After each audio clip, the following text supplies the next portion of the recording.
All right, everyone. Thank you, and welcome to the first COMSTAC of 2021 in a public meeting. This is going to be a great opportunity for the FAA and especially the Office of Commercial Space Transportation to get some great feedback from industry and from COMSTAC. I am looking forward to a great discussion period as we go through. You who have tuned in either via Twitter, Facebook, Instagram, LinkedIn, or here through Zoom or the COMSTAC website, you will have an opportunity to ask questions. So please feel free to put your questions in. We won't have you come up live and ask the question, but you can certainly ask the question in the Q&A section on Zoom or send it in via email. That information will be coming up shortly. I do ask the COMSTAC members, please feel free to chime in and have a great discussion. We will have a little change to the agenda this morning. We're having some technical difficulties getting some people in. As we all know, Zoom and Teams and whatever communication system that people are using these days to do virtual meetings, it doesn't always work exactly like we want it to, exactly like we hope it will. Sometimes things just don't work quite like we think it will. So we'll be getting back on track shortly. But right up front, I would like to introduce Wayne Monteith, the Associate Administrator for Commercial Space Transportation. We'll have him speak first. Wayne, over to you. Thank you for being here and addressing COMSTAC this morning. Hey, thanks a lot, Jim. Really appreciate it. Good morning, everyone. And I guess flexibility is now the key to space power. I want to start off with thanking in advance our administrator, FAA's administrator, Steve Dixon, our acting administrator for NASA, Steve Jerzyk, Dave Turner from the Department of State, and of course, our COMSTAC members. And a big thank you to all the members of the public that are here today. I appreciate and I'm grateful that you're taking the time out of your busy schedules to learn more about the FAA's Commercial Space Transportation Office. You know, less than 24 months ago, the Department of Transportation reformed, reorganized, and re-energized COMSTAC to be a more nimble, effective, and responsive advisory committee. And the results have simply been outstanding. In June 2020, less than a year ago, FAA asked COMSTAC to evaluate and advise on 8 detailed and critical issues, including commercial human spaceflight, spaceflight reform, and research and development opportunities. And in September, you began to deliver. You laid out detailed recommendations on best practices for human spaceflight, as well as infrastructure funding at our spaceports. Today, you're prepared to deliver on all of the remaining taskers, recommending changes to pre-application consultation, international dual licensing, R&D priorities, our next regulatory streamlining project, and other areas. The amount and quality of your work, of the work that you have produced, as I've said, is simply outstanding. Your recommendations and white papers are detailed and helpful. We will closely examine what you have produced as we continue to transform AST for the ongoing surge of activity in the commercial space transportation industry. I want to thank you for your efforts and hard work. I particularly want to recognize and thank COMSTAC chairs Charity Whedon and Karina Dries, as well as the working group chairs, Greg Autry,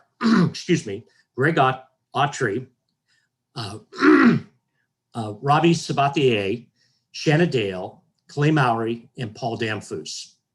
I also want to take a moment to recognize a colleague who passed away late last year, former Senator David Carnes.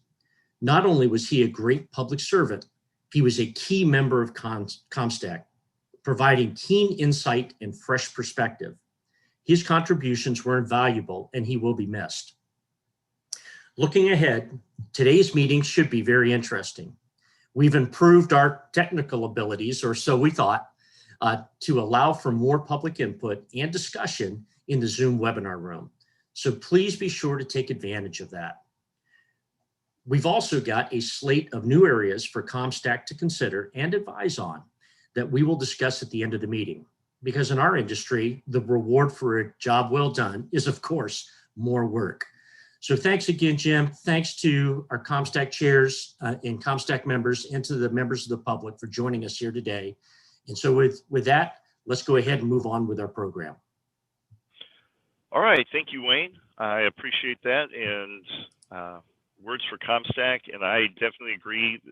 The work COMSTAC has done has just been outstanding, and I am definitely looking forward to hearing more today and great discussion about what is their recommendations and then moving forward as well. So we are back on track, and I would like to introduce the acting NASA administrator, Steve Jerzyk. Great American, and looking forward to what he has to say. And then once he is done speaking for the COMSTAC members, you will have an opportunity to ask some questions. So, Mr. Jerzyk, over to you, sir. Hey, thank you, and thank you for the opportunity to address the COMSTAC this morning. Yeah, commercial space transportation is vital to NASA and the nation and the world, and I'm grateful to all of you for supporting a critical American innovation and entrepreneurship in space and aerospace. I've been in this business a long time. It's a really challenging business, and we really need kind of an all hands on deck approach with our government partners and our industry partners to be successful, not only now but in the future. I'd also like to begin by saying we look forward to working with Secretary Buttigieg and partnering with him and the Department of Transportation. My understanding is that as a child, the Secretary wanted to be an astronaut. I also wanted to be an astronaut, and while acting as a regulator isn't quite as exciting as going up on a rocket into space, I assure you that efficient and effective rules are very important to the future of NASA and space exploration. I also wanted to thank FAA Administrator Dixon for his support. In January, the administrator signed a memorandum of understanding on behalf of the FAA with NASA, which has already helped to further define and enact joint activities between our two organizations. Also wanted to acknowledge Wayne Monteith, the FAA Associate Administrator for Commercial Space Transportation, who's been an architect for a bold commercial future. Wayne and the FAA AST team did an outstanding job revising the commercial launch regulations, and I appreciate all the work that has been done to support the needs of not only NASA, but our private sector transportation providers as well. Again, we could not do the missions that we have planned without our commercial partners. Much work remains to be done as we turn to advisory circulars, and I know the NASA team is already engaged to ensure that U.S. commercial launch licensing processes create the safe and prosperous future in space that we're all striving for. Moreover, on behalf of myself and all of us at NASA, I'd like to thank Gabriel Swinney for his extraordinary work on the Artemis Accords and the Gateway Memorandum, MOUs with our international partners. The partnership between NASA and the Department of State on these and many other efforts have resulted in tremendous policy successes that would not have been possible without Gabriel's deep expertise, creativity, and commitment. I'm going to go off script a little bit here and also thank Mike Gold. Mike came to NASA a year and a half ago and just has been just amazing for NASA, for advancing our commercial space partnerships and interest, and for putting the Artemis Accords in place and getting 9 countries to sign on to the Accords. And there are more countries that are ready to, additional countries that are ready to sign on for. And I can talk for a long time about all the, about Mike's leadership at NASA and what we've been able to accomplish given his leadership. So just a big thank you to Mike Gold. Additionally, I'd want to acknowledge the chair of the COMSTAC, Charity Whedon, for her leadership of this essential group. And congratulations to Charity on the successful launch of Astroscale's ELSA D mission. I look forward to seeing that mission unfold and demonstrate that critical capability for making sure that our space environment is safe for the future. I'm also grateful for Karina Dries for her work on both the COMSTAC and at the Commercial Spaceflight Federation.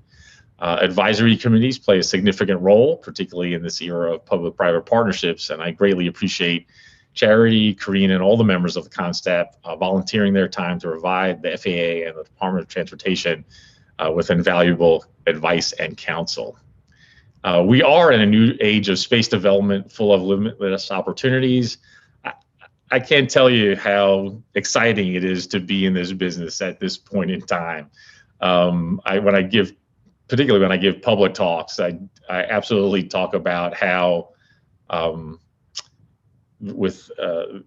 public-private partnerships and our international partners, the possibilities for advancing all of our space goals and objectives are just getting started and just starting to gain momentum. So it's just an incredible time to be in the space business. Satellite constellations, CubeSats, orbital servicing, assembly and manufacturing, reusable launch vehicles are transforming the space industry and many other technologies and innovations. At NASA, we have and will continue to act as a catalyst and a customer for these innovative capabilities. However, as commercial systems evolve and proliferate, it's vital that we protect the environment that sustains and supports all of our space-based activities. In January, NASA and the FAA executed an MOU, which among many important topics described how NASA and the FAA will work together to preserve and protect the orbital environment. And last month, NASA issued its Space Conjunction Assessment and Collision Avoidance Best Practices Handbook. By sharing our own best practices, we hope that this handbook will assist the private sector to support safe and successful operations in orbit. We are working with both the Department of Transportation and the Department of Commerce to host an industry day to further discuss the handbook and obtain private sector input, which is really critical. The feedback we receive from industry will inform a second iteration of the handbook, and we expect the handbook to continue to evolve as both NASA and commercial space companies continue to gain operational experience with these new dynamic systems. So we want to enable innovation and enable new commercial space activities, but do that in a way that is safe and preserves the orbital environment. It's of course critical that we all work together to preserve the orbital environment, critical component of space-based activities that our modern society depends on. At the same time, I believe the challenges we face in orbit are opportunities for innovation and entrepreneurism. With government and industry working together, we can support technologies that can remove debris and perhaps even convert such debris into useful construction materials. And I believe that leveraging America's entrepreneurial spirit not only can overcome the challenges of an increasingly congested environment, but also that the solutions we create will lead to an even bolder and brighter future in space for all of humanity to enjoy. Beyond avoiding conjunctions, we are working on a global basis to establish norms of behavior in space. Again, the Artemis Accords, which Michael did an amazing job developing and getting support for, have now been signed by 9 countries, including the US, and articulate a series of principles to ensure that these activities conducted under the Artemis program are implemented in a manner that fully complies with the Outer Space Treaty of 1967, the Registration Convention, and the Agreement on the Rescue of Astronauts, as well as beneficial practices such as full, free, timely, and public release of scientific data. The Artemis program will be the largest and most diverse human spaceflight exploration coalition in history. We expect that over the course of the coming months and years, more countries will join the Artemis program and commit to the principles of the Artemis Accords. Although the Artemis Accords represent a strong initial start, there is much work that remains to be done to establish responsible norms of behavior in space. Specifically, along with the Departments of State and Defense, we'll participate in an interagency process to to support the development of norms of behavior in space for national security operations. Additionally, we look forward to working with the Departments of Transportation, Commerce, and Industry to ensure that any future norms of behavior, rules, and regulations for commercial space activities support safety while bolstering innovation and entrepreneurial development. NASA is leveraging public-private partnerships more than ever before, and commercial space transportation is a key aspect of the Artemis program. Our modern lunar exploration program and Moon to Mars approach have received strong support from the Biden administration. The Space Launch System rocket, Orion spacecraft, ground systems at Kennedy Space Center, the Gateway in lunar orbit, and a commercial human landing system are the backbone of our exploration plans. We are using commercial providers to build and launch the initial Gateway capabilities, as well as deliver supplies to the orbiting lunar outpost. The next Americans, including the first woman, step foot on the surface of the moon. They will have arrived on the first human landing system built by American commercial partners. Head of the Artemis generation astronauts from the US and our national partners on lunar missions, we're working with the private sector on commercial lunar payload services, leveraging robotic commercial landers to explore more of the moon and unlock its secrets. Moreover, we're partnering with industry to develop ways to extract and utilize space resources to ensure that we can create a sustainable presence on the moon and subsequently utilize such techniques to support a future human mission to Mars. Artemis is a NASA program, but is being fueled by commercial capabilities. In low Earth orbit, commercial partnerships are more important than ever. We must quickly and thoroughly work to support both innovative commercial use of the International Space Station while developing a private sector successor. In LEO, I'm encouraged by the robust interest in private astronaut missions, and NASA officials are working with the FAA AST to ensure that such activities can be conducted safely and successfully.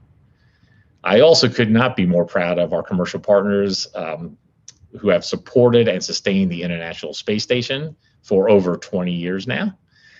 Commercial cargo delivery of the ISS has become routine, and next month I'm looking forward to what will be the third mission to carry astronauts to the station aboard a commercial system, and that's the third SpaceX mission, which we call Crew 2. Closer to Earth, but of equal importance, are the development of commercial suborbital systems.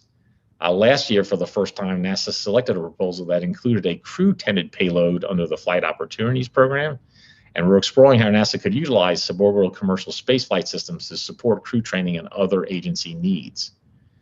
Per our MOU with the FAA, we're hopeful that not only will suborbital crew transportation vehicles serve as platforms for science and astronautics, but also could lead to development of point-to-point travel, a capability that may revolutionize transportation. The aviation industry plays a vital role in bolstering U.S. exports, creating numerous jobs throughout the country. Point-to-point travel represents a singular opportunity to create a new and innovative capability that could benefit this nation and the world for decades to come. Finally, I want to emphasize how diversity is key to achieving success and moving the space industry forward. When working with commercial partners, I am always pleased to see both youth and diversity among the new cadre of space professionals. Space is hard. Exploring and eventually settling the final frontier has and will continue to present complex and difficult challenges. Only by being inclusive and harnessing all of America will we be able to leverage the wide variety of perspectives and experiences necessary to solve problems that will allow our nation's grand journey of discovery into space reach farther than ever before. Again, I'm grateful to all of you for contributing your time and expertise to the COMSTAC and for everything that your companies are doing to support our activities at NASA. We're depending upon all of you to join us in transforming the dream of a robust and prosperous future in space for America and the entire world into a reality. So with that, I think we hopefully still have time for some questions.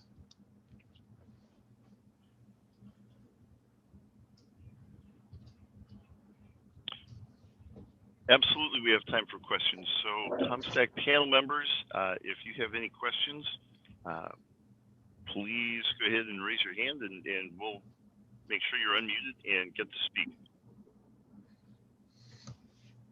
So any questions out there? Chris, go ahead, please.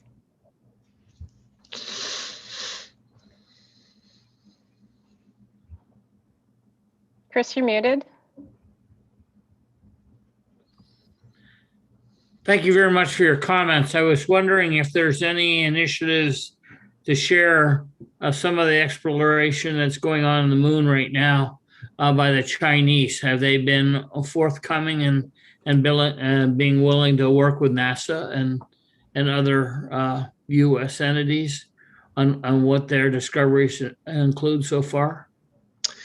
Yeah, so as you're probably aware, we're prohibited by law from working bilaterally with the Chinese.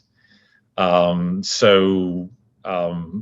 makes it challenging to gain insights into their plans, and so most of what we know from the Chinese plans comes from public disclosure by the Chinese, by CNSA, by the Chinese.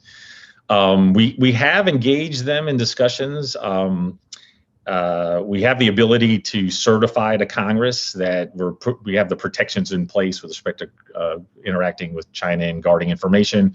We've done that certification several times to have conversations and coordinate with them on things like air traffic management on the aero side, and as well as earth science.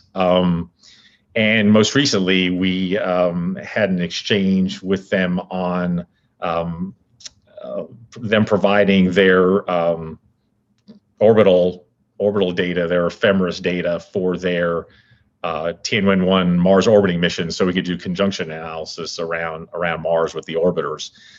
So we do have targeted engagement with them. We have the ability to certify to Congress that the engagement is appropriate, and we have the safeguards in place. I think it's going to be up to the administration and Congress to determine, how we engage, if and how we engage with China on civil space activities as part of a broader, strategy for the nation with China. But we look forward to, as the administration and Congress sets those policies, we look forward to seeing how we can contribute with respect to civil space dialogue and collaboration with China. Thank you for your comments. We might have time for one more, and I might take the prerogative. Acting Administrator Jurczyk, thank you so much for being here today. I feel the term norms of behavior is the word du jour or of the year, and I'd like to know what NASA feels the term means to them when it comes to the Artemis Accords, and how private industry can help support those norms.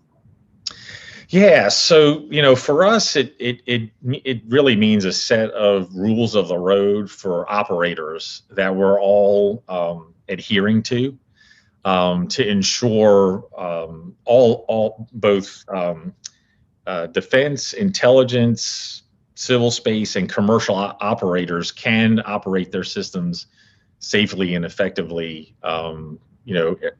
From LEO to GEO, and then eventually out to cislunar space. And we do have to get down to the kind of specific, specific guidance on that with respect to, things like how close you can approach one satellite can approach another, and under what circumstances is that allowed, and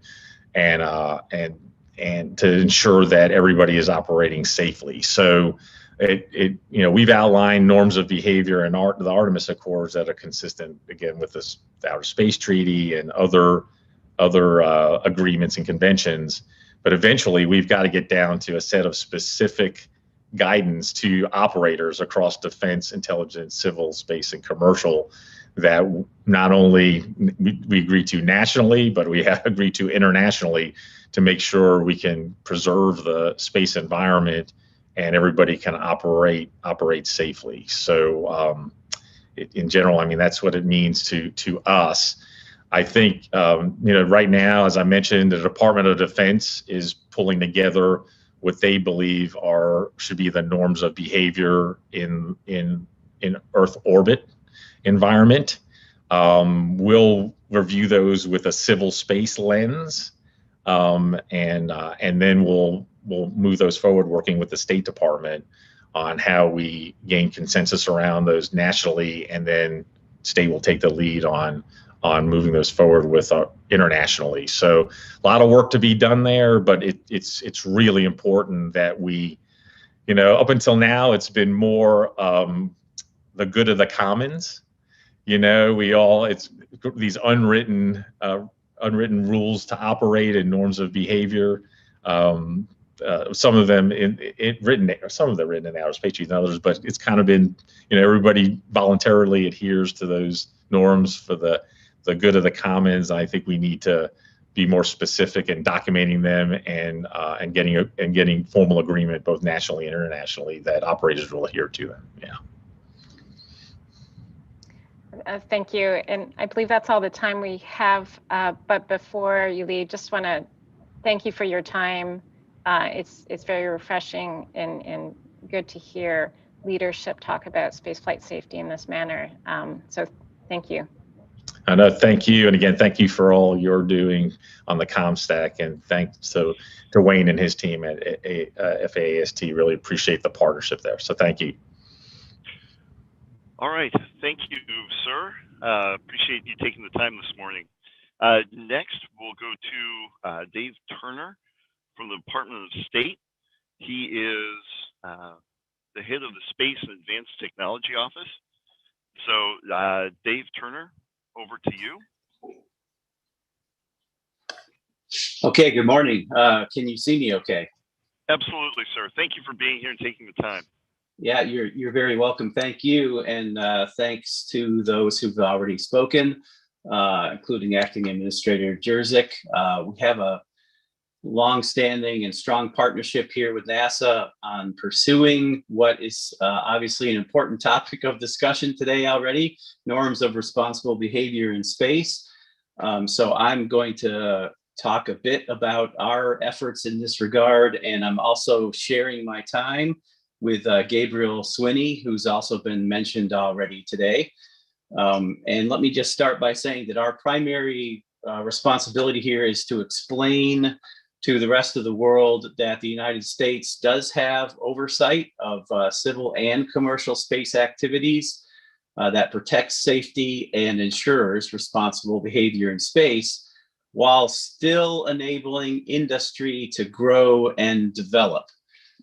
So I will start by saying that responsible behavior is a major tenet of the new national space policy released in December. Consistent with the previous policy, a guiding principle is that it is in the shared interest of all nations to act responsibly in space to ensure the safety, stability, security, and long-term sustainability of space activities.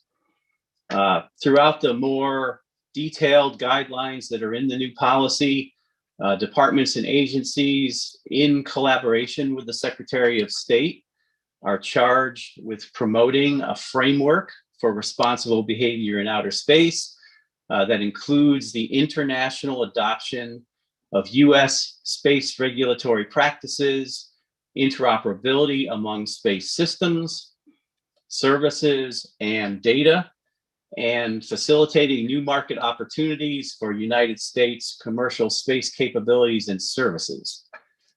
The National Space Policy also calls for cooperation with like-minded international partners to establish standards of safe and responsible behavior, including openness, transparency, and predictability, to facilitate the detection, identification, and attribution of actions in space that are inconsistent with the safety, stability, security, and long-term sustainability of space activities.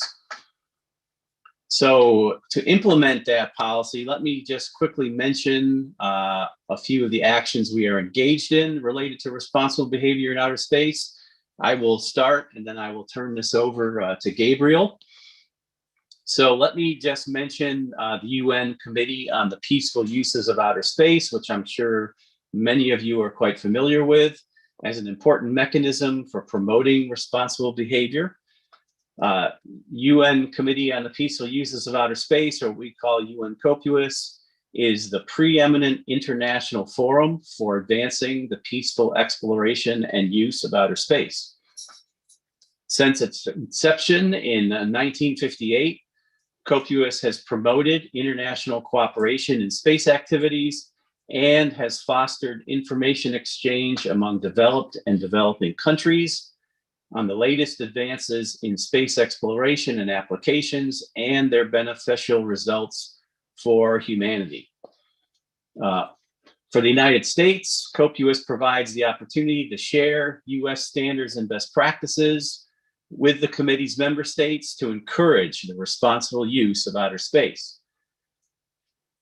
The 2019 adoption of the 21 long-term sustainability guidelines by COPUOS, which were heavily influenced by US practices, establishes a widely accepted international framework that focuses on ensuring a sustainable outer space environment that is accessible to future generations. And we are committed to the safe, sustainable, and economically viable use of outer space, and we will continue using COPUOS as a forum to promote these ideals. Let me hand it over now to Gabriel to talk about another effort which has already been mentioned this morning, the Artemis Accords. Gabriel? Thanks, Dave. And thanks to Acting Administrator Jurczyk as well for the very unnecessarily kind words, and for introducing the Artemis Accords to the team here. Yeah, so 2020 was one of the busiest years in international space law and legal policy that we've seen for a long time. And you know, the gateway agreements have already been mentioned, but I think the sort of highest level thing that we've done is the Artemis Accords. And I know many of you are familiar with the Accords already, and the Acting Administrator already described them quite well. So I'll just do a quick rundown. I think you all probably know that the Artemis Accords are not a treaty. They're not an international agreement. They're a political commitment among a group of our closest partners about some norms of behavior, or should we say rules and principles that will guide our activities as we explore the moon, Mars, and to go beyond. You know, they were really prompted by the operational side of what NASA and their international partners are doing on the Artemis program. As the Artemis program itself moves forward and we realize we're going to be doing new things, it means we have to answer questions that we, the international community in the United States, have never been forced to answer before, particularly as we have sustained operations, potentially in close proximity to other actors. So we felt the Department of State and NASA came together and worked closely with the interagency to develop an agreed set of principles that could guide our own behavior as well as that of our partners. And we felt like it was really important to have some sort of basic guidance to answer certain key questions that are going to be arising in these operations. Things like transparency of operations, deconfliction of activities, right? How do you operate in close proximity together? Release of scientific data, preservation of outer space heritage, the use of space resources, and a number of other issues. So, you know, I think you all know, but I want to emphasize the Accords are about civil space activities, right? They really are about the civil side of what we and our partners do. So they're not directly applicable to either the security side activities that governments might engage in, or to the private sector, sort of pure commercial operations as well. That said, these are principles and rules that we think are useful, and we definitely are hoping to get additional signatories and additional partners, as you heard from the Acting Administrator, to sign up to the Accords. And we're also very keen to get feedback from you, from the private sector, on the principles that are set out in the Accords, to get some ideas about how, you know, some of these principles might either apply or be modified or might be useful as you yourselves and your other commercial partners go on to do increasingly new and complicated activities in outer space. So that's the Artemis Accords. There's always more we could talk about there, and maybe you'll have some questions. I did just want to also mention the question of space resources, and in particular, what's going on internationally this year on space resources. It's been an active year on the US side in the past year or so. We, of course, had our executive order, the Artemis Accords, and then NASA's purchase of space lunar resources as well. But in terms of the international side, space resources are probably going to be the the main topic at the legal subcommittee of the Committee on the Peaceful Uses of Outer Space. That's going to be happening the first week and a half or so of June this year. We'll see what the format's going to be because of COVID. But either way, it looks like the priority for the legal subcommittee will be the establishment of a working group to look at space resource questions. And this is where you come in, where the members of COMSTAC and the broader community come in. I think our task is going to be trying to decide what a good focus for that working group is, right? What a rational work plan would look like, what a rational product would be, something that we could point the international community to that would actually, make some helpful progress in terms of space resources without taking on, more than they could chew, or sort of a broad, undefined mandate. So if there's particular questions on space resources that you think would be useful to have some international focus on, we're very much all ears. And with that, I'll hand it back over to Dave to talk about registration. Yeah, thank you, Gabriel. Very quickly, while the U.S. has consistently shared its public satellite catalog through its space situational awareness efforts, there has been some criticism of U.S. practice regarding the registration convention and making space object filings timely and accurately with the United Nations.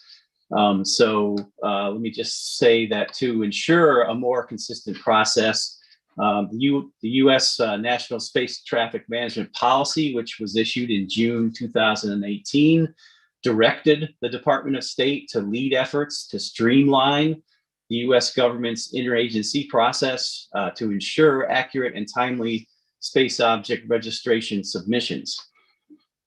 The streamlined process was completed in early 2019 and fully implemented across the U.S. government in early 2020 in cooperation with our partners such as the FAA and NASA.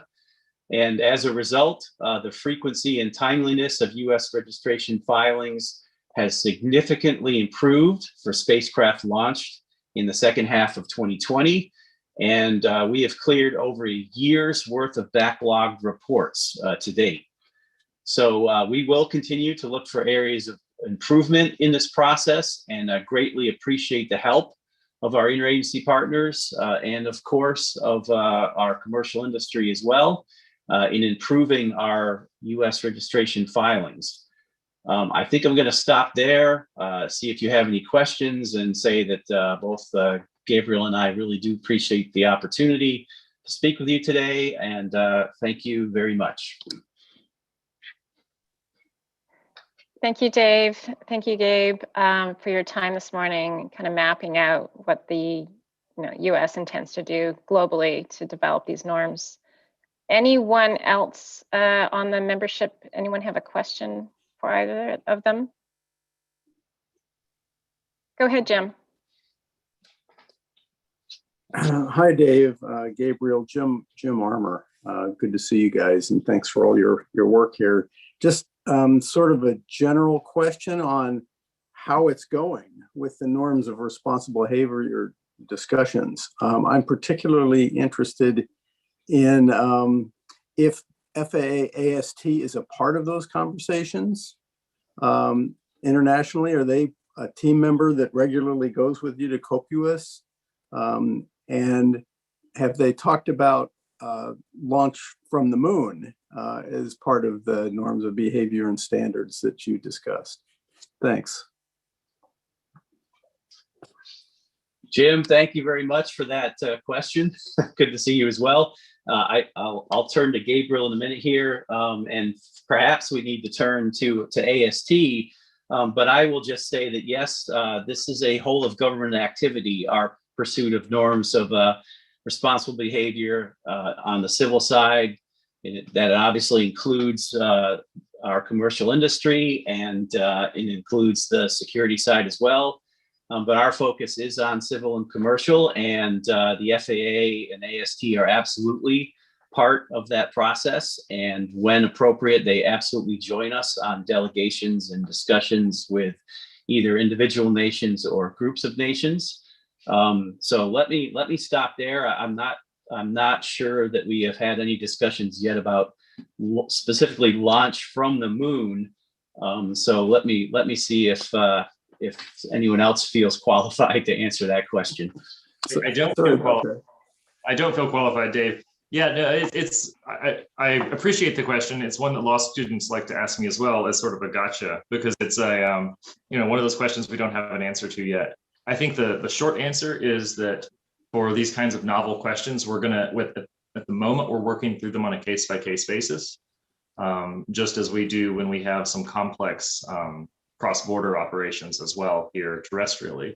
I do think launching objects from the surface of the moon or from other celestial bodies is a question the international community and the US government are going to have to address in the relatively near term, how we handle that, particularly when we start getting into objects that have themselves been manufactured in space.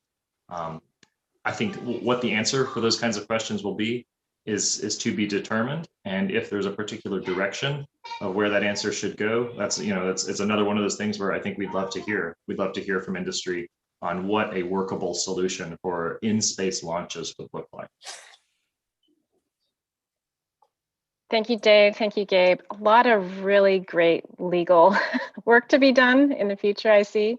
I appreciate your time today. I'd like to hand it back to Jim Hatt for the administrator, FAA administrator.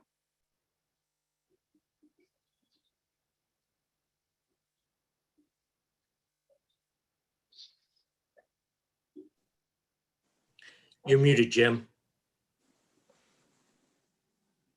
Thank you, Dave and Dave. There have been a couple questions from the public, but we need to move on to the FAA administrator. So what I'll do is I will send those couple questions Jim? to you. Yes. It's a little hard to hear you. Okay. Let's try this. There we go. There we go. All right. Let me start again. I apologize, everybody. Like I said at the beginning, technology doesn't always work like we wish it would. But Gabe and Dave Turner, thank you for your remarks. Great information. We do have some questions from the public, which, if you don't mind, I will send them to you, and then we can put the questions and answers up on our website because we need to move on to the FAA administrator. But again, thank you for your comments. So next, I'd like to introduce the Deputy Associate Administrator for Commercial Space Transportation, Mr. Kelvin Coleman, who will introduce the FAA Administrator. Kelvin, over to you. Thank you, Jim, and good morning, COMSTAC members. Madam Chair, Madam Vice Chair, and members, it's my pleasure to introduce you to Mr. Steve Dixon, the FAA Administrator. Mr. Dixon began his 5-year term as FAA Administrator in July of 2019. Prior to joining the FAA, Mr. Dixon served as Senior Vice President of Flight Operations for Delta Airlines, where he was responsible for the safety and operational performance of Delta's global flight operations, as well as pilot training, crew resources, crew scheduling, and regulatory compliance. Mr. Dixon is a former United States Air Force officer and F-15 fighter pilot, and he's a distinguished graduate of the class of 1979 at the United States Air Force Academy, as well as a graduate of the Georgia State University College of Law. And if I might add, a very dear friend of commercial space transportation and an honorary space cadet. So with that, over to you, Mr. Dixon. Thanks, Kelvin. And it's great to be with such an august group of leaders, not only in U.S. commercial space and space in general, but also global leaders as well. So it's a pleasure to be here for today's COMSTAC meeting. A number of familiar names on the Zoom here. Hopefully this will be the last time we'll have to do this completely virtually. We'll keep our fingers crossed on that, but hopefully by the time we get into the late summer and fall, we can be back together and actually have this dialogue in person. I want to thank Secretary Buttigieg for his support of COMSTAC. He could not be here today. Also, thank you to Charity and Karina for your outstanding leadership and dedication to this advisory committee that does such important work on behalf of the commercial space sector and the FAA and all of our commercial space stakeholders. Really, if you think about it, now is the time for us to build on our current successes, to continue to build a strong foundation for the future of commercial space. And I've got both the confidence and certainly the strong expectation that this is the group that will help all of us get it right. It's been a very consequential 6 months since the last COMSTAC meeting. We have a new president, we have a new secretary, and even in the middle of a global pandemic, we have a commercial space tempo that not only is not letting up, but it's ramping up considerably. And that tempo and that launch cadence continues to increase. In fact, we're on track to have a record year with about one commercial launch or reentry every week, in the neighborhood of about 50 this year is what it's looking like. So, we're all excited about all of these developments, all these novel questions that we're dealing with. And I'm humbled and honored that the FAA has a growing role in commercial space. But I'm also enthusiastic that we as a society can use this energy to cultivate an aerospace passion in a new generation of children and young people, the way that the Apollo program did for so many of us back in the days. In many ways, this is the most exciting period in aerospace that we have seen in decades, if not ever. And if you think about all the energy in commercial space right now, and you look at what NASA has been able to do lately, and kudos to Steve Jurczyk and the whole NASA team for the Mars 2020 success. I had the privilege of attending the launch back in July, and I'm checking out the images from Mars daily to see the wonderful images and the progress of Perseverance, and really excited to see that upcoming Wright brothers moment with the Ingenuity helicopter here, hopefully within the next few weeks. So we're at the right place at the right time, really to spur young people to pursue space careers and aerospace careers. But we've got to do it right. Success can be fragile in this business, and it doesn't take much to have a setback or a reversal in course. So, where I'm going with this, and that's about safety. We've got to do it right. Make safety our North Star. The FAA is responsible for protecting public safety for commercial space. We all know that. And it sounds like common sense, but I also know that it's easy to lose sight of that when there's a lot of great work going on to facilitate progress. But, some solemn anniversaries can remind us of what can happen when we don't get it right. Every January 28th, many Americans remember where they were and what they were doing when we lost the Challenger crew in 1986. For myself, I was at Langley Air Force Base at a junior officers conference with the Commander-in-Chief of Tactical Air Command. And it would be 975 days, nearly 3 years before another space shuttle took flight. When we do get it right, sometimes there are some tough calls that have to be made.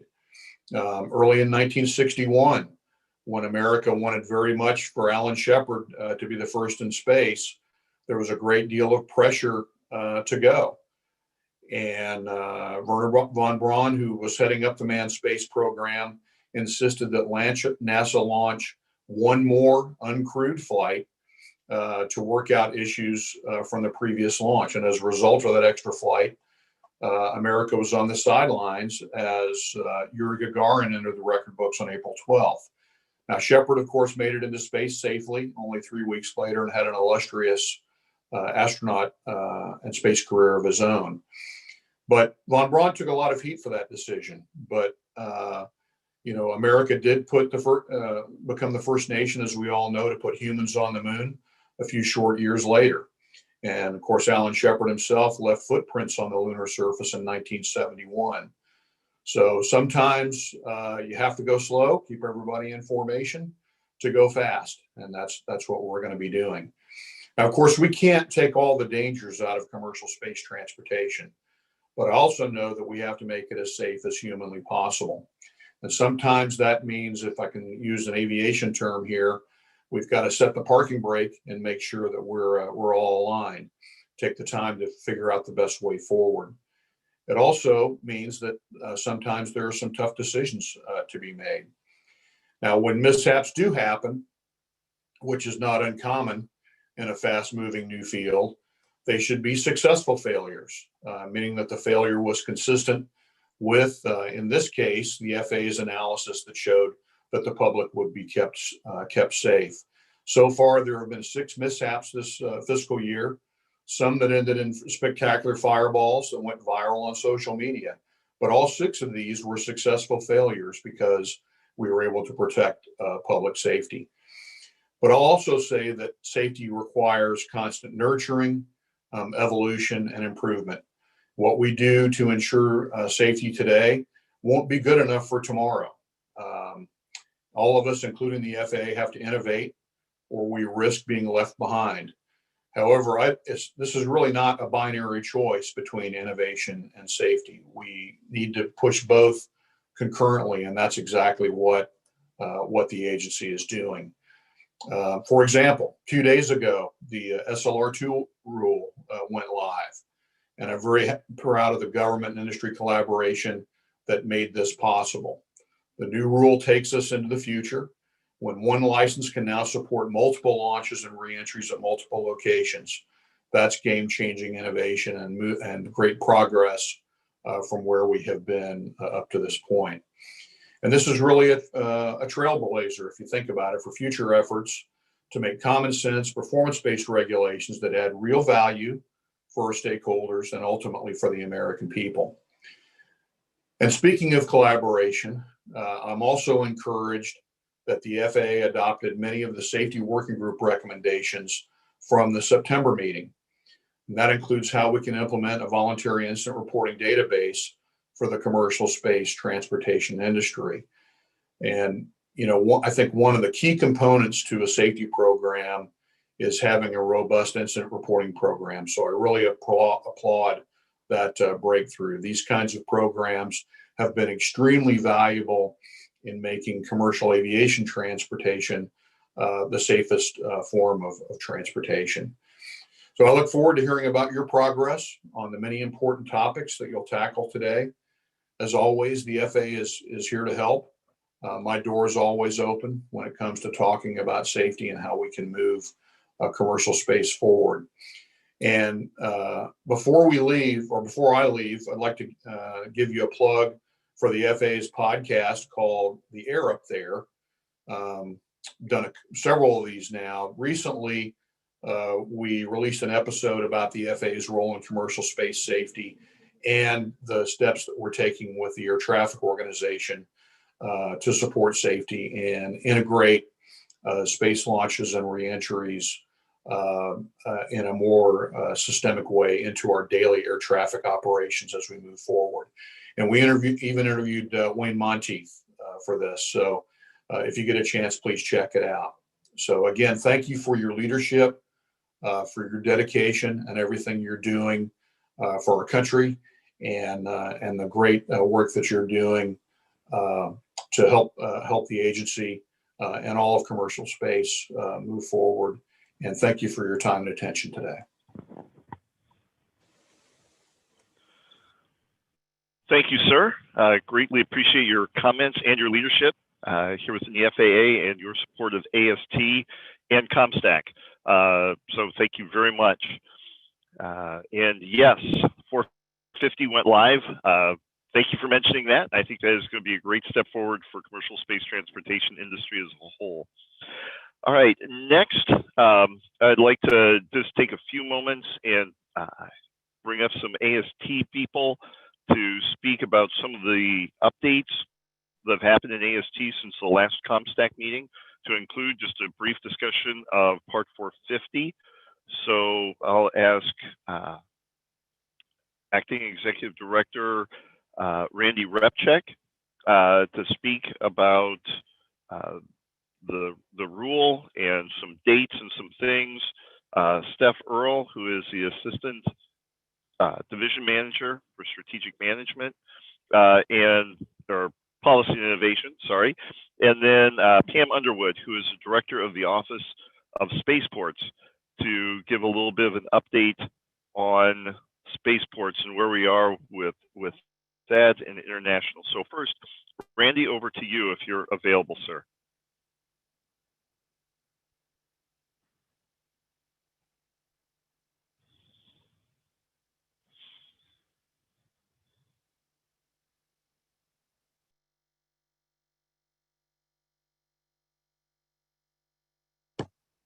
Oops, there I am. Sorry for the delay.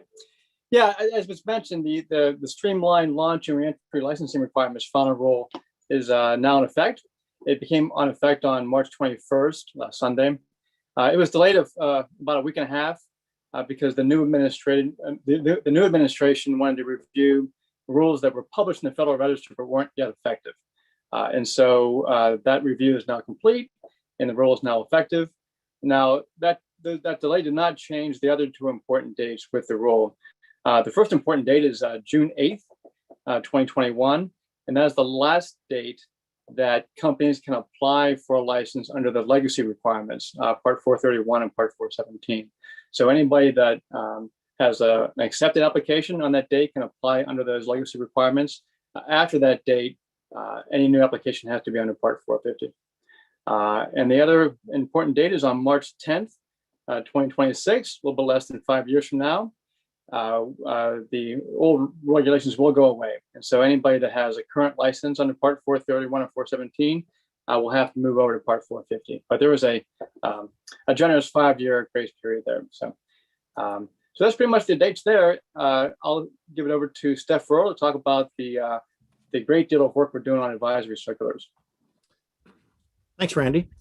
So on advisory circulars, Team AST is working on 29 advisory circulars that accompany Part 450. So far, we have completed 3 of them and posted them on our website. And you'll find that every advisory circular that we post on the website ends with a comment feedback form where operators and anyone reviewing the advisory circular can provide feedback to the AST, so we will be able to update that again. And we've made a commitment to look at all the comments within 30 days of a published advisory circular, and gives you kind of a way of looking at the advisory circular very similar to the way we produce a notice of proposed rulemaking. So it's not exactly the same process, but it does offer everyone an opportunity to see an advisory circular, make comments on the advisory circular, and we've committed to within 30 days trying to turn those comments and then produce a second advisory circular, updated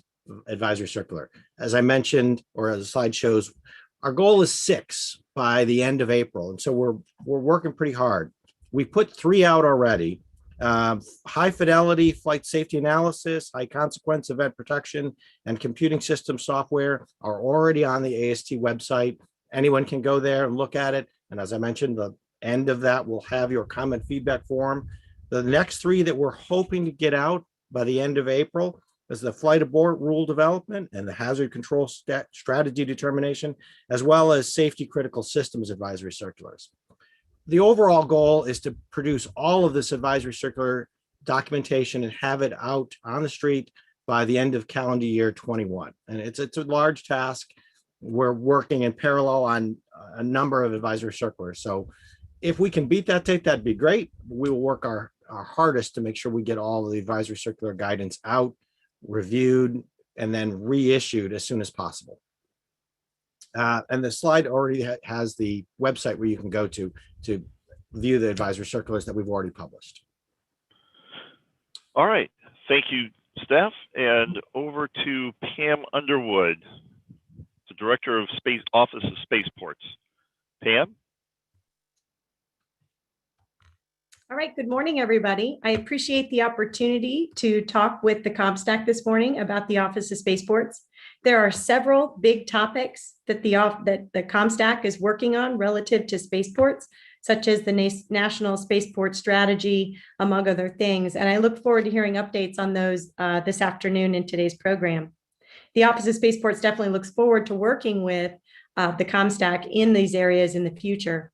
One thing that we're trying to do in the Office of Spaceports to ensure success of these types of initiatives is we think it's important to bring forward activities that will put spaceports part of the regular dialogue in the future of the commercial space transportation industry.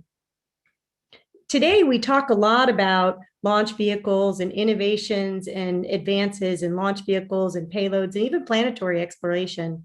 What we don't talk a lot about openly in this discussion is spaceports. The Office of Spaceports is committed to changing this.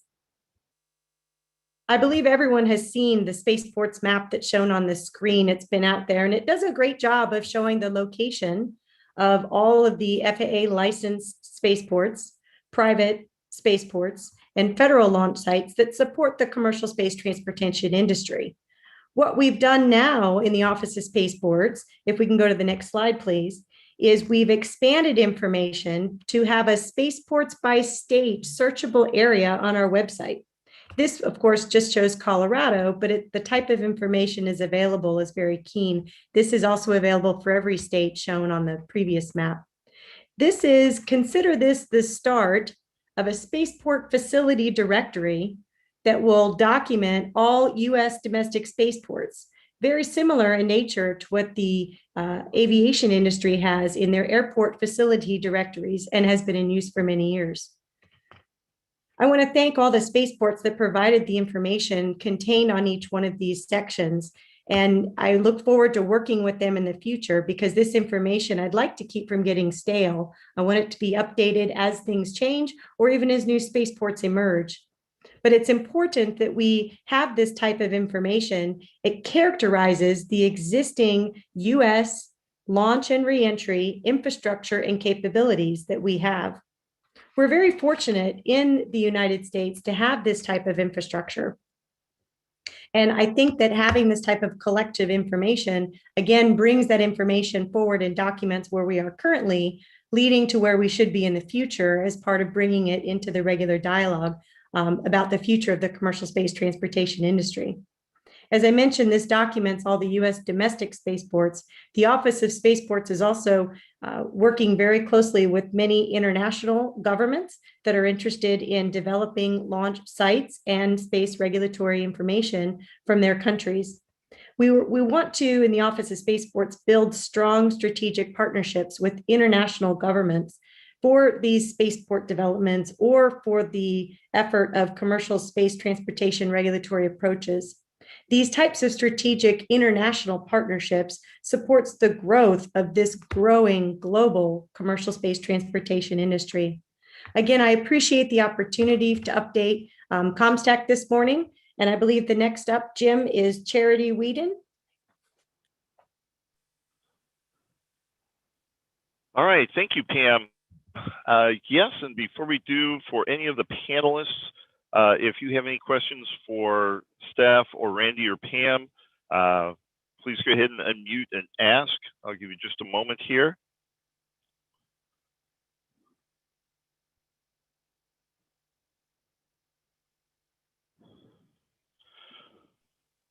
Sounds like we're all good, Jim. All right, I agree. I didn't hear any questions. So great job, Randy, Steph, and Pam. Normally, if I talk, there's always questions. So obviously, you covered your topics very well. I appreciate your time this morning. So next up, I'd like to more formally introduce Charity Whedon as the chair of COMSTAC. She's the vice president of global space policy at Astroscale. And then following her, Karina Dries, the vice chair of COMSTAC, who is, and this is a recent change, so congratulations to her, president of Commercial Space Flight Federation. So Madam Chair and Madam Vice Chair, over to you for opening remarks on this great COMSTAC Day. Thank you, Jim. Good morning, everyone. First, I know he couldn't join us today, but a warm welcome to Secretary Buttigieg, and I hope he gets to join us next meeting. I also want to let him know that many here today grew up wanting to be astronauts, so you are in good company. To Administrator Dixon, Acting Administrator Jurczyk, Deputy Administrator Mims, Dave Turner, and Gabrielle Swinney, Thank you for taking time out of your busy schedules to speak with us. And to the FAA AST team, General Monteith, once again, your team deserves a medal for their tireless work facilitating and regulating commercial space transportation for the United States. And of course, to Jim Hadd and Tom Murata for their constant support in helping to ensure us members are adhering to the charter for this longstanding advisory committee. To my fellow members, thank you for continuing to be active and engaged in this advisory committee, despite COVID barriers and busy schedules. It is the energy and expertise of COMSTAC members who help provide insights in creating a strong commercial space transportation future. In this vein, we honor and remember Senator David Carnes, who served on COMSTAC since 2018. As part of the regulatory working group, his advice was sought and respected, bringing his unique experiences and understanding of the legislative crossover to commercial spaceflight activities. We recognize and thank him for his service.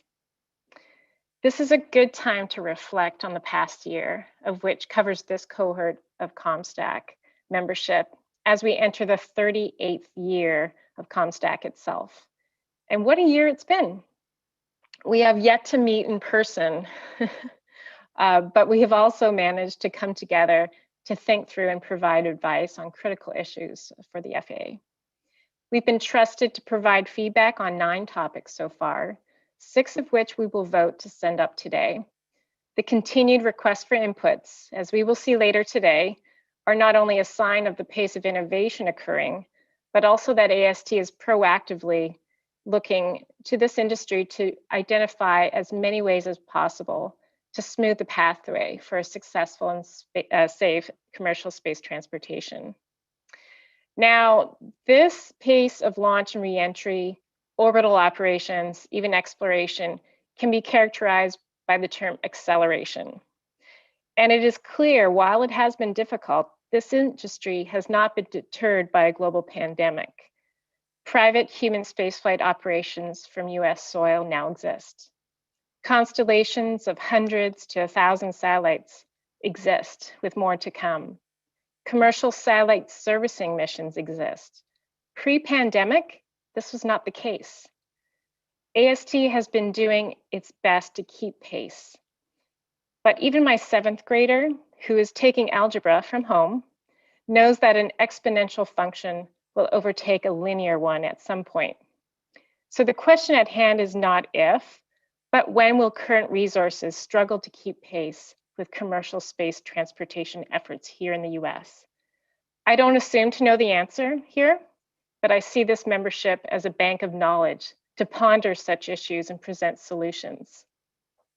One such effort that intends to support this accelerated US launch and reentry activity is the streamlined regulation, which was mentioned earlier. And it came into effect this past Sunday. The efforts don't end there, though.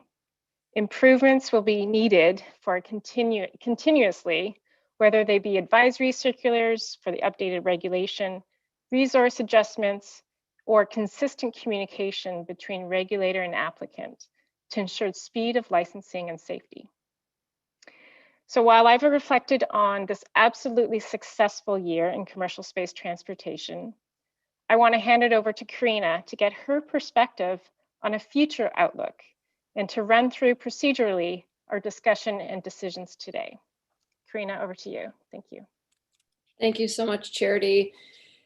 I will just very briefly echo Charity's comments about all of the hard work that everyone has been doing, and especially that Wayne, Kelvin, Jim, Tom, all of your folks at AST been putting in a lot of extra time in support of the industry, and we notice it. We really appreciate it. Charity, thank you so much for your leadership of COMSTAC and all the COMSTAC members. You know, considering the cadence has not decreased. You all have day jobs. We so appreciate all of the time that you're putting into this effort. As Charity mentioned, just a couple of notes on what we're expecting for the future. And as FAA Administrator Dixon highlighted, we have seen incredible growth in the commercial space transportation industry.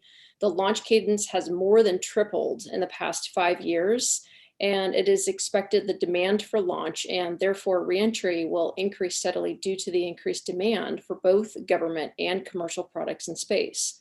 Many of these were mentioned by Acting NASA Administrator Steve Jurczyk this morning, with additional focus on human-tended research, national lab research opportunities, in-space manufacturing, and private space stations. Commercial space transportation will place additional demands on AST. One of the issues that we're going to be discussing over the next few years is human spaceflight occupant safety.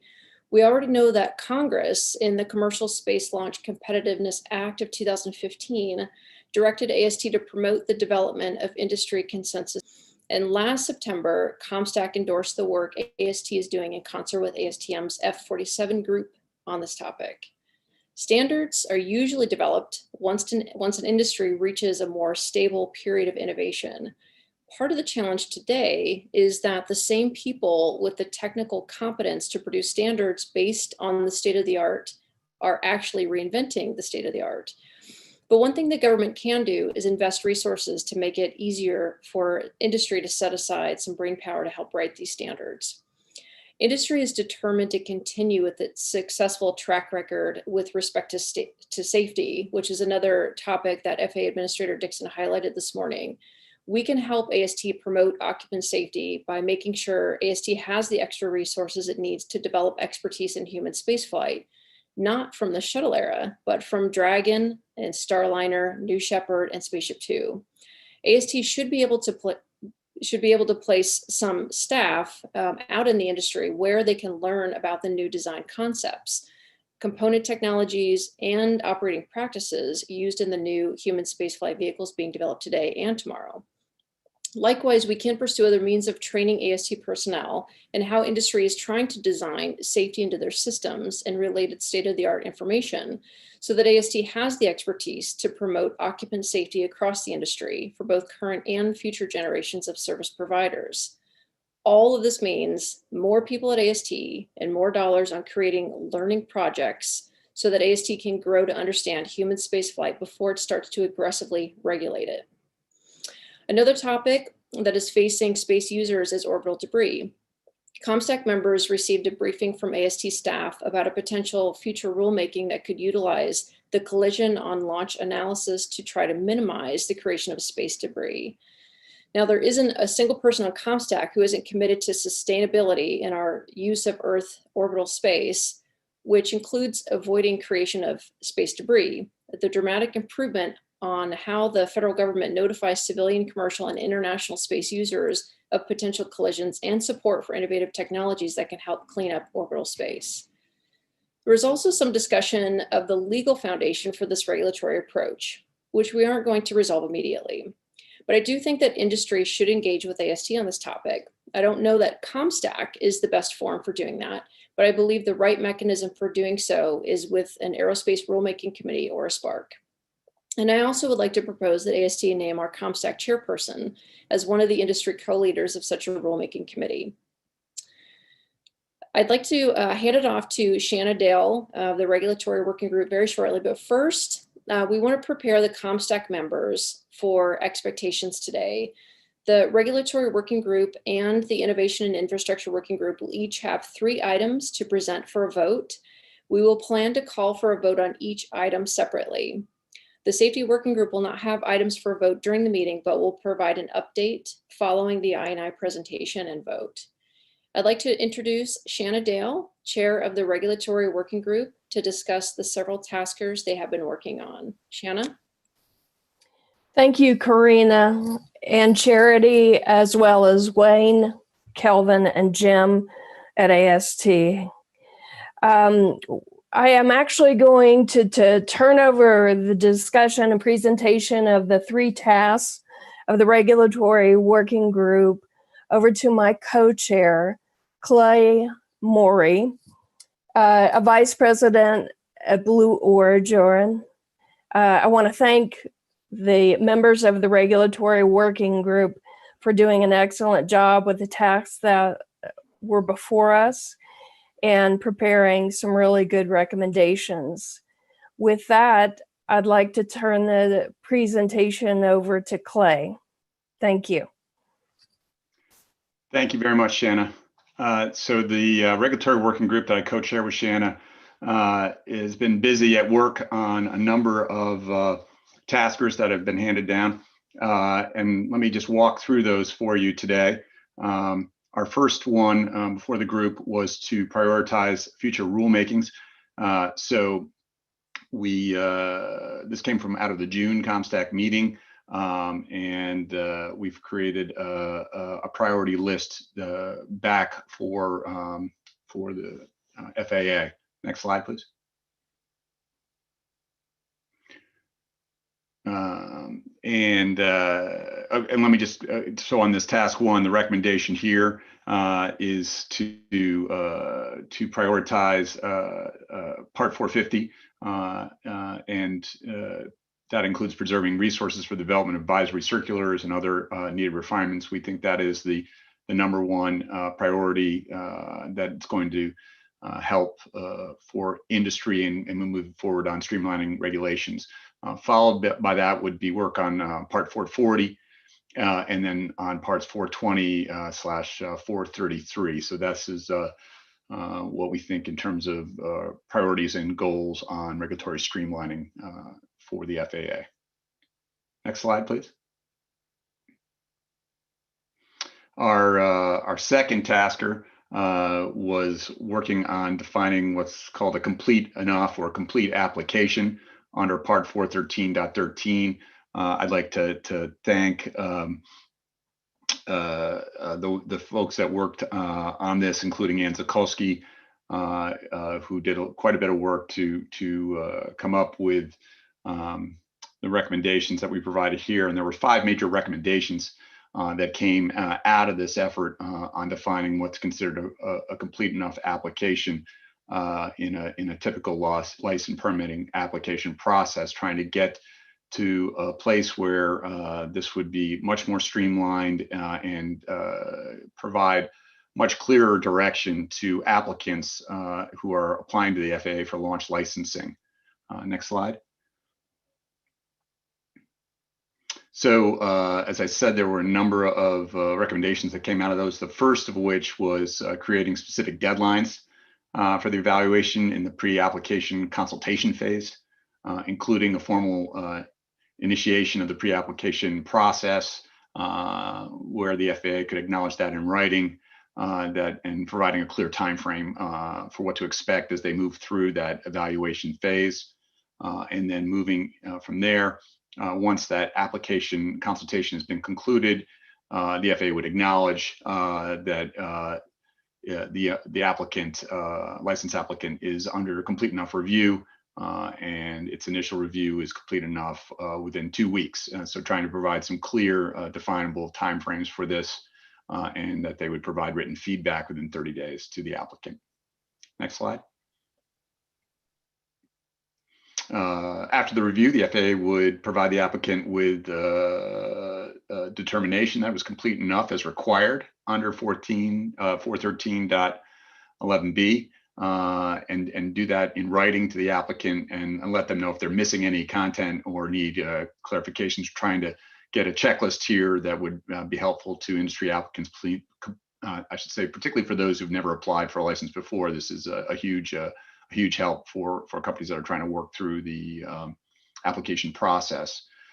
And then following on to that, providing those applicants with a reasonable deadline for responding to the concerns outlined. And once the issues are identified and have been addressed in writing, the FAA should provide the applicant with acknowledgement in writing that the application is in fact complete enough under 413.11a. Next slide, please. The recommendation number 2, and as I said, there's 5 of these recommendations. This is to provide an advisory circular that the applicant must meet complete enough to move out of that pre-application consultation phase and working we're recommending that the FAA would work with industry to develop appropriate content for this advisory circular. You can read down here. I won't go through all of the elements of this, but working through safety critical system descriptions, emergency procedures, hazardous materials lists, and so on, so that the applicants are aware of what those elements are. Next slide. And then here is the ability of the FAA to request additional information from the applicant during the evaluation, but that it should be limited only to information that was not covered under the AC. And this is important not to get caught in let's say a loop where it's continuing just seeking more information here that we're trying to get to a system that's clearly defined and navigable by the applicants. So next slide, please. On recommendation 3, incomplete enough, we're recommending that a determination letter should be include a notification that the statutory 180-day or 120-day review required is started as of the day the application was submitted, and not from the time that it was deemed complete enough. Trying to again streamline and create a more knowable timeline. And we want the evaluation of each of the following areas to include, flight safety, system safety, environmental compliance, ground safety, payload review, and policy for review. And if you want to see more about this, please check the white paper that's related to this on the website. You can see that it's listed there below. Next slide, please. The fourth recommendation was that throughout this entire evaluation phase, they should be the FAA should be updating the applicant on their status periodically, making sure they know where they are and what tasks they have ahead of them.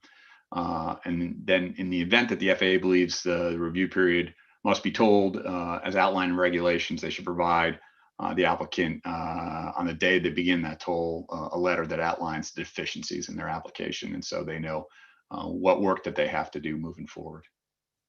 Next slide, please. And finally, here on recommendation number 5 on accuracy, we're recommending that the FAA eliminate the pre-application consultation for licenses with active licenses that are in process of being updated for accuracy upon certification by the licensee, that there's no technical modifications to launch vehicles. So this, again, to streamline the regulation. Okay, moving on. Next slide, please. And finally, here on recommendation 5, to the maximum extent practicable, when evaluating the license, the FAA should utilize existing environmental impact assessment data, existing flight ground and system safety data, everything that can be gleaned from that, and adding existing information with the previously policy payload reviews for the applicants with active licenses or permanent. Next slide, please. And here on task number 3, this is on international dual licensing. So I would like to thank Mike French for all his efforts here on pulling together the work and reviewing this for the group. Thank you, Mike. This is for US launches and reentries outside of the United States, trying to make sure that we eliminate any duplication in the burden to US industry if they're operating a system that from outside the US borders, but that would be licensed by the FAA. The delivery deliverable here will include ways to reduce FAA AST's costs, such as travel and staff time for on-site inspection. And we think that the deliverable should be in the form of a narrative report. Next slide, please. So when we look through the recommendations here, we are recommending that the FAA adopt the following processes or practices that benefit this dual licensing process. We think first that earlier in-depth government-to-government activity by the FAA, AST, and the Department of State during the pre-application process, pre-application process looking at mutually recognizable agreements, MOU processes, making sure regulatory templates and cross-waiver education support is in place, and allow those MOUs and agreements to be utilized. Next slide.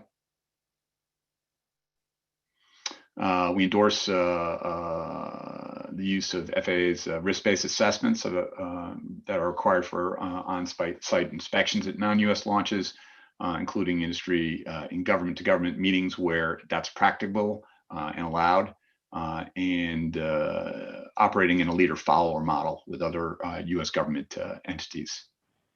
Next slide, please. We think there's further study needed to determine whether the following will benefit this dual licensing process, looking at any lessons learned from the aviation side of the house for FAA, looking at the potential for multi-site environmental assessments, reviewing if there's needed a statutory change to the definition of a US citizen, and statutory or executive order changes on the applicability of US environmental regulations to non-US jurisdictions. Next slide, please.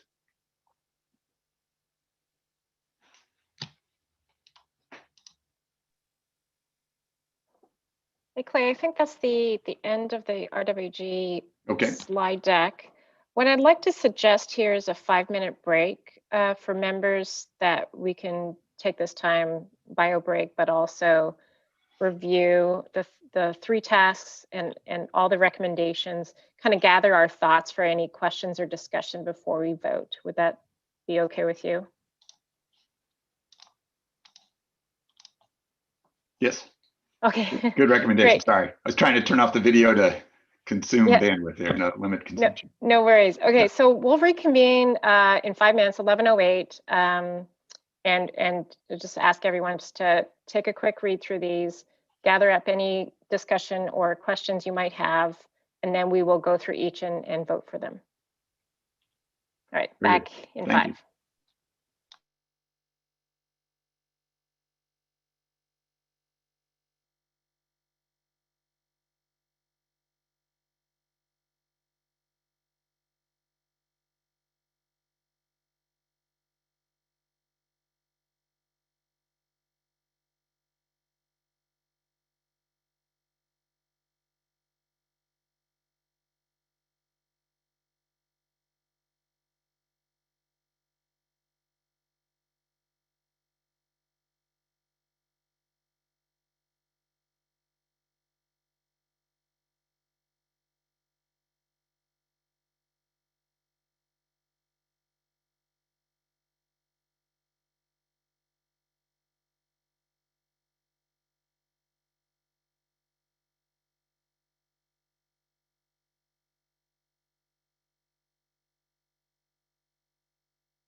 Hey, Claire, are you back on?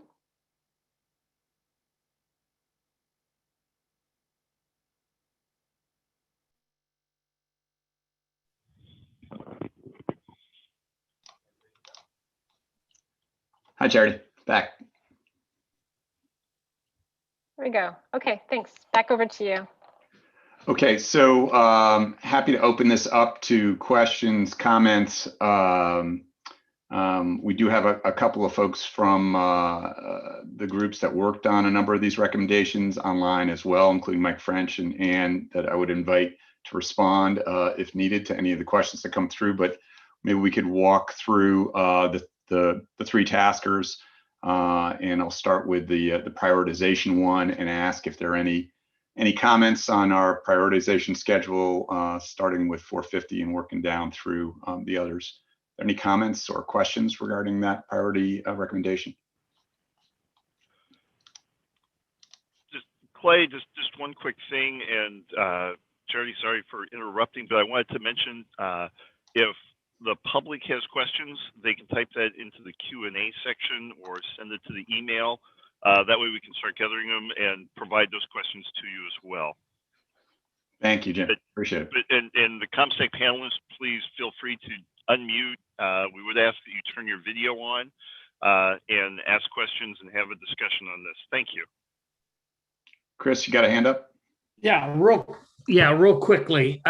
Since under the new rules, one license allows approval of a launch from multiple locations, how is the applicant supposed to address the different environmental laws that occur in different states and different launch sites in the application process? That is not something that our group addressed in particular. Jim, I don't know if there's anyone from the FAA wants to try to answer that question.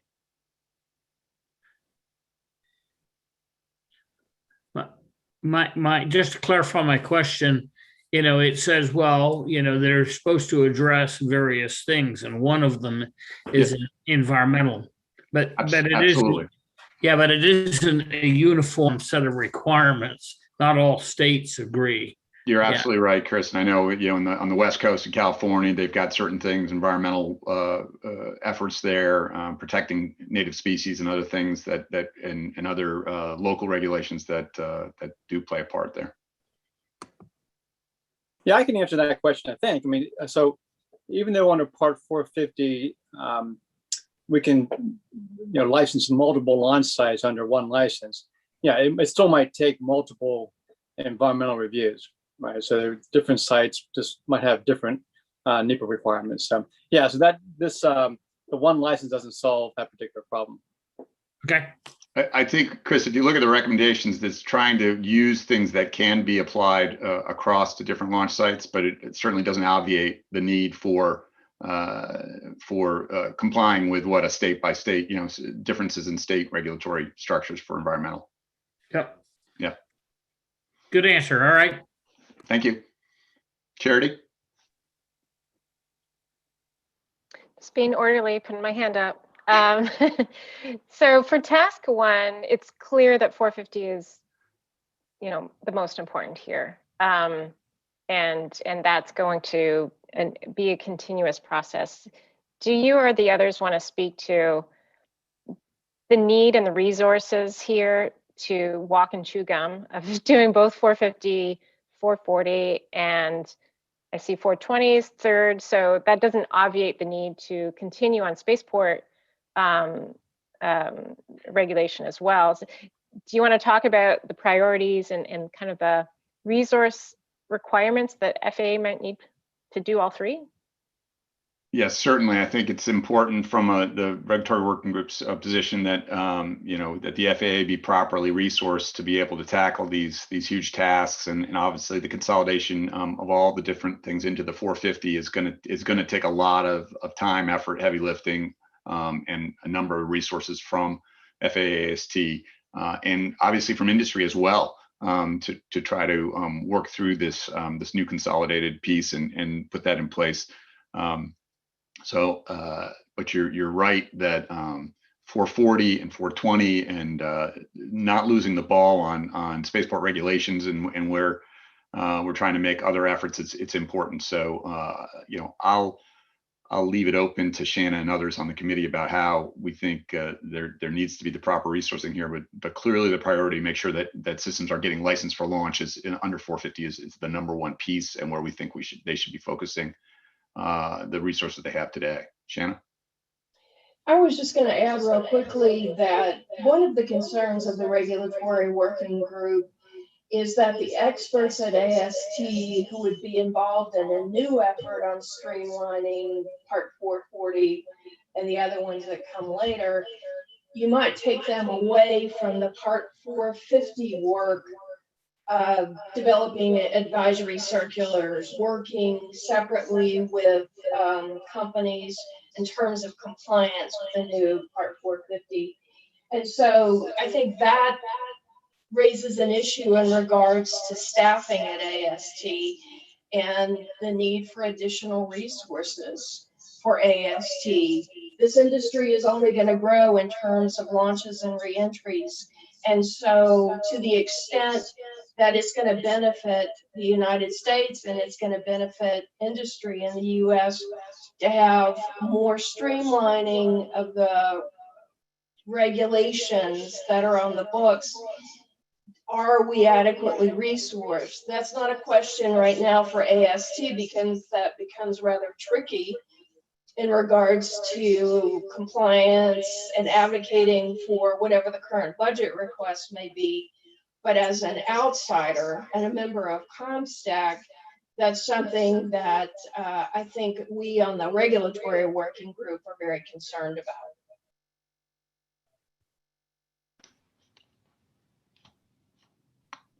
Any other members of the regulatory working group or COMSTAC members want to address the resource issue?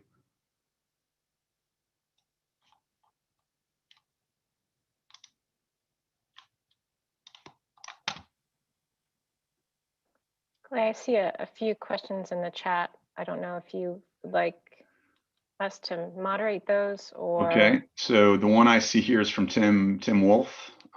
Earlier discussion on norms of behavior and preserving the space environment.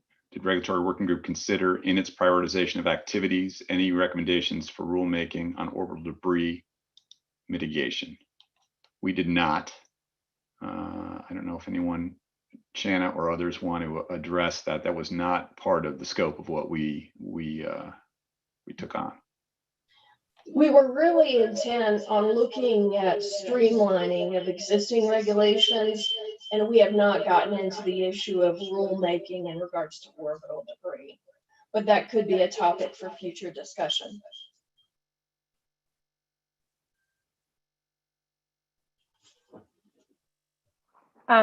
There's one here as well about how do we think AST can facilitate industry to be resourced to support AST rulemaking.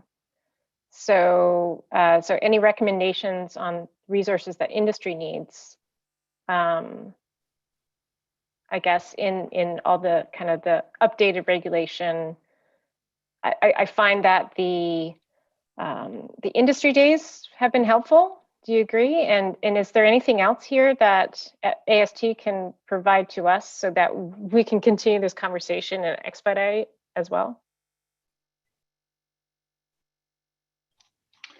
I know we talked quite a bit about, particularly in the Complete Enough, about the types of resources that applicants would need to be able to go through the process. And I think there was a lot of concern over, in particular, for smaller companies that don't have a legal team or the kind of expertise and regulatory capability to be able to go through what can be a lengthy application process. And so a big part of our effort in trying to look for streamlining this was resource management. And we also asked, in particular, that the FAA may be able to provide lists of outside consultants and lawyers and others that can help guide companies through the pre-application and application process to more effectively manage that if they don't have the internal expertise and the back and forth, the ability to go back and forth with those. We've also talked about whether or not industry has enough resources or could collectively work. And I know Karina's looked a little bit at this of being able to join together on things like best practices and standards that could be used to the benefit of all to be able to work with the FAA on that and establish those. Again, to try to reduce the burden and the number of resources and duplication in efforts if we could bring that to bear on the process. So Shannon, do you want to add anything to that?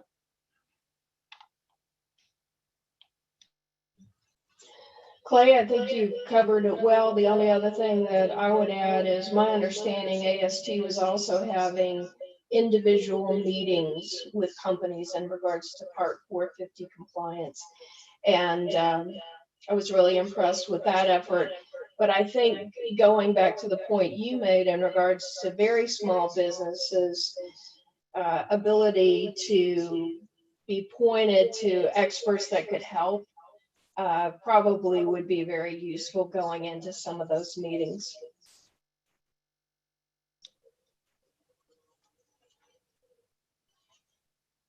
Yeah, I think, Charity, that particularly with the proliferation of companies that are working on the smaller end of the launch business with small vehicles that have small teams, there's obviously a lot of interest and money flowing into that sector of the industry.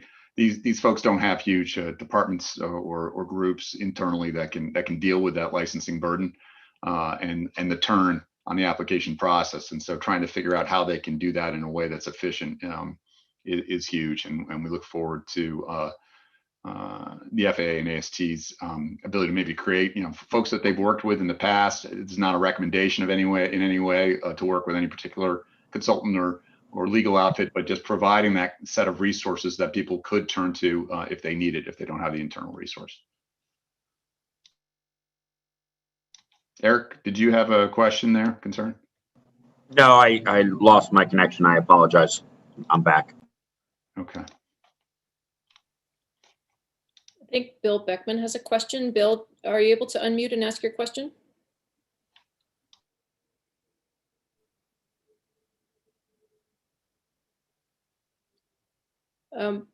Bill, we can't hear you.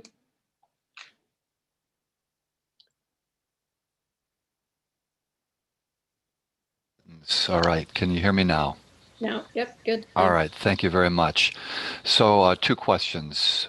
We have a 180-day or 120-day review period for submitting the application. I would say that if the application is turned in its entirety at the start of that window, that's probably a valid, but I understand that you can submit modules, kind of do a gradual submittal on that. So my question is, does this 180-day, 120-day window, is that a rolling window? Or once you submit the first part of your application, that it triggers that timer clock?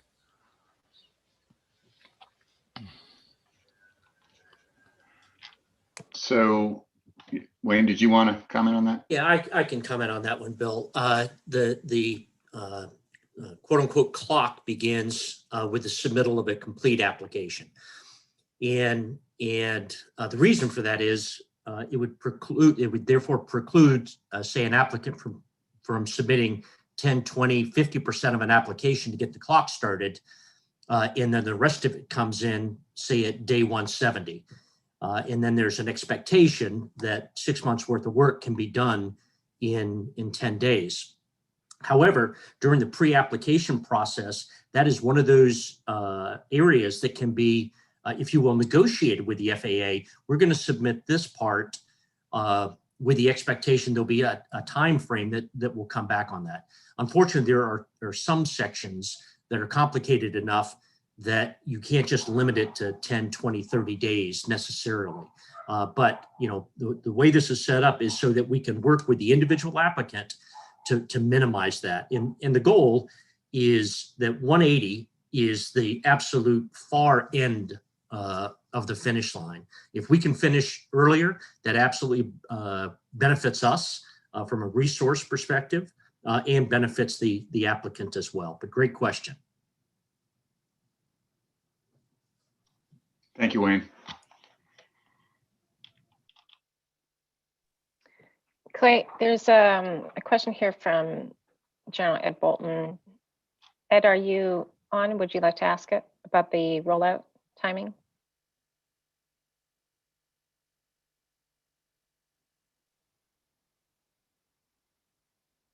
It was more a kind of a waxing philosophical than a question. I didn't necessarily want to put them on the spot with it. Talk to them offline. I was just curious. First of all, let me just say this. I think this is a very solid body of work.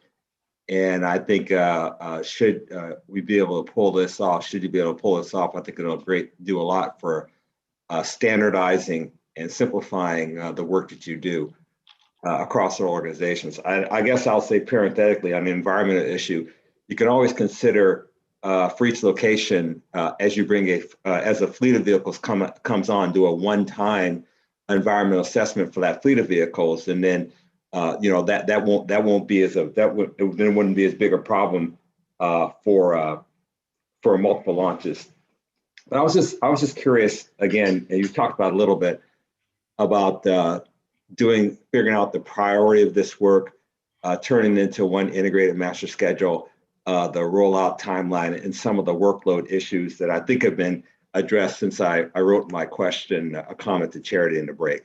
So I don't have any real question for you other than to say I compliment you on your work, and I wish you good luck in getting it all done in a timely fashion. Thank you very much.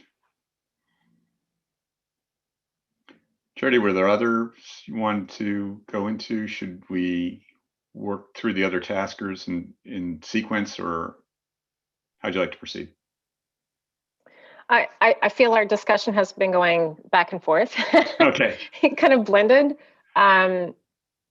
Let's pause here. If anyone has from the COMSTAC membership more discussion on either taskers 1, 2, or 3, perhaps we could start the voting process, at least for tasker 1.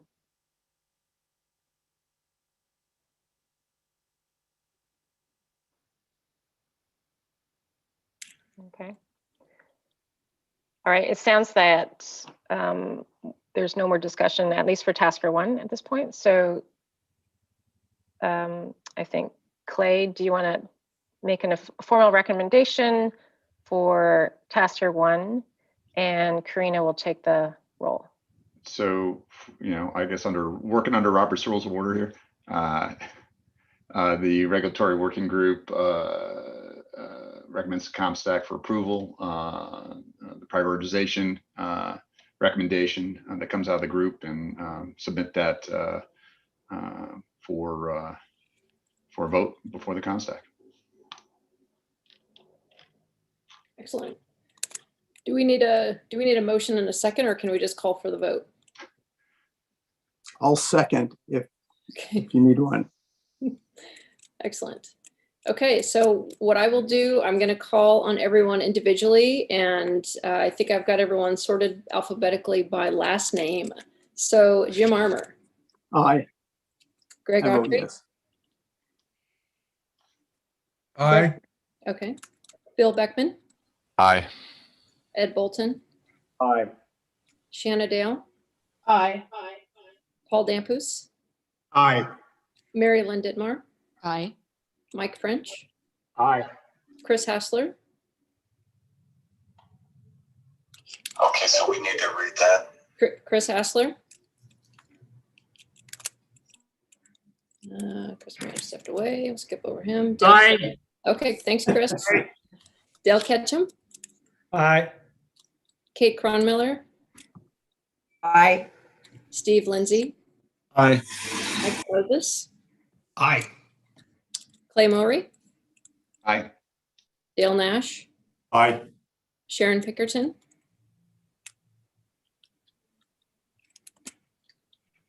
Sharon, are you with us? All right. Lee Rosen.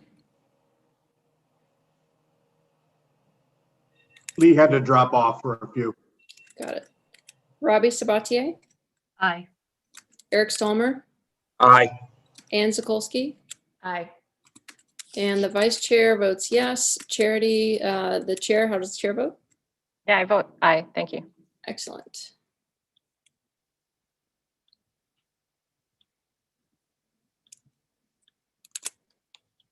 So we had 2 absent. Clay, if you want to move on to task 2 and just let us know when you're ready to for us to take the vote. Any additional discussion on this topic? This is the good enough application item. This is the good enough application. I know I got a text that Ann Zakolski's on. If there are any other who was the primary lead on this one, if anyone has any questions, and I helped quite a bit on it. So happy to answer any questions that might be out there on Complete Enough.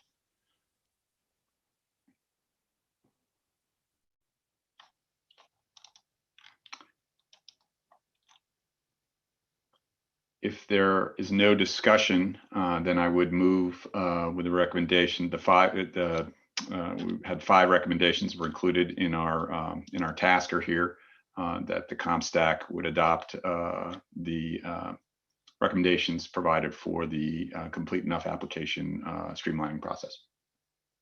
Second for Shanna.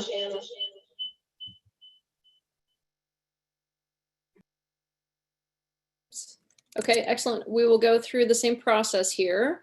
Jim Armour. Aye. Greg Autry. Aye. Bill Beckman. Bill. Aye. Thank you, Bill. Ed Bolton. Aye. Shanna Dale.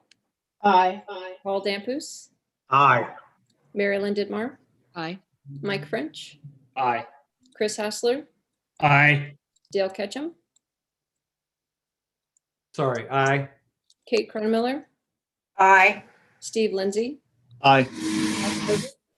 Aye. Clay Mowry. Aye. Dale Nash. Aye. Sharon Pinkerton. Assume Sharon must have dropped off. And Lee Rosen, are you back? Probably not. Robbie Sabatier. Aye. Eric Stallmer. Aye. Ann Zakolski. Aye. And Vice Chair votes yes. How does the chair vote? I vote aye. Excellent. On to task 3. Clay, back to you.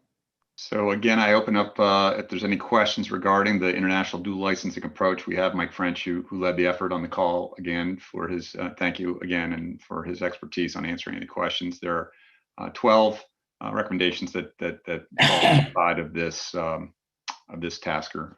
So let me open that up if there are any questions relating to it. Clay, I think Bill had a question here on this item. Bill, did you want to ask? Sure. Can you hear me? Am I doing all right with my mute challenge? All right. Thank you. Yeah, you're great. So just looking at, how much bandwidth does FAA have? I mean, I think we did a good job of scrimmaging to say what are all the options out there. One of them was looking at the definition of a U.S. citizen. And I'm guessing FAA does not have the utmost authority in redefining that. So who else would we have to pull into that discussion and revisit? This is Mike. I'll take this if that works, Charity.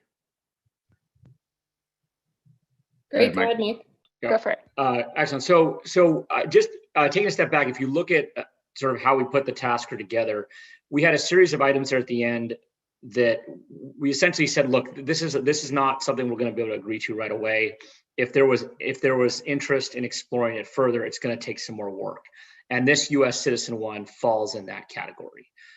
Because to make that sort of change at the end of the day will require a congressional change to the statute. So this, along with the some of those other exploration ideas, are written to tell AST, this is not the front burner, right? These are things that, as resources or time allow, you could explore further that may have fruitful ground for the issue. But not the due tomorrow type items. So, and I think we tried to lay that out in the longer paper just to make clear where things really have that heavy lift. Does that answer your question, Bill? Perfectly, thank you, Mike. Bill, let me just ask, Bill, were you trying to find would the State Department help in something like that, or was that too granular? I was just trying to to say it's a discussion that's going to have to go well beyond FAA. So, I know that we were casting the net wide and looking at the art of the possible with this one. I just wanted to make sure, we had a little bit of understanding of how far we had to go with this discussion. Okay, very good. Any other comments or discussion with respect to Tasker 3? I guess just a quick one from Mike on resources as well. I mean, this would require heavy State Department support, I think, as well. Do you have any sense of additional resources that might be needed to implement some of these dual licensing items? Yeah, so the way I think about it is not that it would take new resources, rather when do the resources that currently get used start getting involved, right? So, currently the State Department will be involved at these different points. And the recommendations here are trying to provide some guidance to ASC that in some cases, starting that clock or starting that engagement with state may be beneficial because that will often be a multi-year process versus waiting a little further along in the application process. So I'd say more of a when do you turn on existing resources versus really looking to create more work for either entity.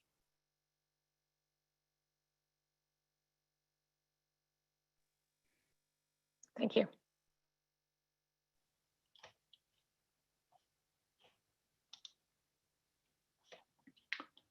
If there are no other comments or questions, Karina, I would propose that COMSTAC vote on the recommendations under Tasker 3 on international dual licensing and the recommendations that follow there for approval. Second. Thank you, Shanna. Great. Jim Armour. Aye, this was nice work. Aye. Thanks. Greg Autry. Aye. Bill Beckman. Aye. Ed Bolton. Jim, nice work. Aye. Thanks, Ed. Shanna Dale. Aye. Paul Dampus. Aye. Mary Lynn. Agree. Comprehensive view. Aye. Great. Mike French. Aye, thanks. Chris Hassler. Aye. Dale Ketchum. Aye. Kate Cronmiller. Aye. Steve Lindsay. Aye. Mike Moses. Aye. Thanks, Mike. Clay Mowry. Aye. Dale Nash. Dale. Come back to Dale in a moment. Sharon Pickerton. Can't tell whether she's rejoined. Lee Rosen. Robbie Sabatier. Aye. Great. Eric Stallmer. Aye. Ann Sokolsky. Aye. Vice Chair votes yes. And how does the chair vote? I vote aye. Thank you. Dale Nash, are you with us? If you are, you're muted. Okay, so we had 3 absent from that vote. And the motion passes. Any additional items from the regulatory working group? None that I can think of. Shanna, did you have anything to add? Nothing to add. Thank you. Great. So Charity, we have a little bit of time before lunch. Do you all want to stop now, or do you want to move into I&I and pick up the schedule? I think this might be a good time to see if Greg would like to give his safety working group update. Not to put you on the spot, Greg, but if you're ready, we can do that now, and then we'll break for lunch. Sure, wasn't expecting that, but we'll do our best here. So thank you. The safety working group actually delivered on our taskers in the last meeting in September. So I'm just going to take 2 minutes here to recap what we did at that time. Just a moment. I know it's not. There we go. So back in September, we reported on our taskers at that time. We were tasked with formulating human spaceflight best practices to guide industry in anticipation of updates to the regulations upon exploration of the moratorium that was put in place under the 2015 Commercial Space Launch Competitiveness Act. For those that don't know, basically there is a moratorium on regulating for the safety of the participants in human spaceflight until 2023. The purpose of that moratorium was under the assumption that this is an industry that's immature. We don't know enough about the technologies and the operations yet to create effective regulations, and industry needs a chance to standardize, just as we went through with the aircraft industry at the time. Whether the moratorium is extended again or not, it seems wise to be prepared to have some discussions with industry and some plans on where we would go, presuming that would happen. Specifically, we were asked to determine the extent to which voluntary consensus standards could be used by industry and identify groups or individuals that were already working on potential products. We observed that the commercial spaceflight industry, while providing the public, doesn't have the specificity to mandate or address non-crew participant safety at this time. The COMSTAC determined that the industry is still learning, but it has valuable knowledge on which to build some standards and to inform potential future regulations when the moratorium terminates. We recommended that the FAA form a commercial spaceflight safety rulemaking committee, SRC, to focus industry efforts on voluntary standards developments and help the space community apply relevant lessons learned on commercial spaceflight as well as in human spaceflight.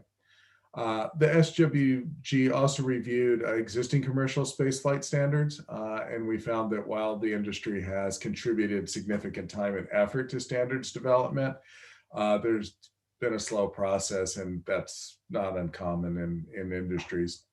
We recommended that FAA retain a systems engineering and technical services organization to conduct the required independent review on readiness for an involved commercial spaceflight safety network, and that was required under the Commercial Space Launch Act Amendment of 2015. Our recommendation 3 was that a standardized reporting structure is called for, that FAA develop a reportable incident database with the goal to provide public access for certain safety critical data based on required informed consent process. And those were all supported. We also noted that companies should implement internal safety reporting systems that would eventually integrate to a future industry-wide voluntary safety system. This would be similar to the Aviation Safety Action Program, ASAP, used in commercial aviation. We also saw that several standard-setting organizations had done work on standards for spaceflight safety, and most notably ASTM's F-47 group, which is headed up by, or was by Michael Lopez Alegria, who came from the COMSTAC. We recommended that FAA and COMSTAC continue to support the ASTM Committee on Commercial Spaceflight and the Technical Standards Organization, responsible for U.S. commercial industry consensus standards. We were informed in these decisions by feedback from the relevant human spaceflight organizations, the firms that look like they would be flying human spaceflight in the next year, as well as is from other companies on the COMSTAC and beyond. And that is pretty much what we did last year, and looking forward to our new taskers coming up for this year.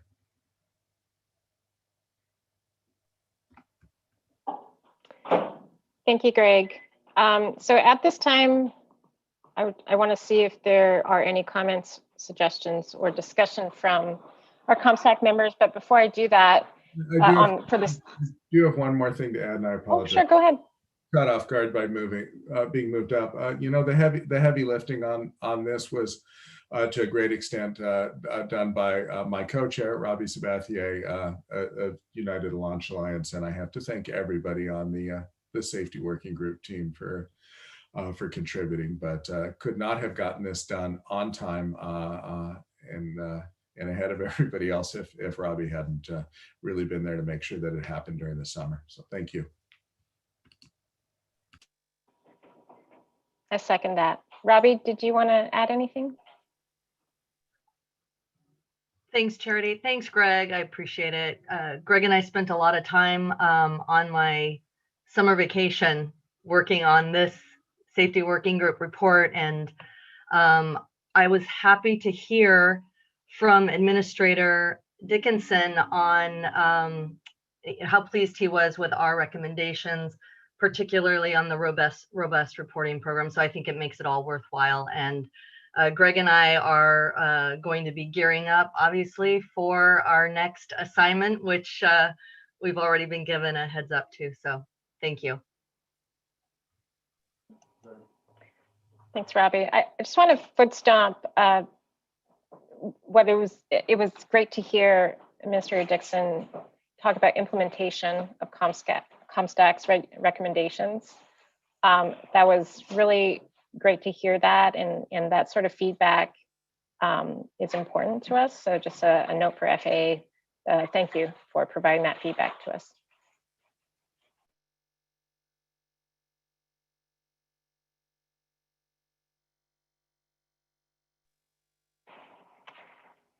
So we have a little bit of time before we break for lunch.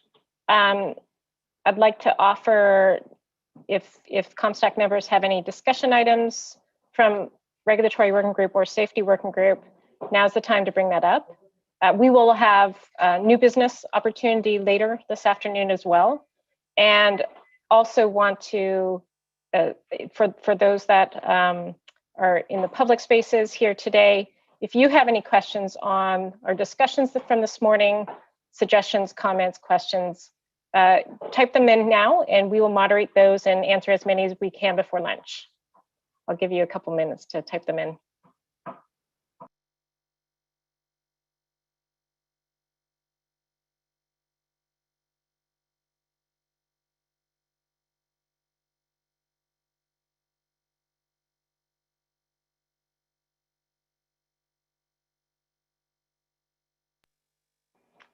Jim, do we have anything coming in, either YouTube or Facebook? I just checked and nothing is coming in over the email.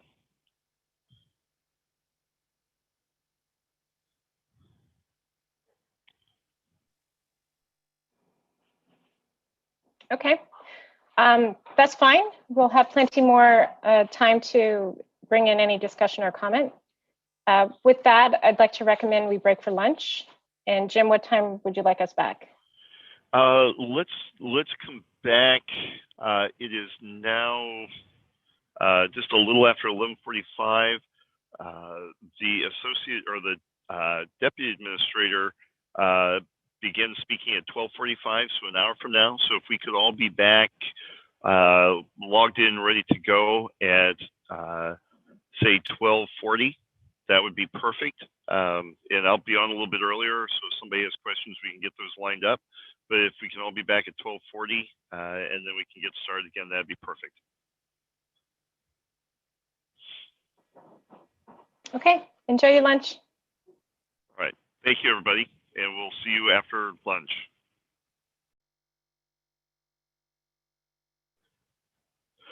All right, welcome back, everyone. I hope you enjoyed your food break. For those of you on the East Coast, a late breakfast. For those of us on the East Coast, a lunch. If you are somewhere else in the world, I hope it was an enjoyable, maybe midnight meal. But we are very glad that you are here and you are back. This morning was a great discussion. Thank you to Charity Whedon and Karina Dries for leading the COMSTAC. And also want to thank Clay Mowry and Shannon Dale for the great regulatory working group, and also Greg Autry for recapping the safety working group. So this afternoon, we're going to kick it off with the Deputy Associate Administrator, Kelvin Coleman, introducing the Deputy Administrator, Bradley Mims, and then we will have him speak as remarks, and then we will jump back into other committee proceedings. So, Kelvin Coleman, over to you, sir. Great, thank you, Jim. And again, welcome back everyone from the lunch break. Madam Chair, Madam Vice Chair, and COMSTAC members, again, it's my pleasure to introduce to you our next speaker, our FAA Deputy Administrator, Bradley Mims. Mr. Mims joined the FAA in this capacity in February of this year, and he has over 40 years of experience as a transportation professional in both the government and private sectors.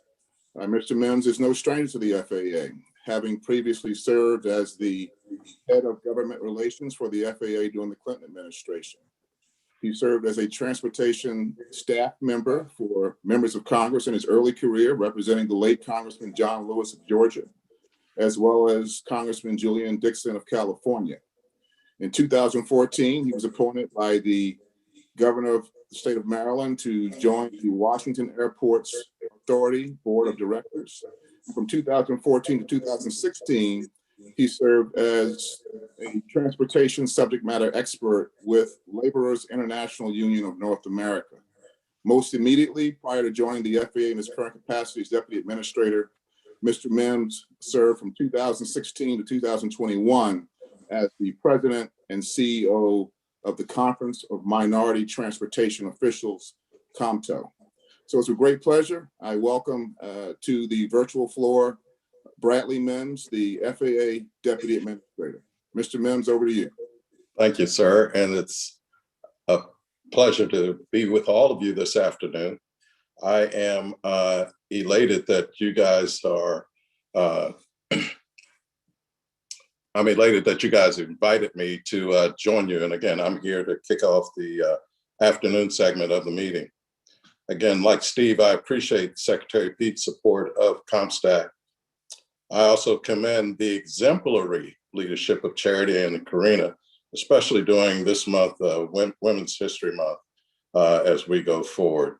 Charity and Karina prove the power of diversity and inclusion. Diversity and inclusion is the reason why I'm here today. I want to make sure I say it the reason I'm here today. I want to discuss it. After being tapped by President Biden's transition team to serve as the agency review team subject matter expert on racial equity, I was later asked to become the Deputy Administrator of the FAA. Of course, it didn't hurt that I spent 40 years in the transportation and airports realms, including a tour here at the FAA as Assistant Administrator and Assistant Secretary for Aviation and International. And I'm glad to be back. I'm a little older and a little wiser as I go forward. So, sir, and if I could just break in for just a moment. Sure. Before we get started, we actually turned your video off. So if you could reshare your video, we want to see this slightly older and very wise individual as well as hear your words. Thank you, sir. Can you see me now? Absolutely. I appreciate it. I appreciate it. Sorry about that. Again, I'm a little bit wise and a little older. You can tell by all of the gray hair these days. At the FAA, I'm again focusing my energy and on the broader cross-section of America and how we've gained ground as people in the aerospace sector. When I look at where I am right now in my career, I draw a line back directly to events that set me on my way and to the opportunities that gave me a chance to succeed. That line is not straight by any means, but it does connect. And I want to help a new generation of adults and kids to find their line and their vector towards the future. Earlier, Steve mentioned Alan Shepard's momentous and safe first flight into space from Cape Canaveral on May 5th, 1961. And I'm not shy to say that I do remember that day quite well. I was in the first grade. And during that time, our principal gathered all of the students into the auditorium. There was a television set on the stage, and we were just thrilled at the scene of Alan Shepard making that first flight. And I can tell you from that point on, I was hooked. I saw John Glenn's first flight. Again, he gathered us back into the auditorium to witness that. And from then on, I loved the space missions. I witnessed, again, by TV, all of the Gemini missions. I've witnessed all of the Apollo missions and the first steps on the moon. And I'll tell you, it has always thrilled me and continues to thrill me. But I want to say, you know, as I got a little older, again, it was mentioned that I worked on Capitol Hill for members of Congress. I did work for a gentleman from New York. His name was Bobby Garcia. He came to me one day and just said, "Hey, Brad," he said, "do you think that you could arrange getting all of the, maybe about 40, 50 kids from the South Bronx," which at the time was the poorest congressional district in the country, down to a NASA launch? And he says, "I'm particularly interested in the launch that's coming up because the first Hispanic astronaut was going up, and his name was Franklin Chang Diaz. And I used all of my resources that I could gather, along with a bit of help from NASA and others, to host 50 kids from the South Bronx to go see the launch of, I remember it was STS, I don't remember it was STS-61C. And also on that flight was our former NASA administrator, Charlie Bolden. And again, I just marveled and was thrilled by seeing these young people have that experience and going down to the Cape and witnessing that launch. And I was just like one of the kids that day myself. So as I'm going forward, you know, I hope that what I did for those young people was, you know, a launch for their careers. And so I hope that some of them were able to become young scientists, young engineers. And I wish I could track those young people today, but I just haven't been able to do it. But my own appeal to all of you is to give the deep thought and action to the power of diversity and inclusion, and to the next generation of aerospace professionals. That's what we're doing, and that's what this administration is about, and at the DOT and FAA. And again, diversity and inclusion, climate change. And again, climate change plays all into this and everything that we're doing at the FAA and what we do at AST. All of us here know that space launches are dreams of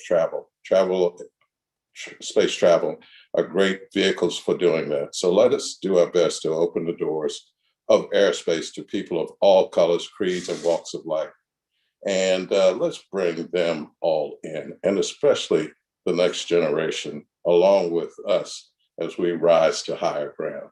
I just want to say again, the whole space, my whole career in space, and it wasn't mentioned in my introduction.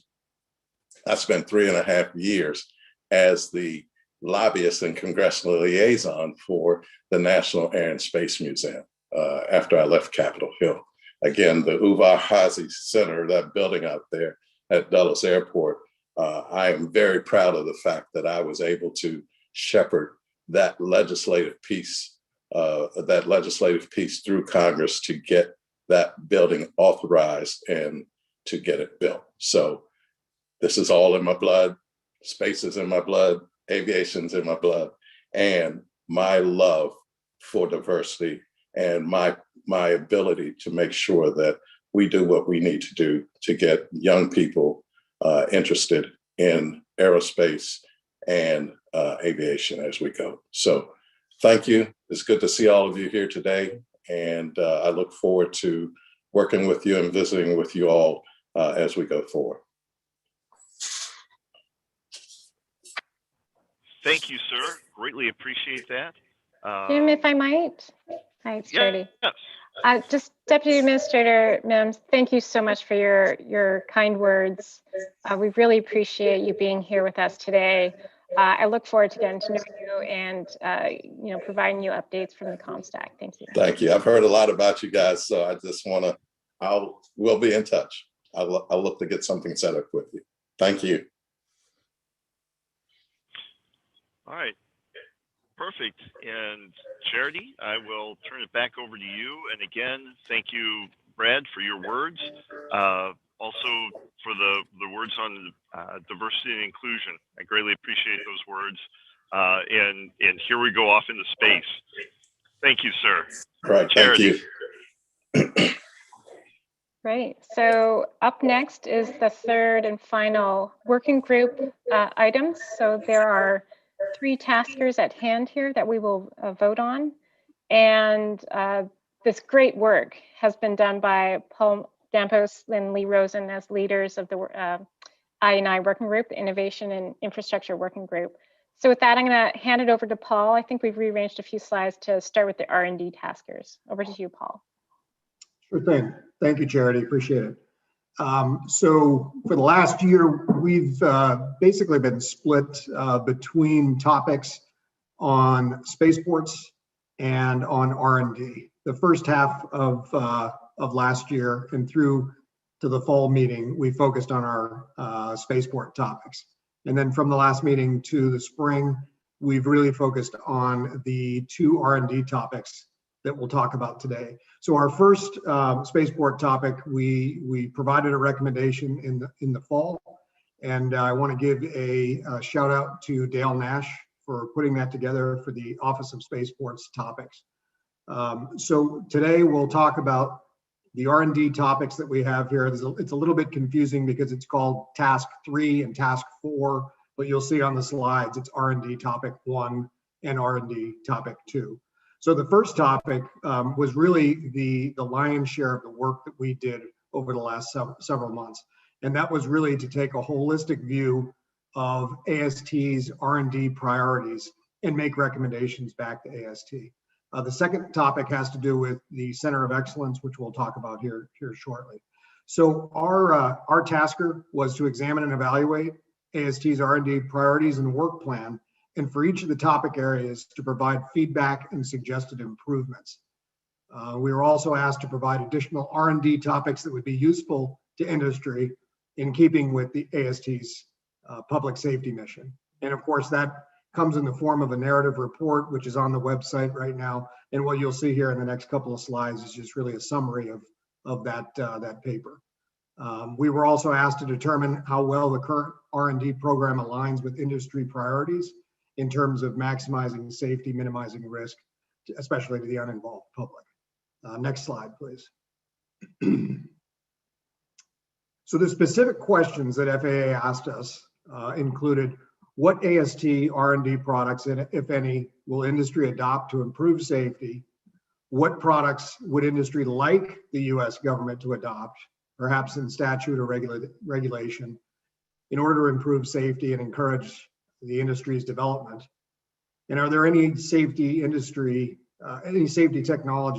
technologies that industry is not pursuing because they're either too expensive or have no clear return on investment? And we saw some themes come from our research on that. Next slide, please.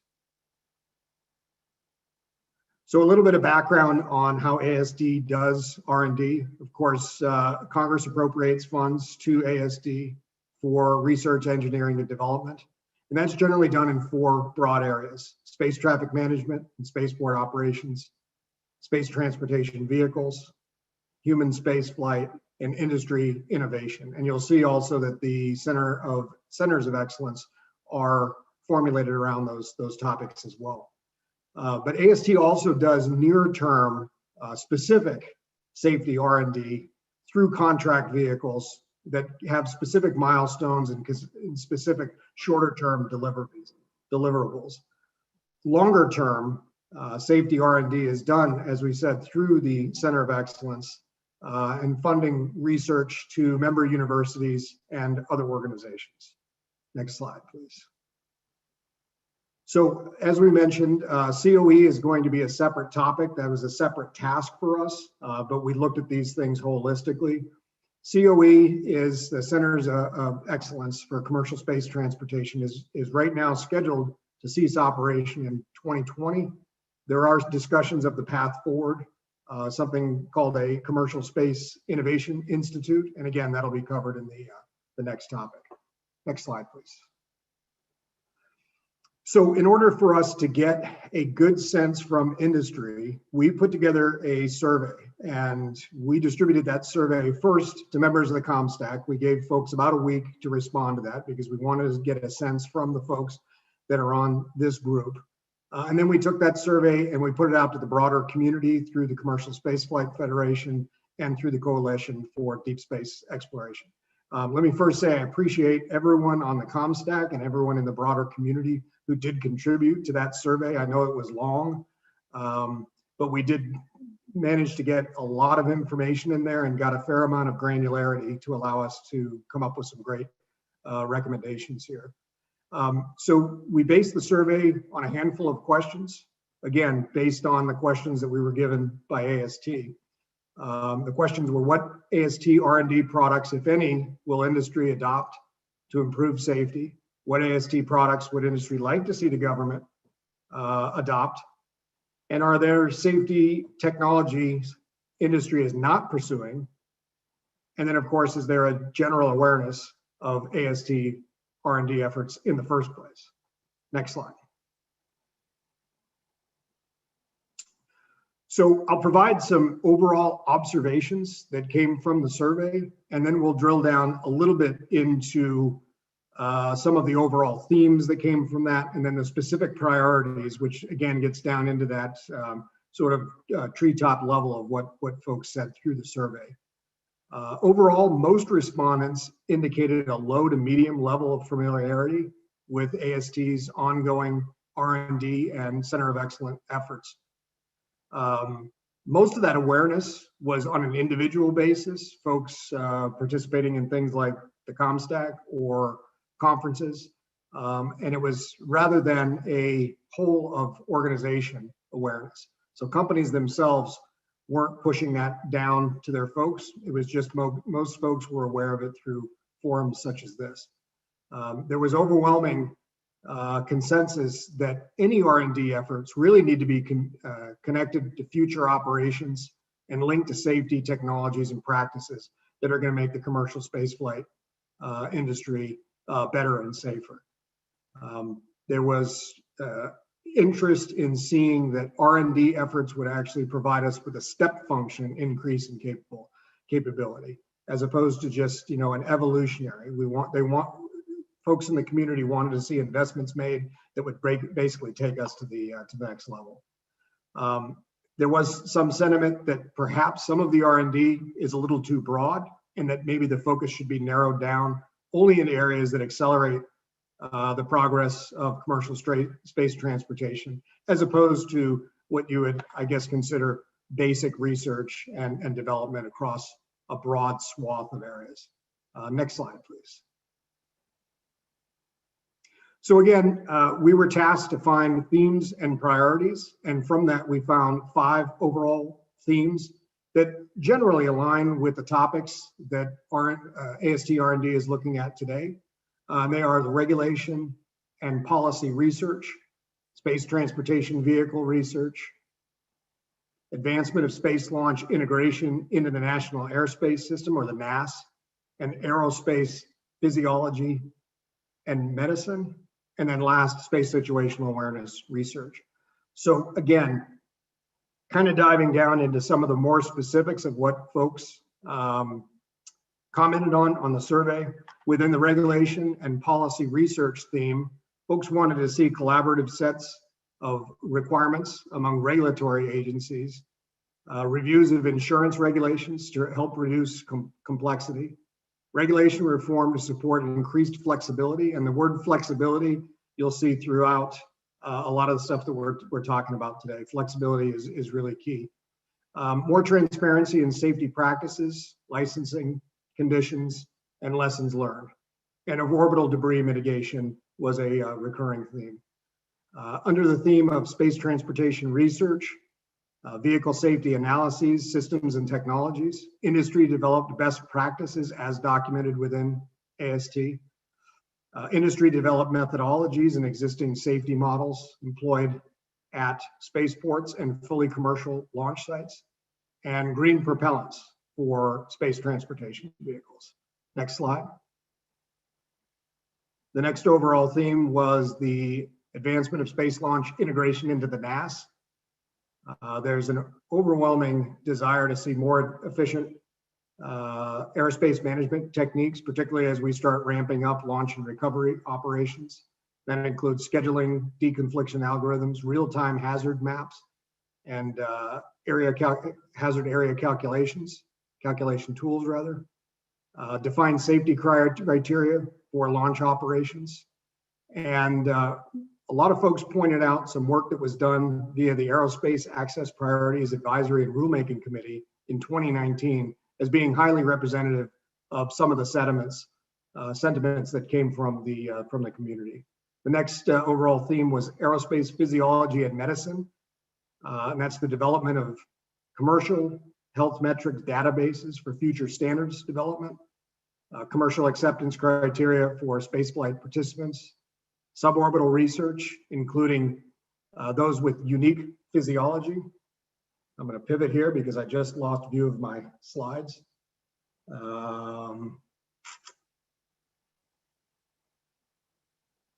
Research into adverse outcomes among crew members and participants, and then working with NASA related to habitability and human factors. Okay, we got the slides back. Next slide, the last theme.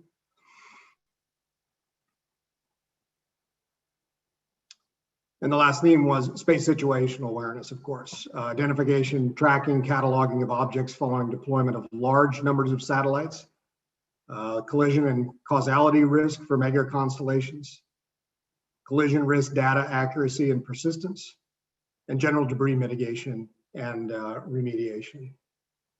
So from this work, we came up with 4 recommendations, which are on the next slide. And we can go into those recommendations or we can open it for discussion at this point.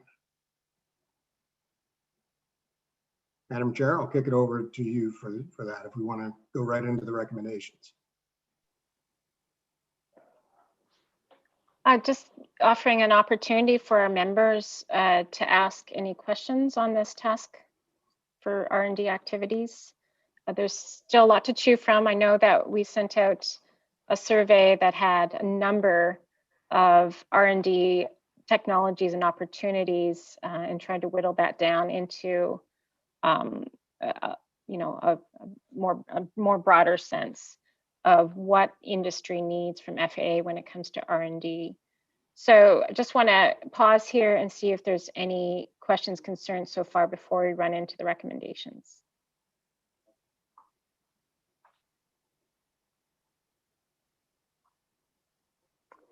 Okay, Paul, it doesn't seem like there's too many, but you can always add it on the chat as well. So let's go through these recommendations.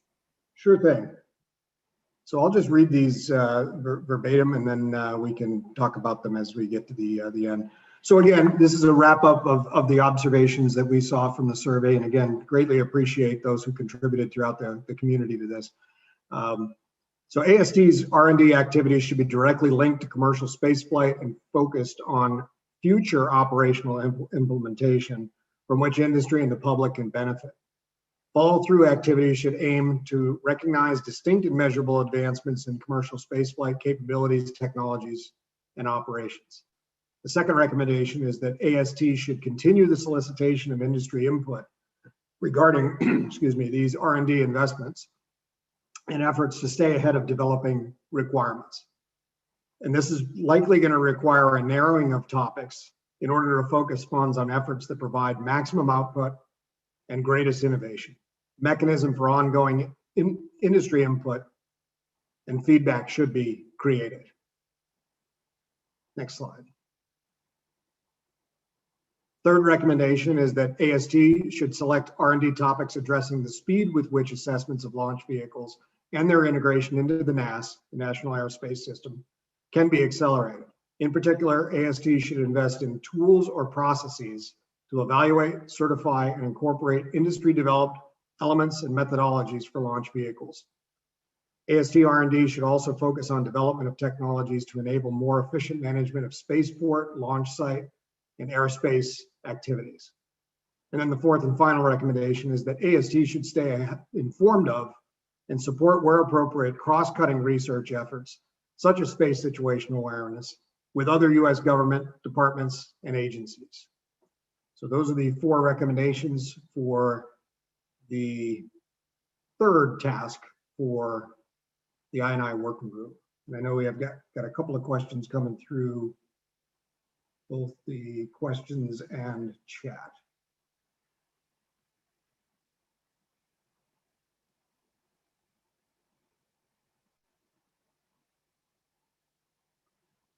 So Charity, would you like me to just to address these directly, or do we want to moderate these? Yes, I apologize. So if you see one that you would like to tackle right away, let's do that. And Karina, would you take a look at the others and provide another one if one fits in this tasker? Paul, I think this is Jim, one of the ones that caught my eye, and they're all great. So appreciate the public for putting in questions. Please continue to do so. That makes this discussion much more meaningful. For R&D efforts, is there an opportunity for public-private investments?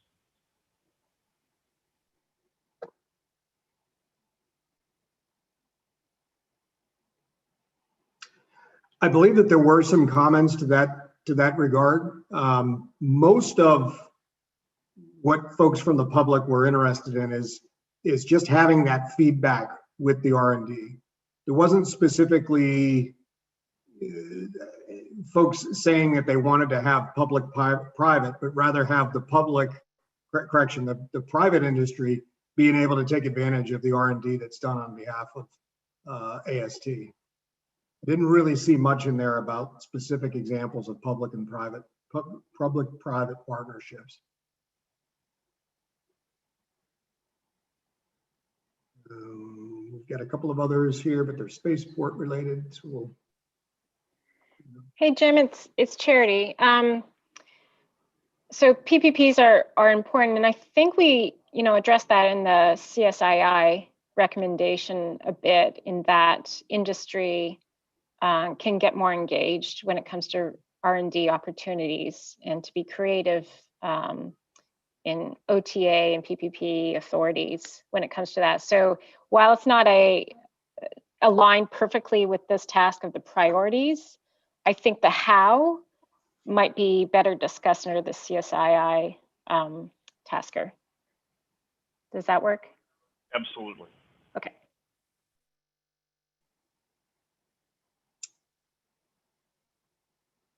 Okay, so we've got a couple of other questions here. And again, I think some of these are focused on spaceport issues. So we're just trying to focus on the R&D topics right now.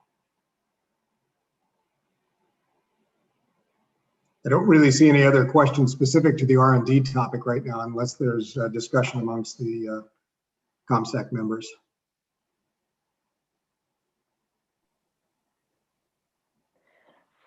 I guess I want to ask the question point blank to our members. As you read these recommendations and had a chance to absorb them a little bit, do you feel that this hits industry priorities well?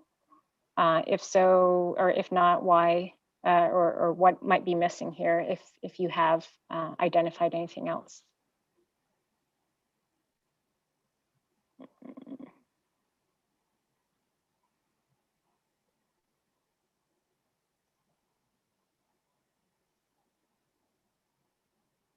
Hey, this is Chris Hassler.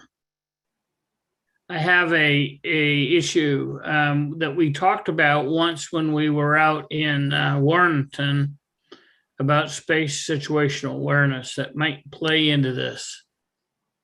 Can you hear me? Yeah, we can hear you, Chris.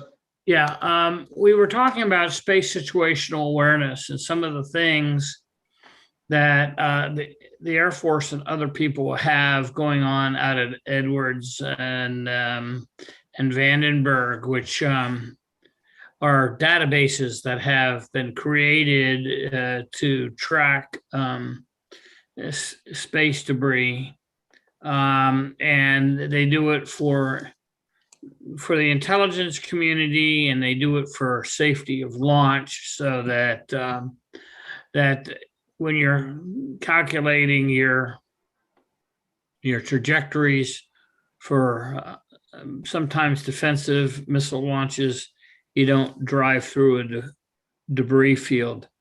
Has there been any connection between NASA, FAA, and the Air Force in these situational awareness databases to share information? There were some very encouraging things that were said earlier today on space debris, and it sounds like that might be a really good R&D effort to tie some of those together, because everybody could share that knowledge, improve safety of flight.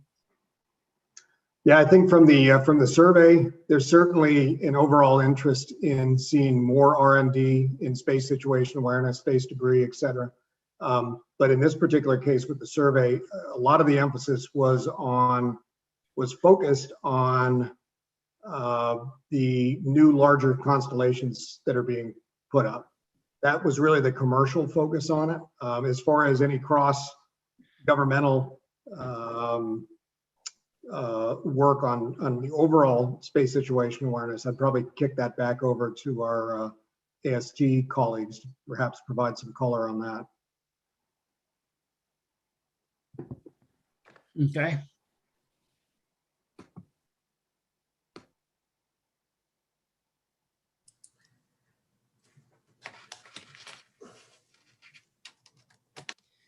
Yeah, this is Wayne. So, we do, particularly for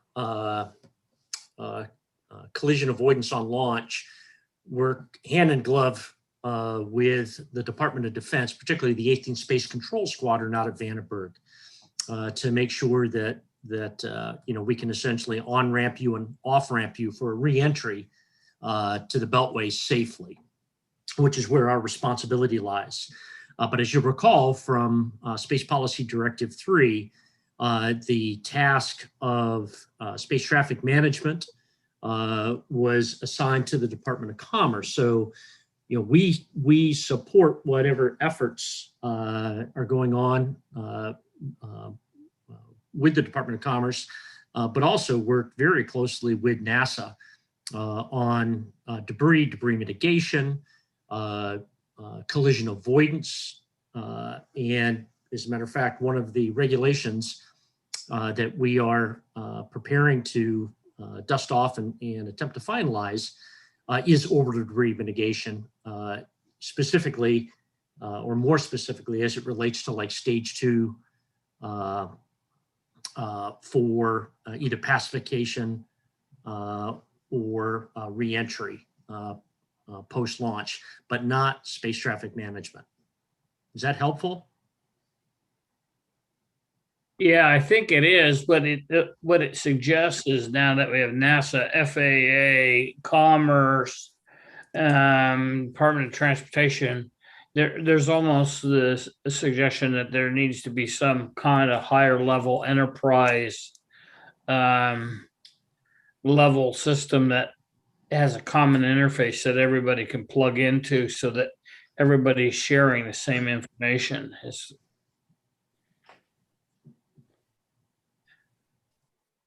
And that might be a great opportunity to go forward and work that with the Hill if that was something people were interested in, because it's early in a new administration, and you could put down a marker to see if you can get some of that funded.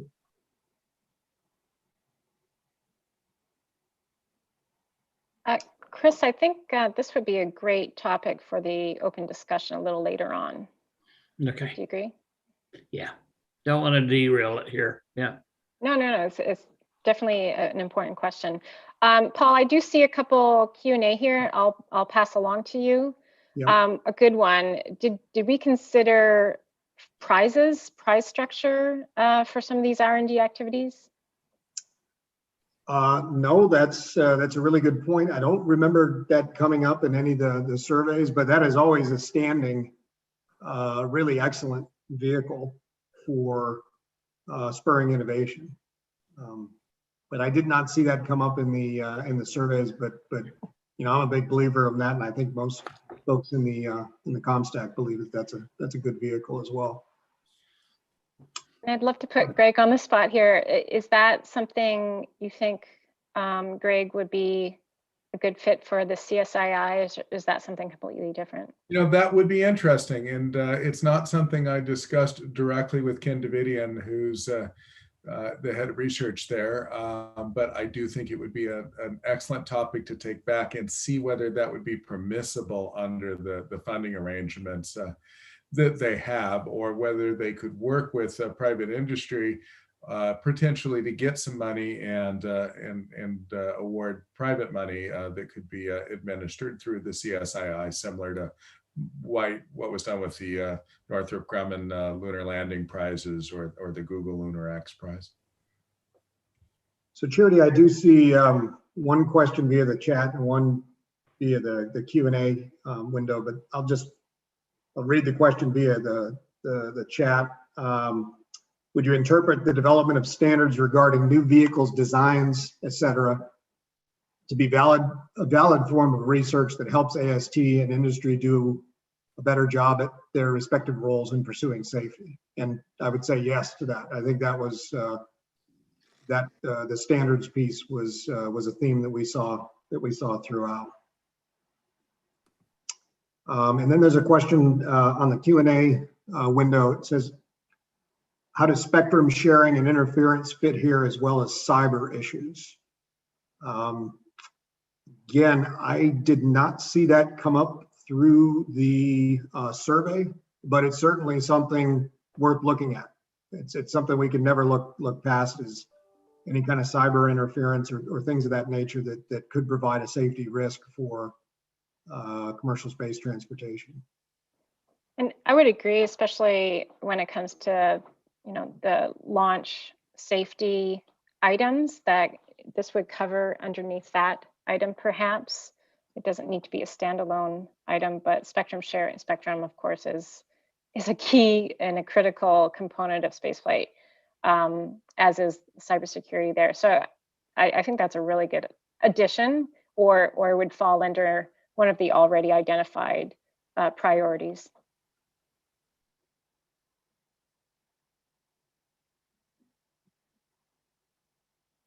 I don't see any further questions via the chat or via the Q&A window.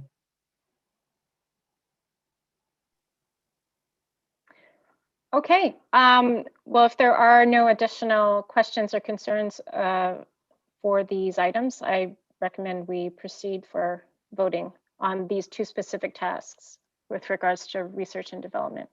So Charity, I think we have a little bit more to say on the COE, because okay, we've got a separate Sorry set about that. of recommendations. Yeah. So we can vote on this first batch and then move into COE, or just roll right into COE and do them all together. Your call.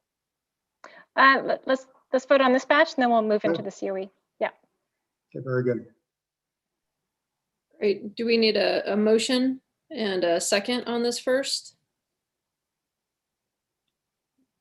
Yeah, I make a motion to approve the 4 recommendations under I&I Working Group Task 3. Excellent. Do we have a second? This is Lee. I'll second it. Thanks, Lee. Okay, I will call for vote, and I've got some folks that might need to type in the chat, so I'm going to kind of toggle back and forth if I don't get an audible right away. Jim Armour. Aye. Greg Autry. Aye. Bill Beckman. Aye. Ed Bolton. Aye. Shanna Dale. Shanna might be on chat. So Shanna, I'm going to come back to you. Paul Dampus. Aye. Marilyn Dittmar. Aye. Mike French. Mike. Not getting anything from Mike, but I did see Shanna. I saw your vote. Thank you. Aye. Can you get me, Karina? Gotcha, Mike. Thanks. Chris Hassler. Thanks. Aye. Thanks, Chris. Dale Ketchum. Aye. Kate Cronmiller. Aye. Steve Lindsay. Aye. Mike Moses.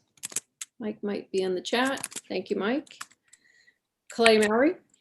Aye. Dale Nash. Aye. Sharon Pinkerton. Not seeing Sharon. Lee Rosen. Aye. Robbie Sabatier. Aye. Eric Stallmer. Eric. Back to Eric in a minute. Ann Zakolsky. Aye. And Vice Chair votes aye. And how does the chair vote? I'm an aye. Thank you. Thank you. I've got Eric's from the chat. I believe we've captured everyone. Thanks so much, everybody. Great. We'll move on to the next task, task 4. You can have the next slide. And one more slide. There we go. So just, I'm sorry, back one. Not to confuse anyone again, this is task 4, but we were calling it R&D topic 2. So again, just a little bit of background on this one. As we talked about putting together the survey to gather up information regarding the overall AST R&D priorities, we added some questions in there regarding the centers of excellence as well. And that way we kind of kill 2 birds with 1 stone with 1 survey. So in addition to the 4 broad areas of research, we added questions regarding the center of excellence as well. I will kick it over to Greg Autry, who I really appreciate jumping in to help the I&I working group. He took on this topic and produced our paper, which again is on the website. So I'll kick it over to Greg. All right, thank you, Paul. It was a pleasure to work with I&I Group on this topic.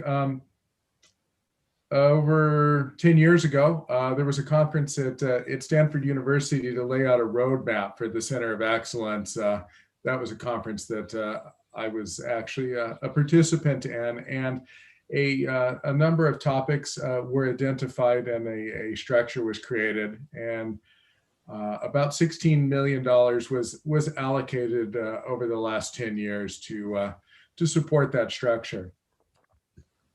Some surveys were done as part of the I&I group to determine whether industry felt that they were aware and whether this process had been entirely effective or not. Can we see the next slide?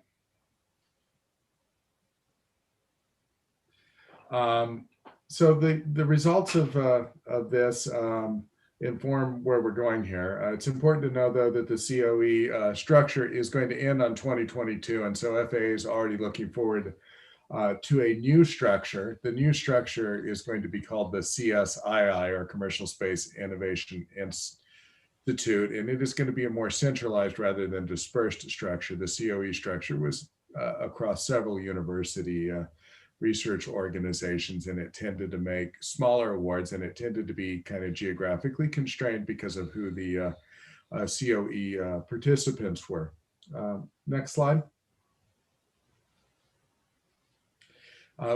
We took a look at what AST was planning to do with the CSII. Specifically, we were briefed by Ken Davidian, and I spent time working with Ken as well, and we shared this with industry participants. And in general, we recommend that that FAA continue in this direction. We'd like the industry to see more of what the final outcome is going to be, but there are a number of points that that seem to align well with fixing the issues that the survey identified as weaknesses of the COE structure, which were primarily the smaller amounts of money, the geographical locking down to the individual institutions, and their lack of awareness and sometimes the informal way in which input happened. Next slide. There we go. So that's what I had to add there. Paul, anything you want to add? No, again, I really appreciate you jumping in on this, as the I&I working group had a pretty full plate over the last several months. And again, this dovetailed very nicely to the work that we were doing, looking at overall R&D priorities. So we'll open it up for discussion before we vote on this recommendation.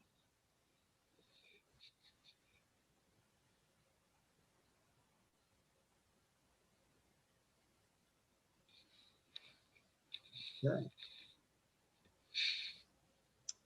Not hearing or seeing any questions on this. I think we can. Actually, Paul, I have one. Yeah, go ahead. So this takes space out of the COE structure, doesn't it? So there'll be all sorts of R&D in COE, and this is for Greg, obviously, and then there'll be the standalone CSII. Do I have that right? Yeah, and in general, it'll be more centralized, and it'll work with researchers from industry and academia, but not specifically at specific university centers, which was the structure under COE. And in general, it'll be allowed to have larger awards and perhaps not divide the money up as ineffectually as some industry participants felt might have been the case previously. Will the CSII be able to cross-pollinate into COE activities like?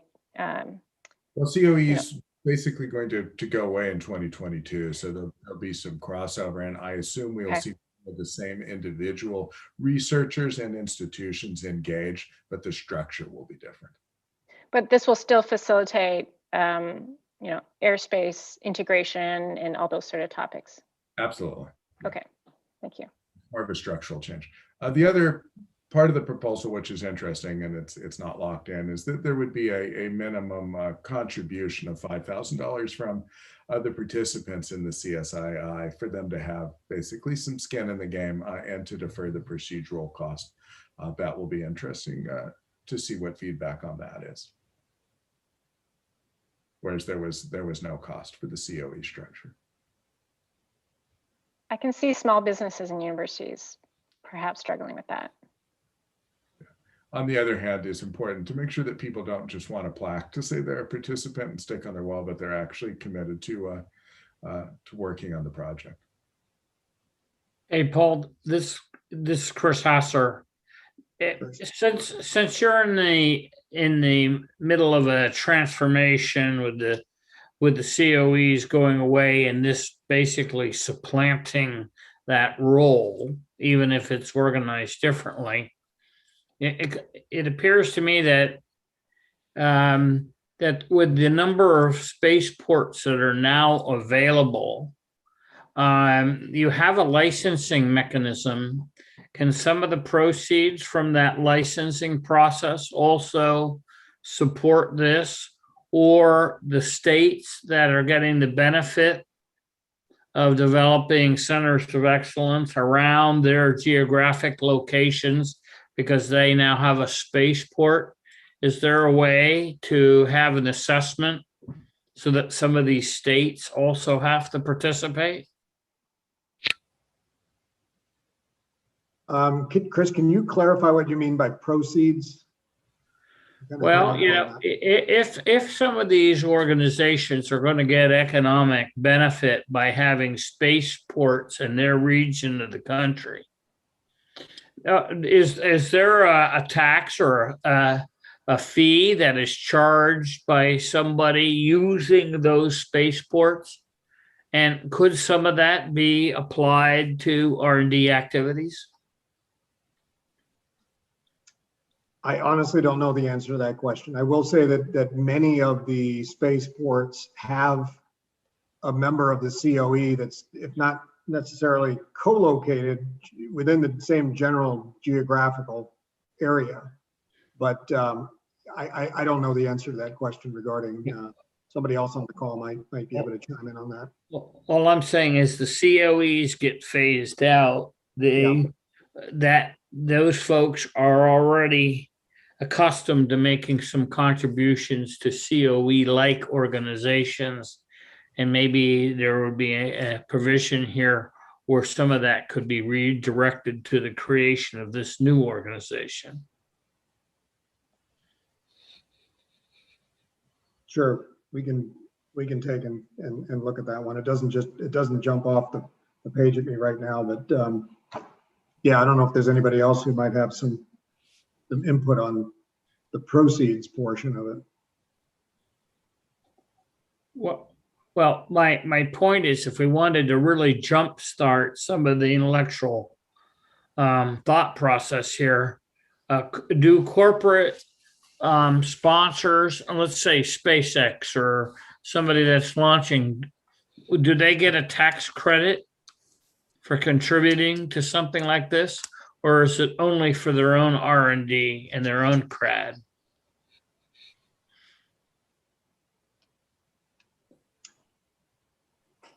Not to since you called out SpaceX, not to put Lee on the spot, but Lee, are you familiar with that at all?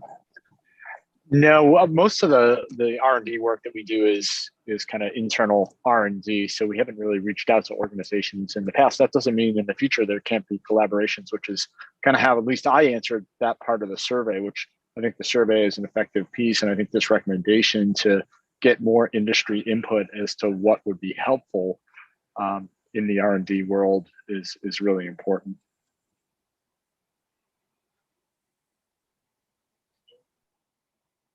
Yeah, I don't have any more to contribute to that. Maybe it's just something that we should think of as we're at a tipping point here where our business case may need to be updated to evolve with the new organizational changes that we're witnessing. Sure. Yeah, that's a good point. Thanks, Chris. Any additional questions for Paul on this topic or discussions items?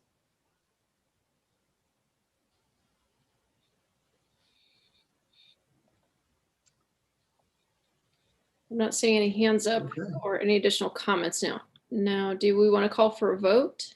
Are we ready to vote on this item? Yeah, I think we can read it and call for a vote. Okay. So the COMSTAC supports FAA's direction of reforming its R&D efforts.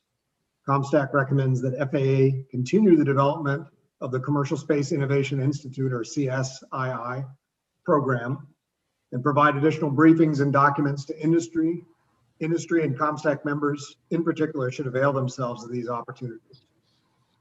And I will make a motion to approve the recommendation on I&I Working Group Task Number 4.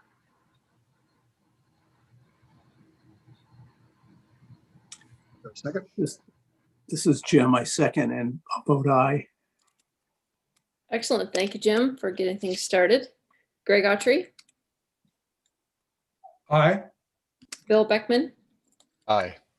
Ed Bolton. Aye. Shanna Dale. Aye. Thank you, Shanna. Paul Dampus. Aye. Mary Lynn Dittmar. Aye. Mike French. Aye. Chris Hassler. Aye. Dale Ketchum. Aye. Kate Cronmiller. Aye. Steve Lindsay. Aye. Mike Moses is an aye in the chat. Clay Mowry. Aye. Dale Nash. Aye. Sharon Pickerton, I believe, is out. Lee Rosen. Aye. Robbie Sabatier. Aye. Eric Stallmer is an aye in the chat. Ann Zakolsky. Aye. And Vice Chair votes yes. How does the chair vote? I vote aye. Thank you. Thank you, Charity. And this item passes.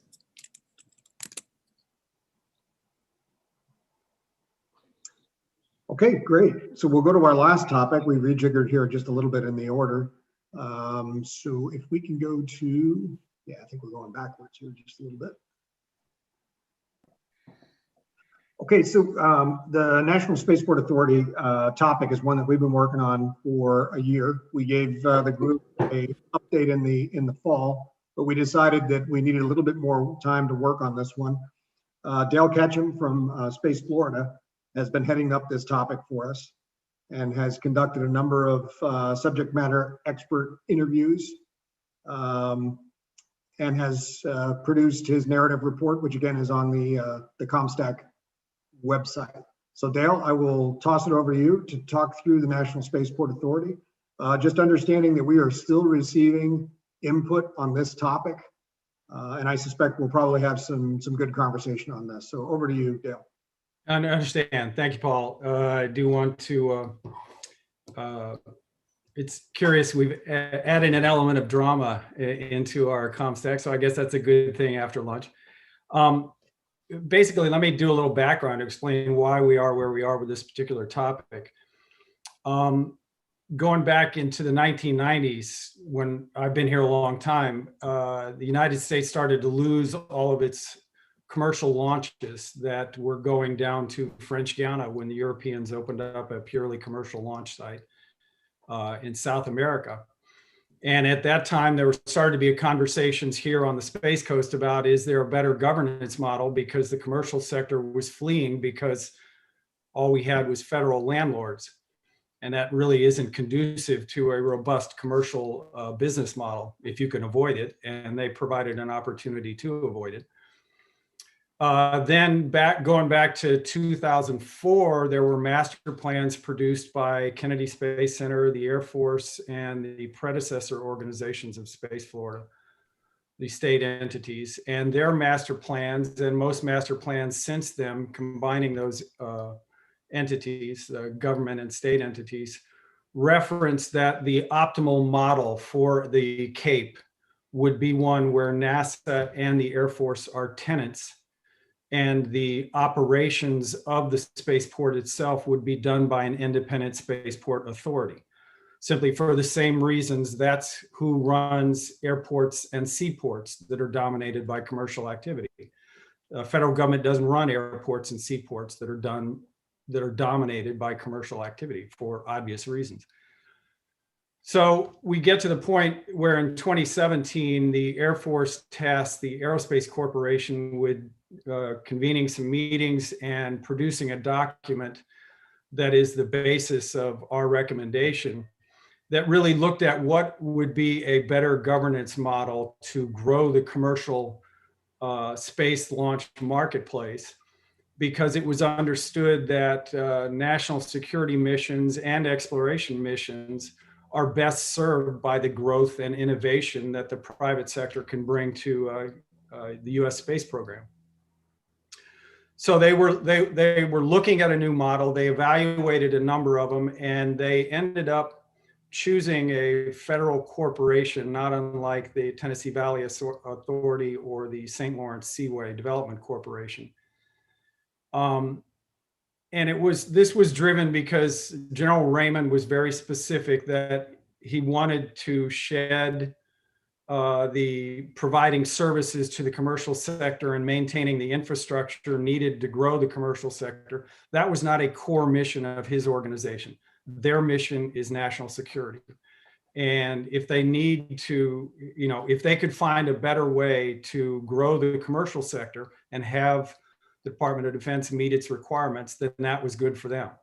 And they were prepared to look at that, and they put this on the table as a point of departure for discussions. It wasn't necessarily, this is what we want.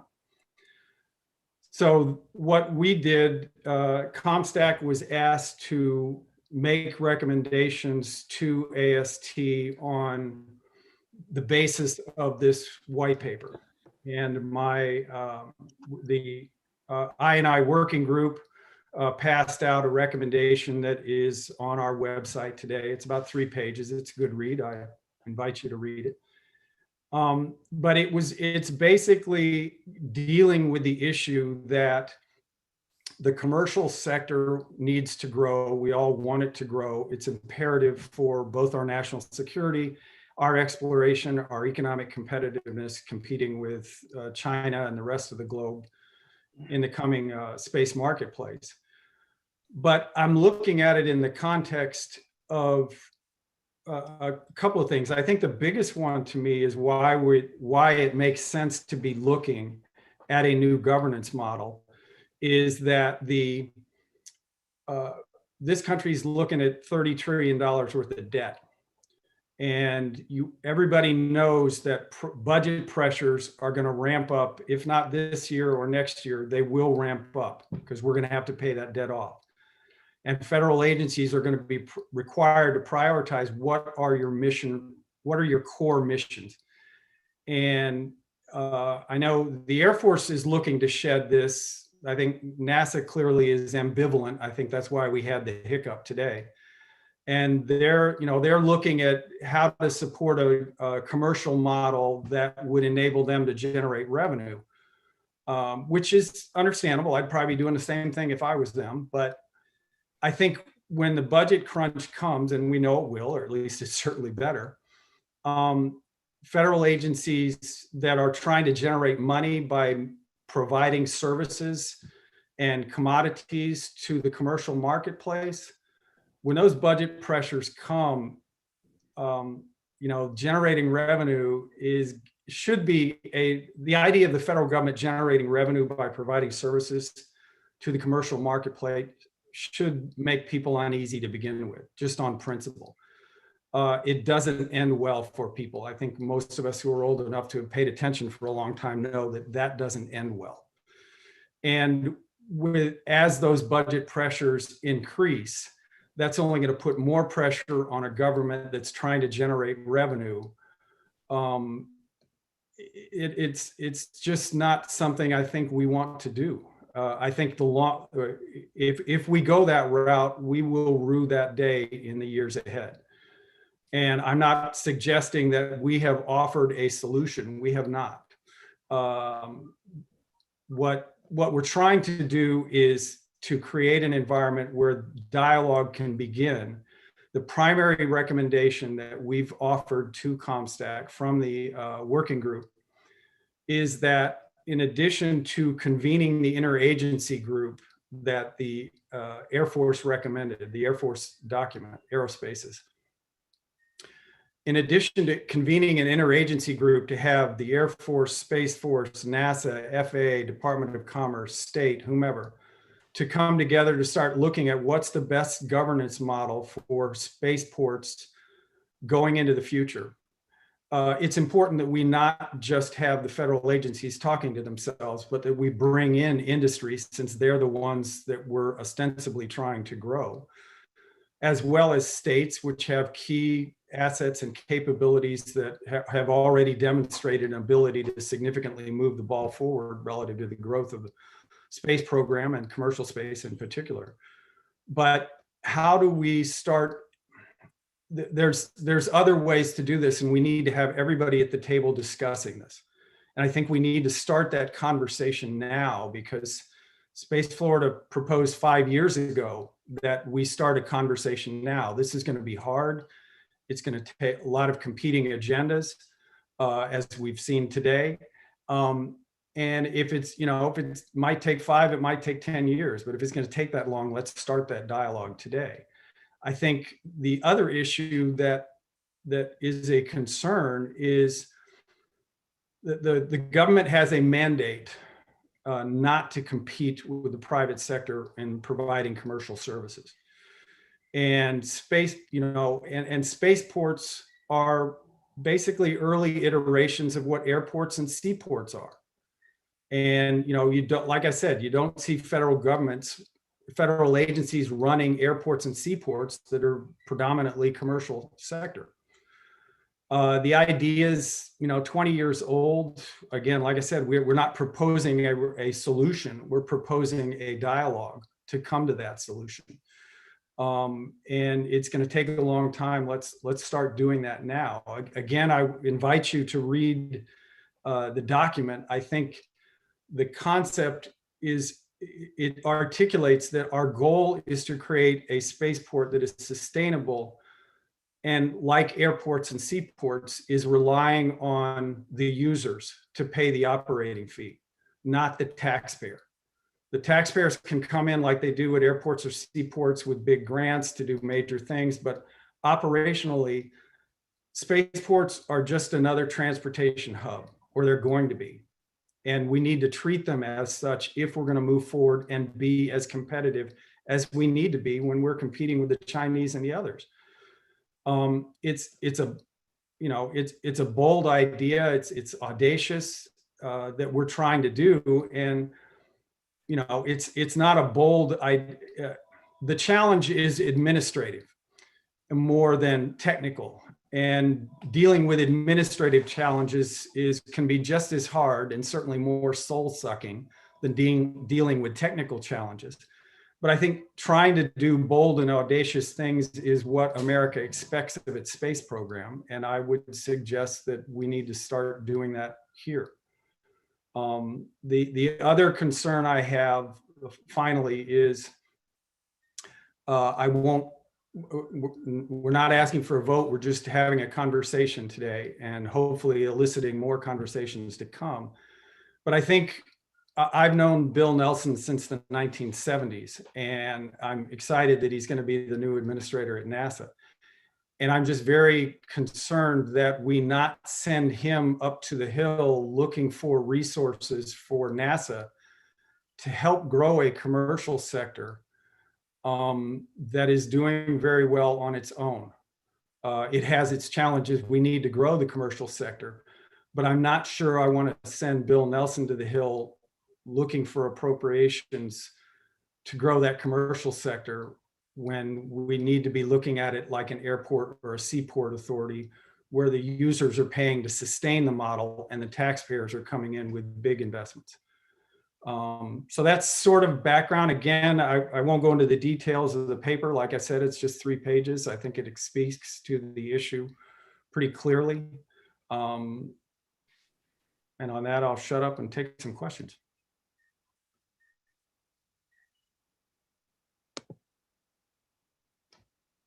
So this is somewhat of a complex topic, and as I said when we opened, we are still gaining some input from some of the stakeholders. But what I'd like to do is open it up to the members of the COMSTAC to make some comments and start a discussion on this particular topic.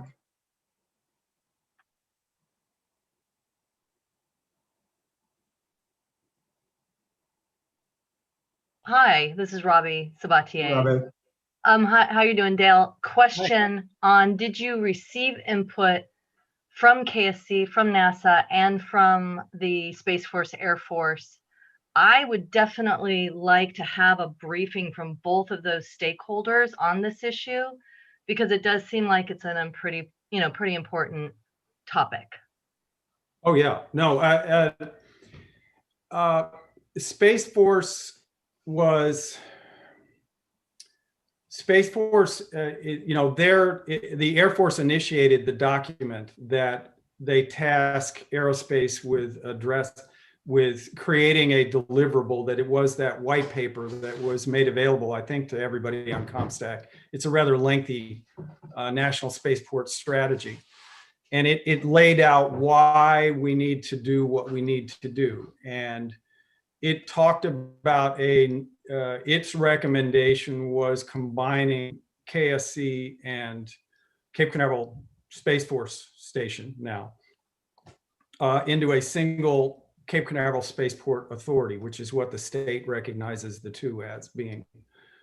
And I think the goal was, and they specifically said they weren't necessarily making a hard recommendation. They were just saying, this is an important issue. We need to get a lot of people around the table to start discussing the best way forward. It's going to take time to do, a lot, obviously competing agendas. And I would certainly, counsel, if that sounds like a great idea. Let's have a formal meeting, and if we need to do it under the auspices of COMSTAC, that's fine. But the one of the recommendations was that AST should step in, because the original white paper that came out of the Air Force, Space Force, they were pretty clear that they did not think the Air Force should lead this effort. The military should lead this effort. And they didn't say who, but it strikes me that since we are talking about a new transportation hub, like airports and seaports, that AST and the U.S. Department of Transportation seems like the appropriate people to convene that meeting.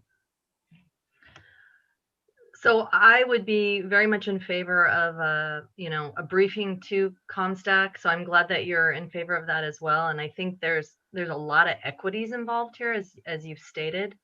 So I think just having that briefing from both NASA and Air Force Space Force would be very beneficial to all of us, in addition to reading the reports you've referred to. That's all I have. Okay, thank you. Thank you, Robbie. So Dale, this is Kate. The other group, I haven't been involved in this. I did read your paper, but I would also like you to look at other stakeholders who maybe weren't consulted, potential users, because I'm not sure if I understand what the cost implications might be to have another entity involved. Would their costs go up? And so I agree that we need to listen to NASA and the Air Force and hear their input, but I'd also like to hear from the users how they view this. No, and that's who I meant, that what we're recommending to AST as COMSTAC would be that a meeting be convened that includes not only the federal agencies, but the users.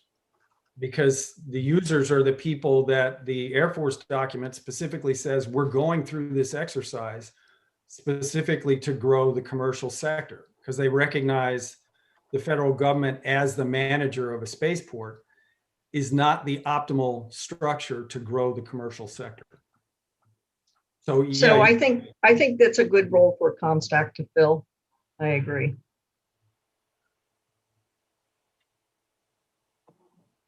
Hey, it's Charity. I just want to echo that of those equities, industry has a significant voice here too. I want to thank you, Dale, for thinking through this very complex problem. I too want to hear additional inputs as they come in. Just want to see if anyone else has any additional comments or discussion on Spaceport Authority. This is Chris. Do we want to vote on this today, or do we want this to be more specifically worded? This is pretty broad. I would think that you have to not only think about governance, but I think you're talking about a completely new economic model as well. Yeah, I think it's a consensus that we're not going to vote about it today. Let's get, and maybe we can just say this is the initial part of starting that dialogue. Is COMSTAC will be a part of triggering some initial conversations with NASA, the Air Force, and bring in others, and let's because the idea is to create something new that doesn't exist now.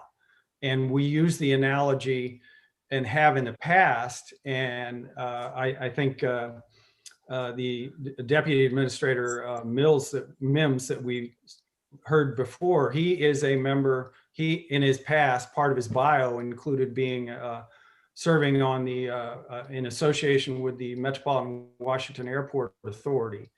And that's sort of an analogy, sort of, compared to this is Reagan and Dulles airports were managed originally by the FAA from their inception back in the 20s up until the late 80s. And they were trying to manage it as the marketplace of international and domestic air travel tried to, grow their capability to get to the most powerful city on the planet. And they just kept failing miserably until finally the FAA threw its hands up and turned it over to an independent airport authority that's a joint venture between the Commonwealth of Virginia and the District of Columbia.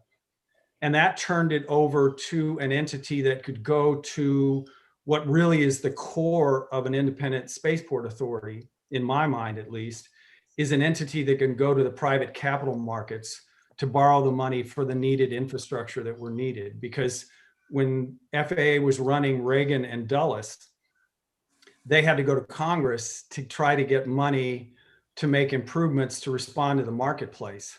And when it was turned over to an independent authority, then you go to the private sector, private capital markets, borrow the money to put in the new taxiways and parking garages and fuel farms and terminals. And then the users pay that off and generate the money to do the maintenance and overhead, the same way any airport or seaport authority works. And I think it's important for us, if indeed we're thinking about the future, that we follow what the master planning documents from NASA and the Air Force indicated to us almost 20 years ago, that an independent spaceport authority is the optimal model to grow US leadership in space. So I agree, we should not vote on it. There's a lot of activity. So let's wait and take our time. Yeah, I think there's a number of comments coming over the Q&A window. It give us a little bit of pause on this, as we knew that this was going to be a complex issue. Any other comments, verbal comments from the COMSTAC, from the members online?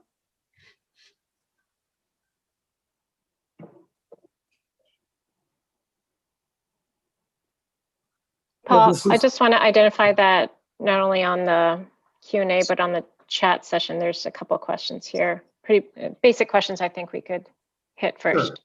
Yeah, absolutely. Let me pull up the first one here.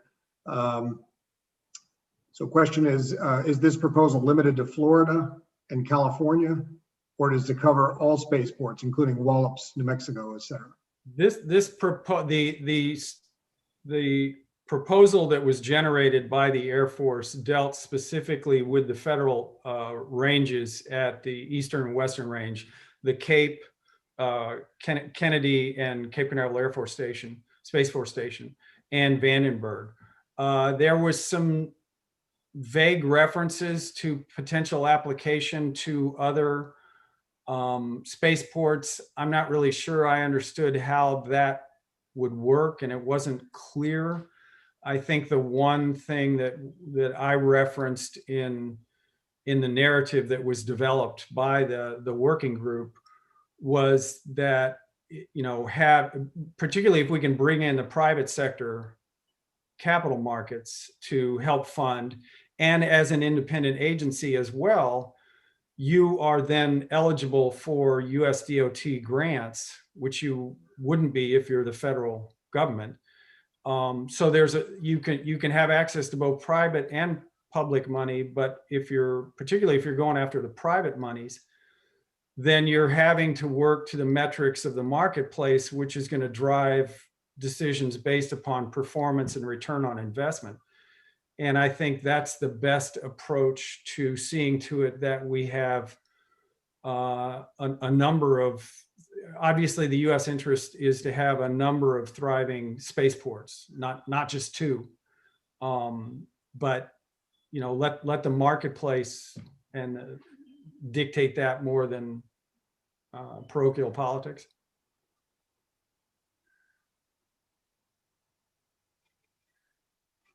Thanks, Dale. Definitely encourage more questions here, comments for folks who want to chime in. We just, we want to make sure everyone's aware that, some of these topics, industry definitely has a stake in the outcome of any of these topics. This particular one came up in COMSTAC because AST was looking for feedback from industry about how this could impact industry if this were to be set up. So I think Dale and the team have done a really good job of really identifying what some of those issues were. I can actually speak just, briefly on from the commercial spaceport perspective, having just come from Mojave. One of the concerns from the commercial spaceports is, whether a lot of federal funds might be invested in some of the federal ranges at the expense of what's happening in some of the commercial facilities.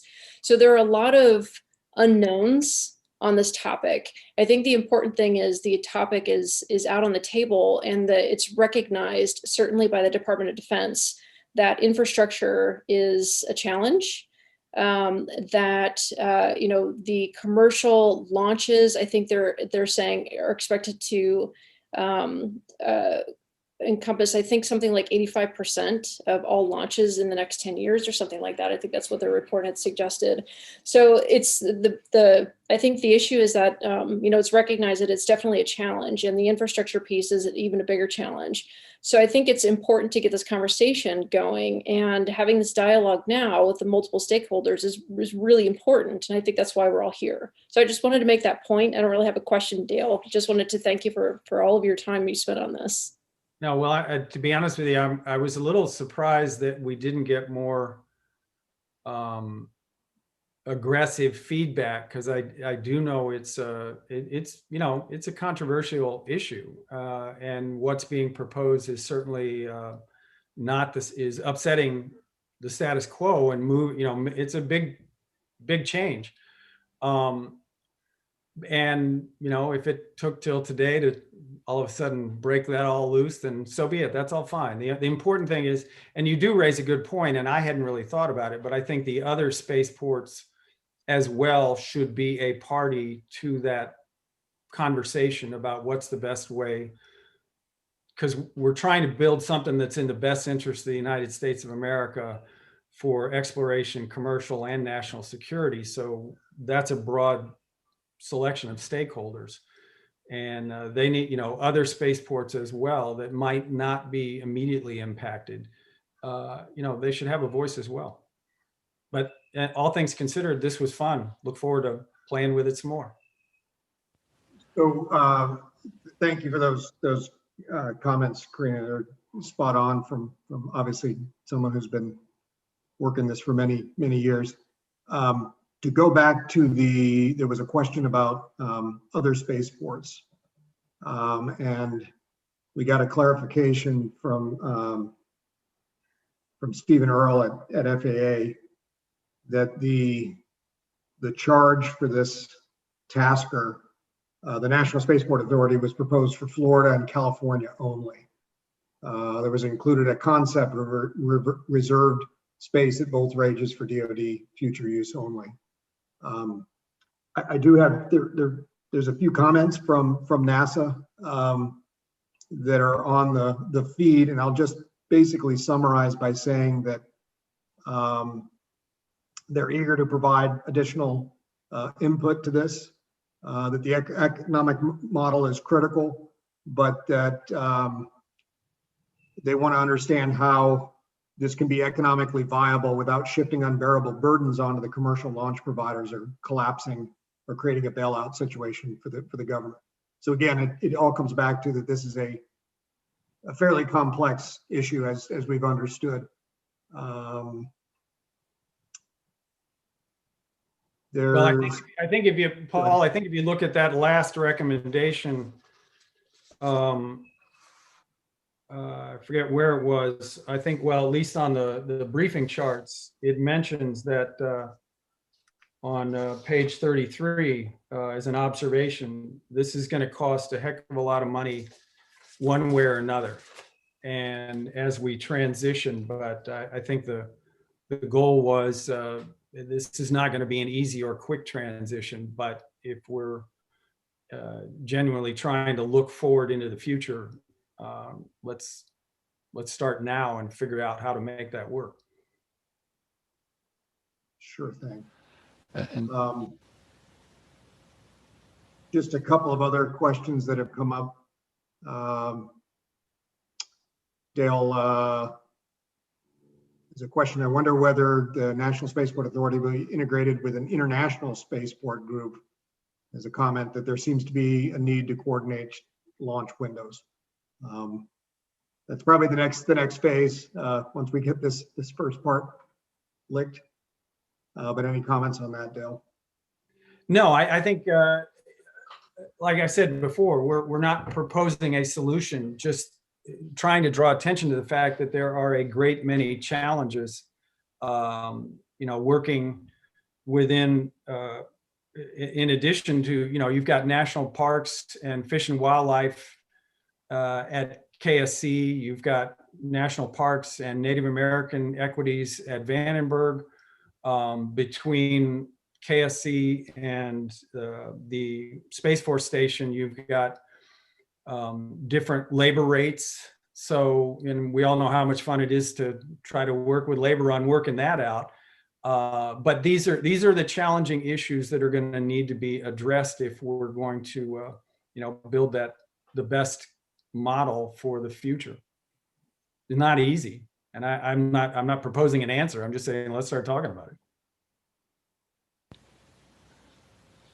Dale, this is Bill Beckman. I commend you on bringing this issue up. I think we're all finding out there's many facets to this, a lot of different stakeholders, and so just trying to get this out, I commend you for that. One thing I'm looking at is right now when I go down to the Cape, it just seems like there is increased infrastructure down there. There's more users. It seems like what's currently there is working. And so I put that out there as a data point. Something else that, if we open the aperture to say there has been, a lot of interest in spaceports in general. And so I look at a greater market assessment to say how much, even though this market is expanding and it's doing a lot better, are we overbuilding capacity? And in taking this next move, is it riskless, or is it, a lot of risk associated from the risk of, building a whole lot and then the market never materializes, and then the end users are stuck with a lot higher infrastructure costs to offset, and it actually works counter to your initial. So I'm just pointing out that there's a big risk. I think we ought to look at the bigger market and say, KSC is one of many spaceports being either active or being proposed. And as a betting man, I'm going to say that probably not everybody's going to have the user community available to them. We ought to just factor that in. And I agree. And I think I think much of the growth that's occurring down at the Cape is emblematic of why I think a spaceport model would probably work more efficiently. An independent spaceport model is, if you look at Blue Origin or OneWeb satellite manufacturing, the Airbus OneWeb facility, those are private sector capital investments. And if they've been overbuilt, then the private sector miscalculated. And they're both owned by Space Florida, but we structure everything so that the state taxpayers are not holding the bag if something goes wrong. So I think there's risk everywhere, and markets have been known to create bubbles in the past. But I think markets also are what drive the engine of innovation and growth and the success the United States has had. Managing it well, I think, is the challenge, and it's much easier said than done. But I think, again, I think the more we look at being able to access private capital to drive that growth, they're not perfect, but those guys with the green eye shades who actually stroke the private sector checks, they usually are pretty fair about doing their due diligence. They do as well as anyone. Not that the federal government can't do the same, but I think the more we leave it to the private sector, the more likely it is we won't build something foolish. No guarantees, though. Thank you.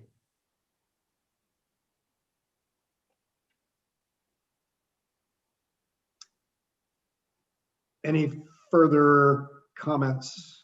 I think we've covered the questions that are open right now. I think there's a number of loose ends with this that have been brought up both in the Q&A and in the chat.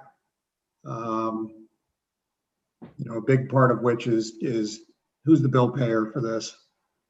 Particularly when we're starting to herd together commercial activities, civil activities, national security space activities, and then there's a congressional component that I think, as we've decided here, warrants some further examination. So I would propose that we stand fast on the recommendations for right now, and maybe have some public comments, or maybe have some comments during the public comment session. We'll actually be giving folks a few minutes back here. But I would encourage, as we go forward with this, a more robust participation on behalf of the COMSTAC members and other members as we continue to try to tackle this somewhat thorny issue. So I think that we can put together a robust plan to really have an inclusive conversation over the next several months.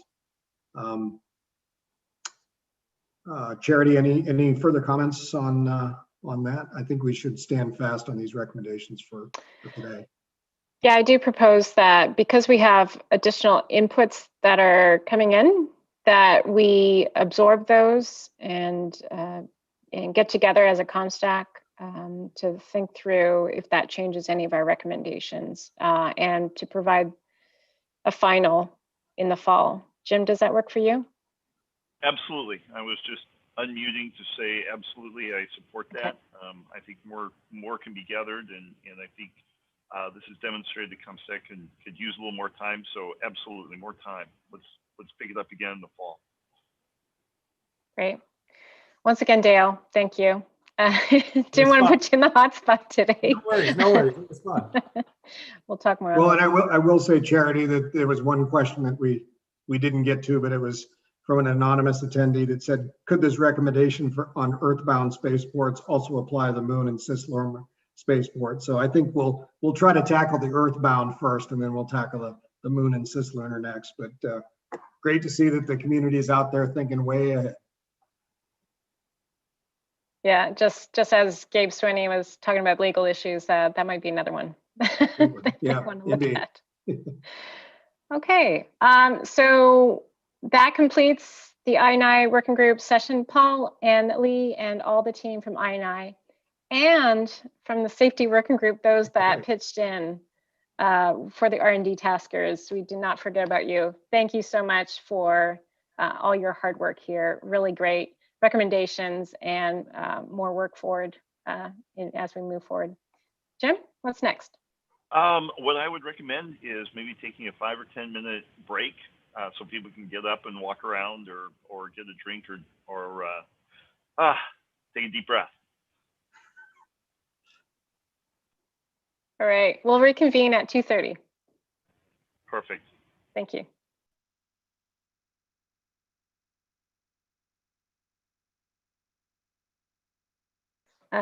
Jim, I see we're going to make our way to new taskers or public comments now.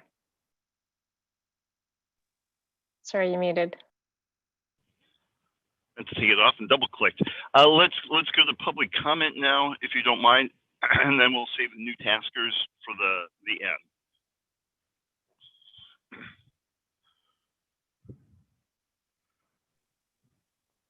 Okay, so are there any predetermined comments that we want to call on people now? Oh, there we go. Yes. Bob Cabana.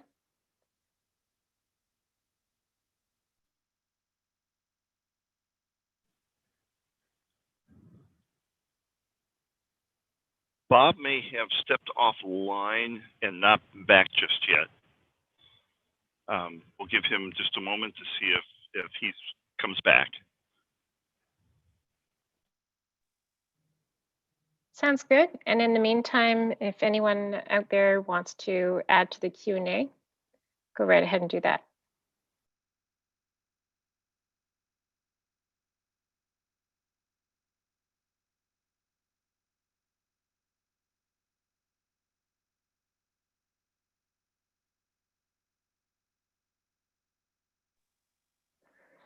Also, I realized there was quite a few comments earlier in the day, and if we did not get to your question, please repost it.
All right, just want to give everybody a quick update. Mr. Cabana is coming back online here just in a moment. I wanted to add to what Charity said in thanking all the work groups. What an amazing job you all have done. I know some of the tasks were a little easier than some of the other ones, but none of them were easy. So thank you. And I also recognize that it took a lot of time and you also had some help from others. So please pass on my thanks and the FAA's thanks for all the work that everybody has done on getting all these answers to the taskers and continuing to work on the spaceport issue. That is a big task. It is complicated. And you guys have pulled together a lot, and there's a lot more that will be pulled together. I appreciate you not making light of these tasks, but really digging in and taking them very seriously, because we do, and we at the FAA definitely appreciate all that you've done and the guidance and recommendations that you've provided to the FAA. And with that, I believe Mr. Cabana is back online. So, sir, we will turn the floor over to you for your comments. Appreciate you waiting around to speak to us. So thank you, sir. Absolutely, Jim. Thank you so much for having me. It's a pleasure to address COMSTAC. I think this advisory panel is critical to our future as we move forward, and I appreciate the opportunity to share a little bit about what we're doing down here at the Kennedy Space Center. Next slide. So we truly have transformed since 2011, when the shuttle stopped line, to be this multi-user spaceport that we are today. We've given up over $1.1 billion in assets and turned them over to commercial entities to maintain and operate at no cost to the government, enabling a strong, very strong commercial market here for our nation. And I want all of you to know that we feel that this multi-user spaceport that we have created, it's core to our mission at NASA. I treat it just like any one of the programs that we have here. This is critical to our future as we move forward, having both a strong government and commercial sector united. And the multi-user spaceport is part of that. Next slide.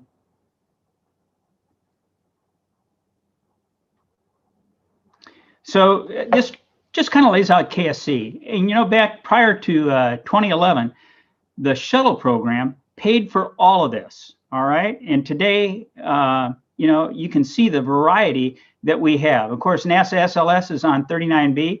We signed a 20-year use agreement with SpaceX for 39A. I'd like to point out that we signed that in July of 2014. 2.5 years later, in January of 2017, they had their first successful launch. They've had over 32 successful launches off that pad, including flying crews on a U.S. rocket from Kennedy to the International Space Station for the first time in 9 years last year. We created a new smaller pad between 39A and 41, pad 48, for the venture class vehicles. We've got Lockheed Martin working in the high bay building the Orion capsule. Sierra Nevada's coming for their cargo contract, working out of the SSPF. Space Florida has taken over maintenance and operations of the shuttle landing facility. Huge amount of acreage up there for them to develop. Still looking forward to seeing more of that. Of course, Boeing is here in what used to be former orbiter processing facilities with their CST-100 Starliner, as well as the Air Force X-37 orbital test vehicle. And Exploration Park, in partnership with Space Florida, again, we've developed this research and development park that is on government property, but outside the secure perimeter, where we have Blue Origin, and of course, Blue is going to be launching off pad 36 over on Cape Side.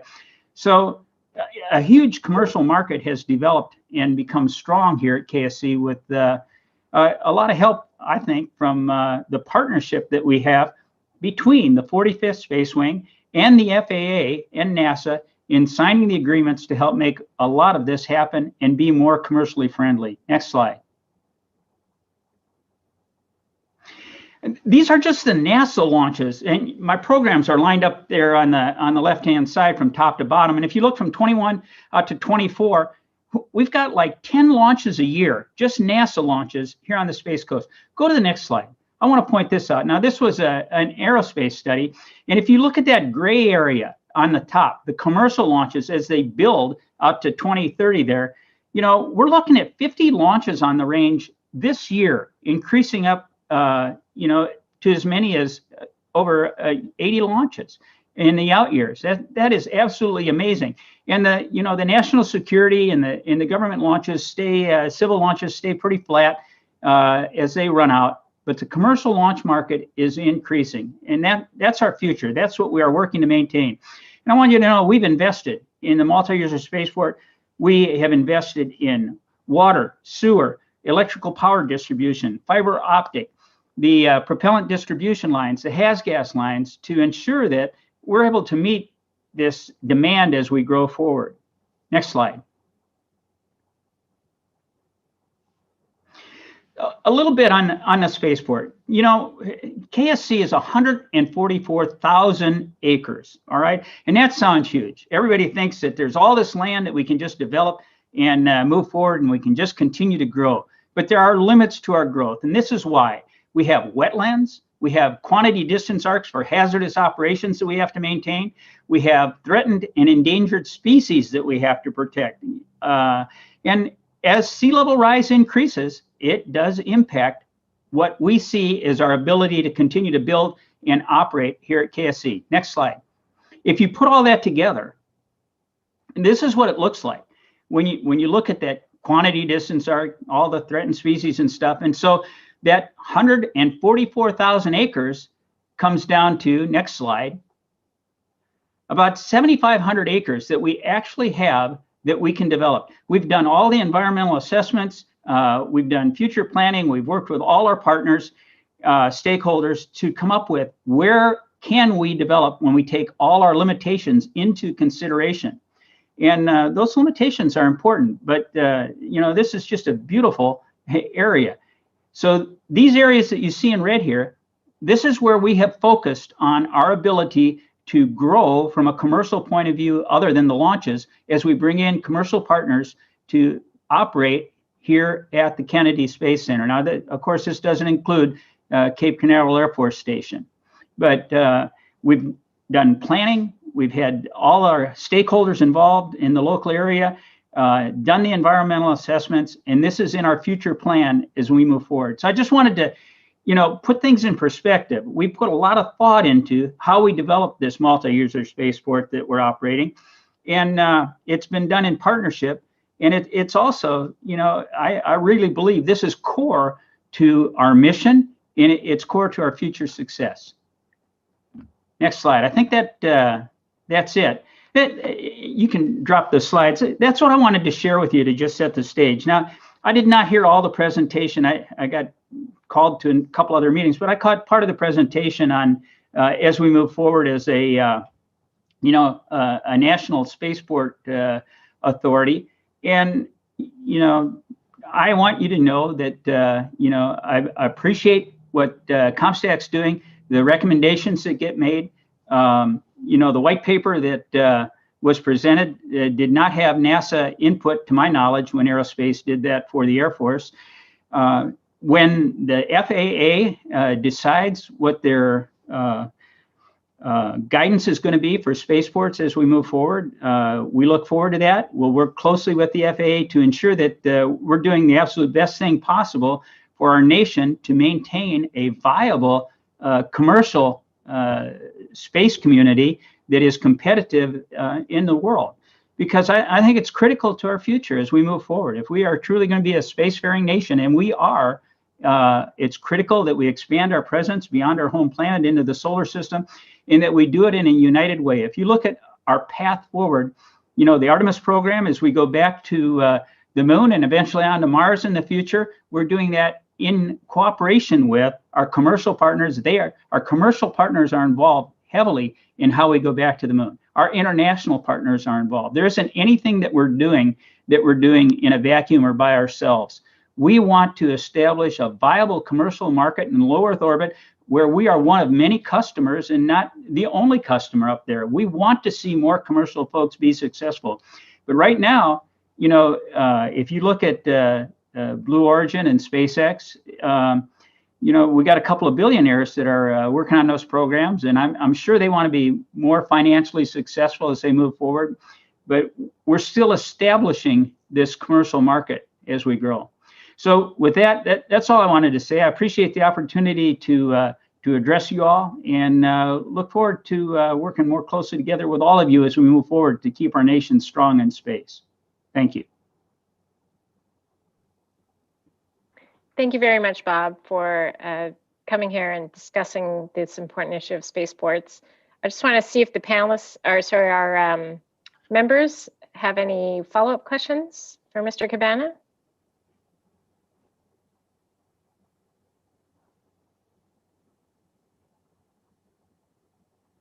I answered them all, Charity. I guess so. Bob, I'd just like to congratulate you as a researcher in the commercial space industry. Watching what's happened out there at KSC over the last decade has been amazing to see from the outside, and occasionally while I was on the inside. You've done a great job as a government partner for industry. Well, thanks, Greg. I really appreciate it. I mean, this is something that we got to do together.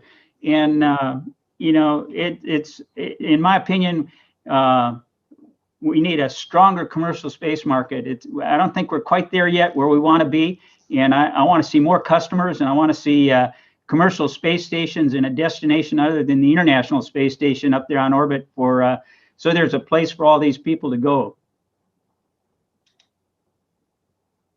Clay, do you have a question? Yeah. Hey, Bob, thank you for that presentation. It's an incredible amount of commercial launches you guys are forecasting coming out of the Cape, and we're looking forward to Blue Origin to contributing to that cadence. Absolutely, Clay. Do you think you've got the kind of resources you have to be able to manage that kind of volume as we ramp up in the next 5-10 years? Is this if it's going to continue out to the end of the decade, do you have enough to do what you need to do there? So, my studies show that we can support up to about 50 launches a year with the current infrastructure that we have. And if you do the study on what causes launch delays, it's usually not the infrastructure that's impacting it. It's usually somebody's problem with their own rocket or weather delays that cause it. Very few delays are caused because of problems on the range or the infrastructure being able to support the launch. Okay, good. And I'm going to get you a picture of a New Glenn so it doesn't look like we're flying New Shepard out of there. That's out of Texas. All for, hey, help me out. I'll take it.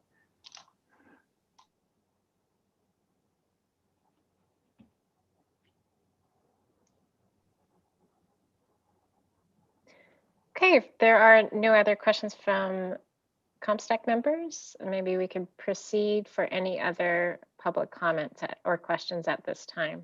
Thank you, Bob. Thank you.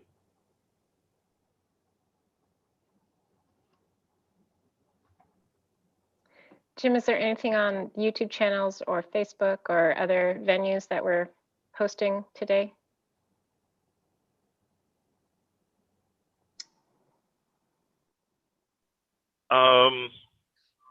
The only things that I've seen, I already typed into the chat for you, those 2 questions, and I think we've got those answered previously. So I think we're in really good shape. And I think we've got one that just came across, Jim. Perfect. Okay. From Dr. George Neal.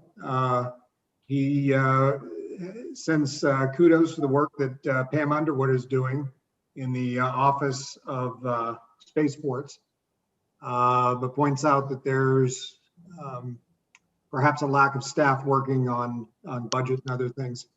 Would COMSTAC consider recommending that Congress consider providing additional resources for that area? And it's my understanding that 2 new positions within the Office of Spaceports have been approved, and that AST is actively working to hire against those positions right now. So that's a great question, Dr. Neal. Yes, and I can confirm there are two new positions there, and we are working with Pam to hire and get some more people working in that area to support all the spaceports and the international activities going on. And Pam is doing a great job, yes.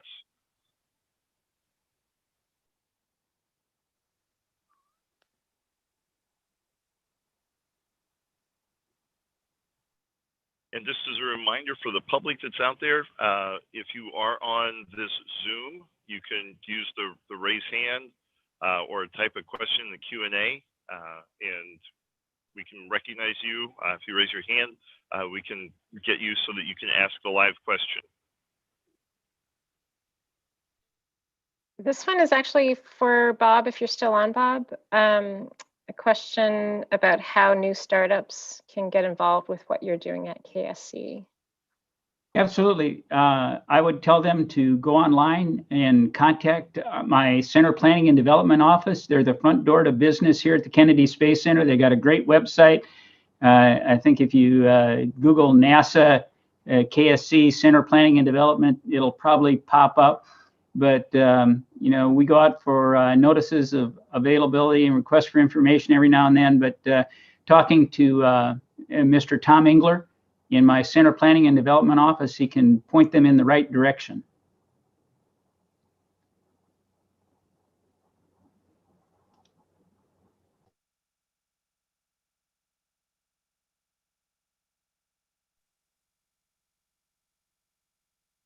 Okay.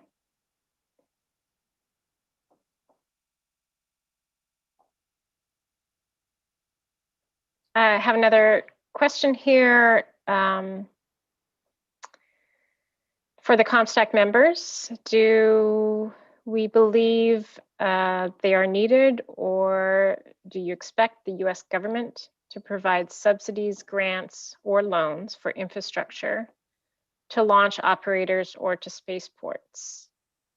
So that's around kind of like the financial aspects of commercial operators and spaceports. Dale, Kay, do you want to take that one, or Paul? Hold on a second. Could you repeat the question, Charity? I apologize. Sure, of course.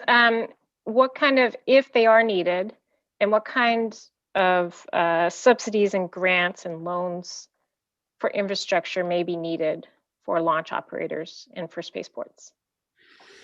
Well, I think that's obviously there's, well, it's like it depends on who they are and what they're trying to do. It's like Blue Origin came in and, you know, that was all financed and the facilities are owned by Space Florida. Same with OneWeb. And we provide that capability to a number of aerospace firms around the state, actually. But I think it depends. Obviously, the federal government is going to have to continue to pay a great deal of money because the existing model is out there now, and we're not going to be able to pull that all away abruptly and expect to not have the entire enterprise crater. It's going to take a long time to transition off of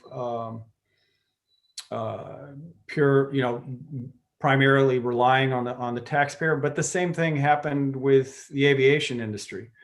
Airports took a while before they generated enough income from passengers to pay into the trust fund. Eventually, at some point in the future, the model is, at least I believe it's part of the conversation, it's still to be worked out, but that spaceports would be eligible for grants the same way the airport improvement program works. But the space industry needs to pay into that fund at some point in the future if they're going to get it back out. That's why I say that the goal is to create an environment where users are paying the basic operating costs.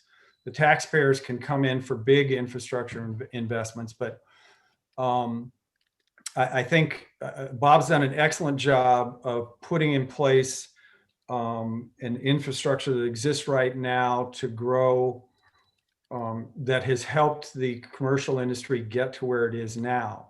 But you saw on his chart that the commercial sector is going to become, the government's going to be, one out of every 5 or 6 launches, and the rest of it are going to be for-profit entities. At some point, the taxpayers need to start dialing back their contributions to that, and the users will start paying for that, and then that gets, assigned to the satellite manufacturers and the way the market works. And I think the goal is to put in place something that reflects the vitality of the marketplace, because that ultimately is the most sustainable model. I hope that answered your question. I felt like I was babbling.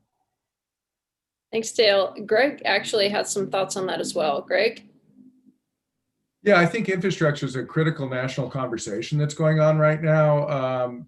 The Biden administration is talking about spending $3 trillion over several years, and Congress is obviously going to weigh in on that. There was definitely support during the last administration on a broad infrastructure bill. Space needs to make sure that we get included in that, because space infrastructure, everything from the deep space network to GPS, are functions that provide great value back to our nation. The commercial operators and startups should benefit from this, as will the traditional companies and frankly NASA, who has so much legacy infrastructure from the 50s and 60s that needs to be fixed. Bob's got a bridge out there at Indian River and KSC that badly needs to be fixed. So this should be a really important conversation. And it's not just a matter of, do we subsidize something to specifically help one or several commercial vendors? It's that we have a system that works. If the country hadn't built the national highway system, you wouldn't have a trucking industry, for instance. So there's a lot to be done there. It's got to happen. That the space community needs to start thinking about it. NASA definitely needs to, I think, have a point person working on that. Yeah, thanks, Greg. I actually agree with that. I think, all things considered, this industry is still very new. And the U.S. government has stepped up on, in terms of basically every other branch of transportation in history. So I do think there's still some opportunity there. It's still early in the game. Dale Nash, you have some comments? You gave most of them. We did pass at the last, you did a great job, both all of you. We did pass at the last COMSTAC resolution that, space is the only mode of transportation that does not have a matching grant system, whether it's something like the AIP program, which was funded for about 40 years before it built up enough in reserves. The ports, the rails, of course, the interstate highway system is one that everyone points to, and that's expanded through all the transportation. But we're not necessarily looking for a handout. We're looking for competitive grants to be able to go compete and get matching dollars, much like the rest of transportation out there. And we are a form of transportation, and that's a recommendation that has come out of COMSTAC. We've had we've had some grants in the past, but they were like $125,000. So if we're going to get serious, and we will get serious and more serious about space infrastructure and space transportation, I do think it will come about. There's been some in Congress that have already proposed bills in that direction, and with the infrastructure emphasis that's going on now, hopefully we'll get some more traction on it. Thanks. Yeah, thanks, Dale. I agree. Ed Bolton, you have a comment or question?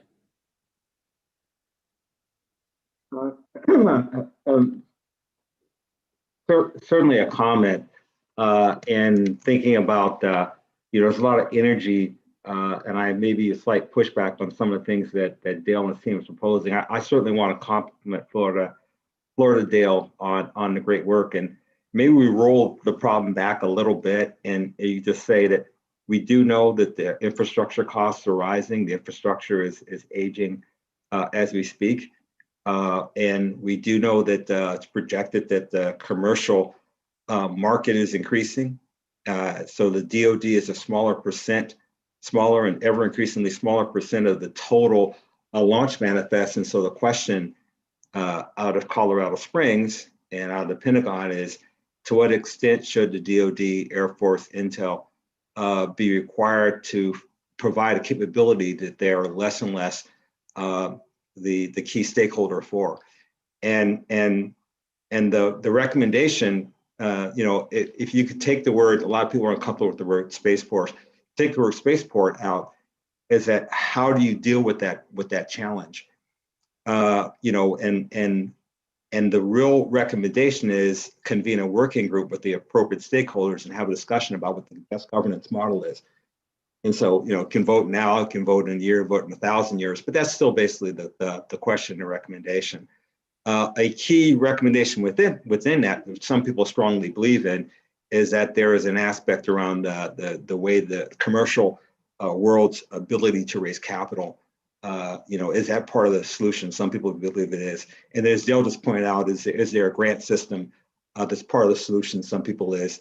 It'd be hard to see how you'd have to work on how to pick winners and losers, but that's just the real question is that the model we have now is not sustainable given the financial pressures that we are going to be under, which are going to get more difficult before they become easier. And so that's what I would ask people to just think about. And the other thing too is that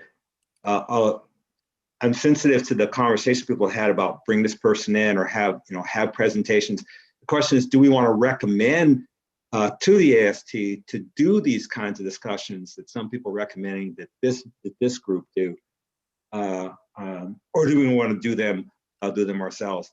I think and so you can decide who would have better standing to call NASA in, to call the Air Force in, to call the commercial industry in, and have these discussions.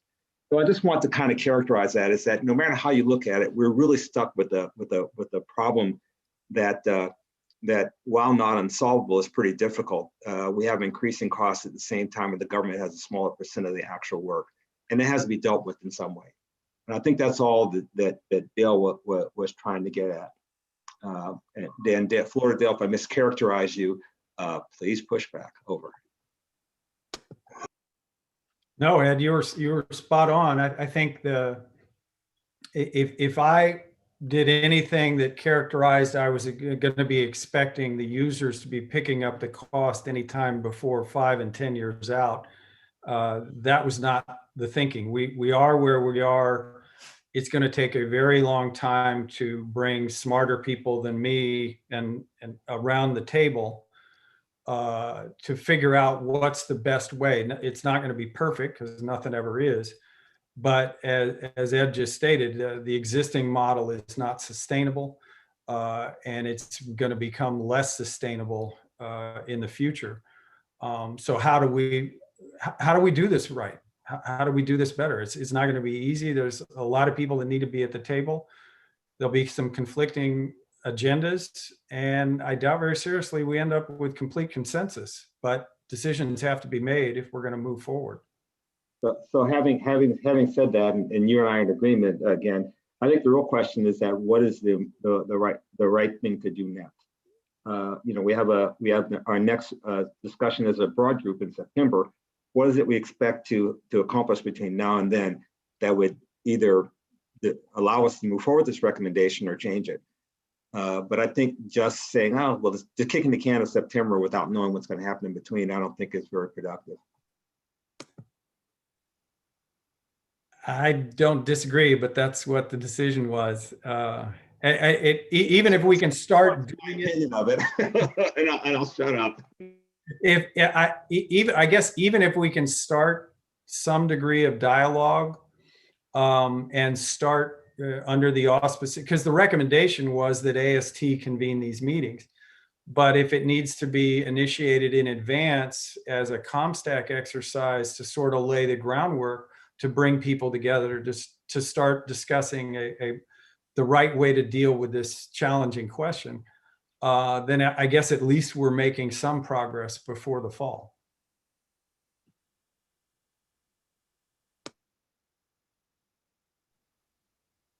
Was it clear that that was the recommendation, just to have ASD start convening meetings of stakeholders to have a discussion? That's all the recommendation was, and we agreed to hold off on just that? That was the primary recommendation, to get that the AST should convene the interagency group, and that that planning effort should incorporate industry, states, and other critical stakeholders to make sure we do this thing the right way. I mean, there were a couple other key recommendations regarding being able to access private capital markets and things of that nature.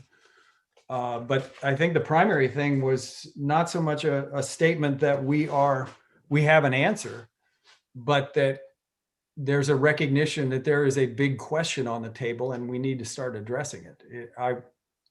Obviously I was hoping we would vote on that recommendation today, but if we need to, if protocol dictates that we need to start at a lower level, then so be it.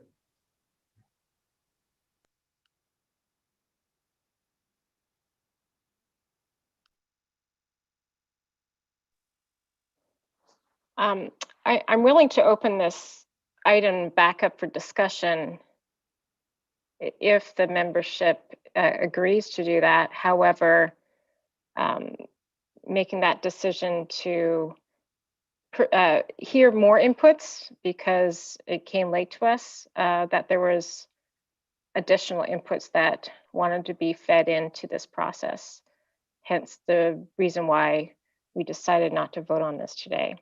But if we've gone down the wrong road here, I'm happy to bring this back up to the COMSTAC for a vote. But I thought just providing a little extra room for additional stakeholders to provide their inputs would be helpful in the end for those recommendations.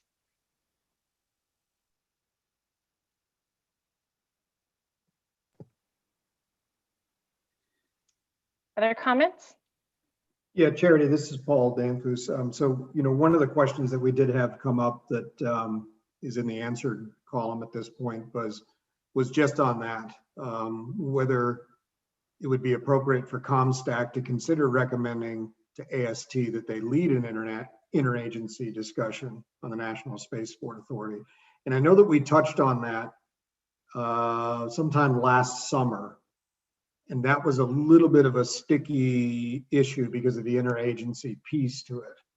I would say that since we have decided to defer the voting on these recommendations, that if we do reopen this over the next several months, that we try to figure out what the boundaries are there for any kind of a interagency discussion. I suspect the COMSTAC can pull together whomever we need to, and there's really the big three stakeholders here. But I would submit that, you know, if we do go down that path this summer, that this be a little bit of more of a whole of COMSTAC effort, because there's obviously different stakeholders from throughout all the different working groups.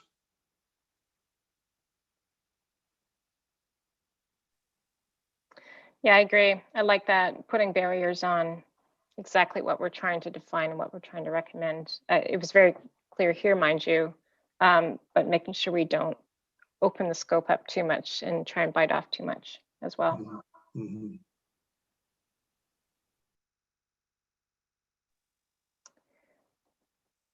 Any other discussion, inputs?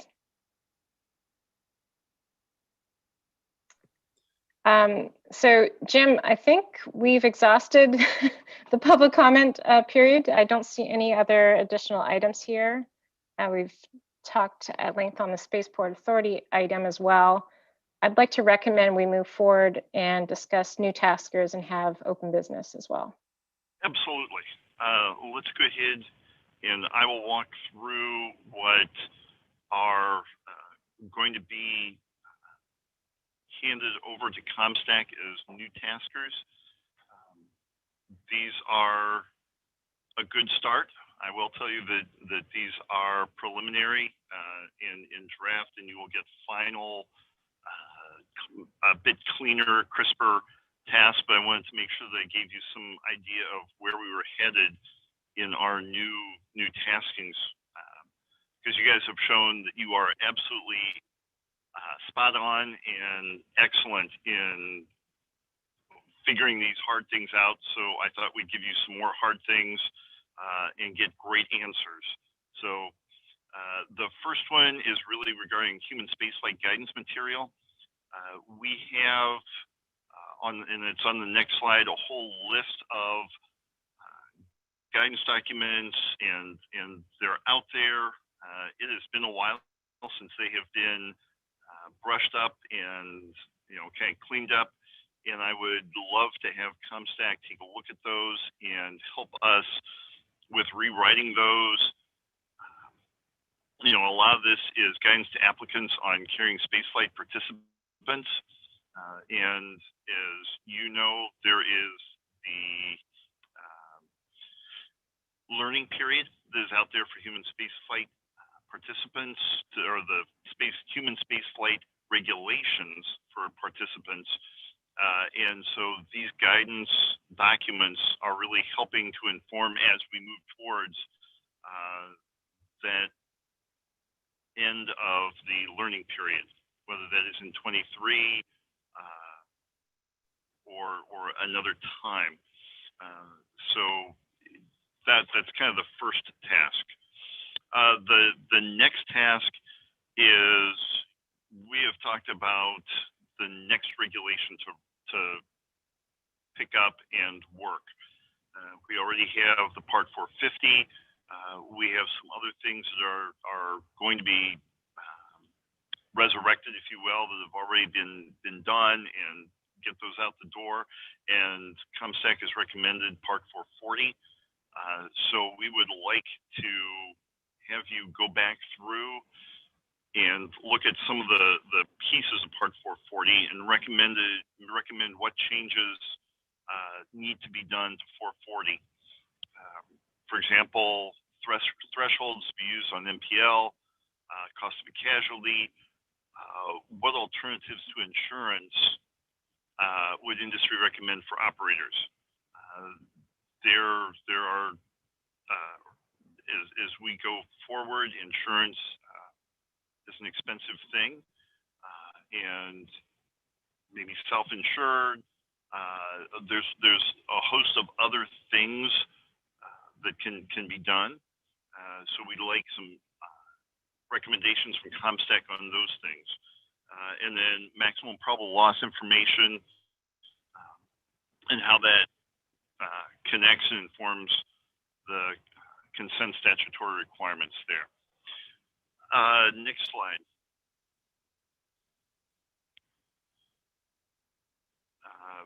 Another one is to propose what industries, organizations, and/or individuals ought to be represented on potential future aerospace rulemaking committees.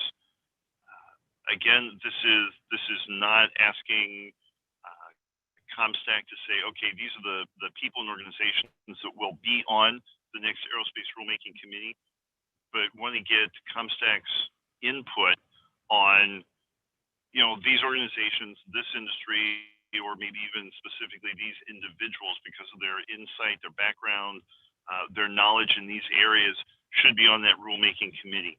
And we will definitely take those recommendations. And again, it is just a recommendation, but we want to get from you all what those good thoughts are. Next slide.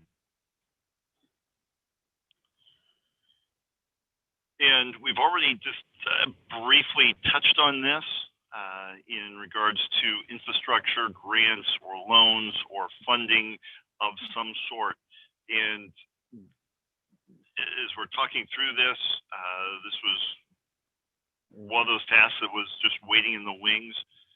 If you would, we'd like you to review past and current infrastructure grant funding mechanisms and propose improvements and best practices that will support the spaceport industry and potentially space launch operators as well.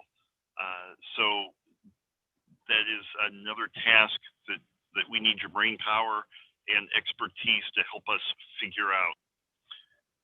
Next slide.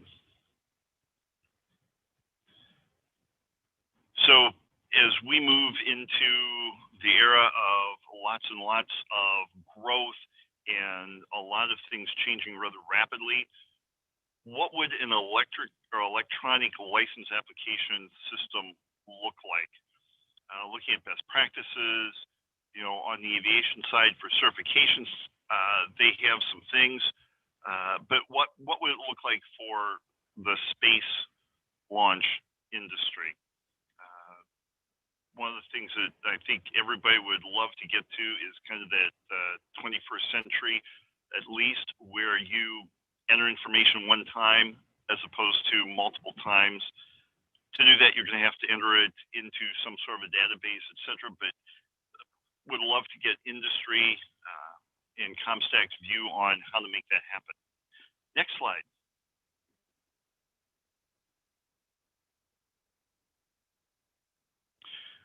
All right. This one is a longer one there. This is regarding studies. In the Reauthorization Act of 2018, there was a study directed on obstruction.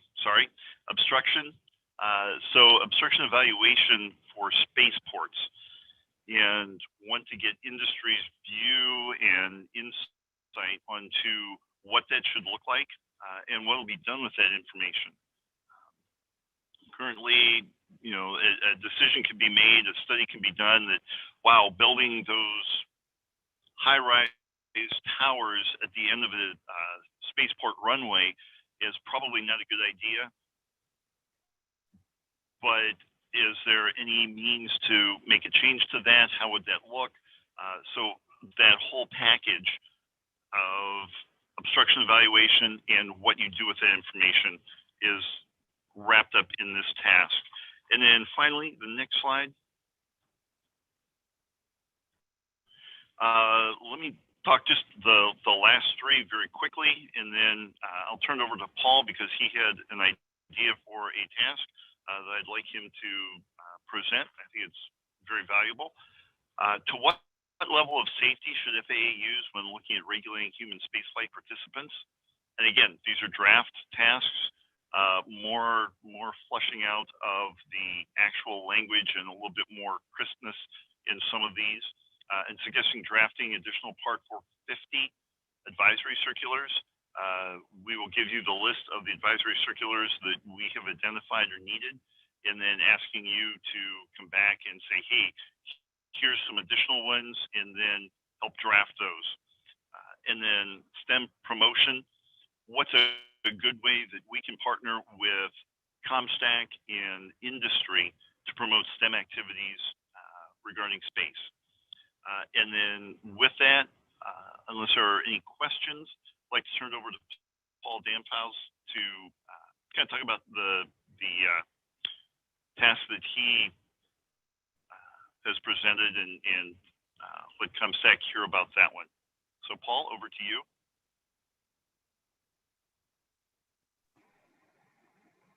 Thank you, Jim. Hopefully, can everyone hear me? Okay, great. So I'll make this really quick. Posted on the COMSTAC website is a short memo discussing high-speed flight considerations. And this memo actually captures a number of conversations that we've had within members of the COMSTAC and sort of the broader community, making a recognition that we're on the verge of a new era in high-speed flight. And as it relates to the COMSTAC, we're not talking about the supersonic stuff that you've seen in the news and such. That is going to be addressed elsewhere within the FAA.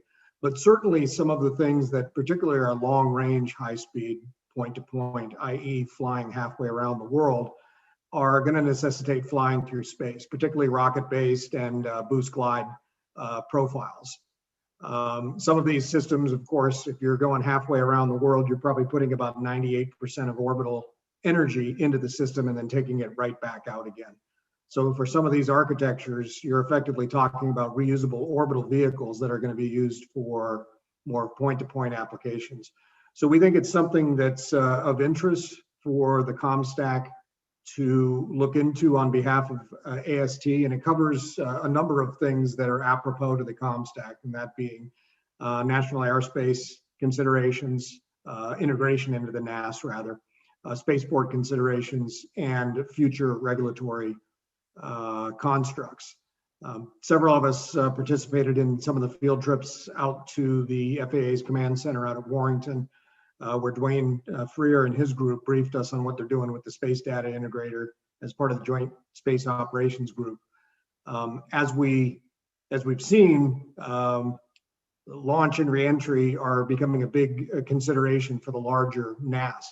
When we start talking about high-speed point-to-point and multiple reentry type of operations, that's going to be a big part of national airspace considerations. With regard to spaceports, there's been studies out there. The Global Spaceport Alliance put out a study in June of last year that stated that these technologies are going to be a major game changer, and that the U.S. should lead in this area. And then following on to the 2021 National Defense Authorization Act, specifically calls out that encourages DoD to leverage inland spaceports with accompanying range and airspace for land-based testing, that these facilities and complexes could improve the resiliency of U.S. launch infrastructure and help ensure consistent access to space. Not touching too much of the last topic that we talked about, but certainly this is another dimension when we start talking about National Spaceport Authority.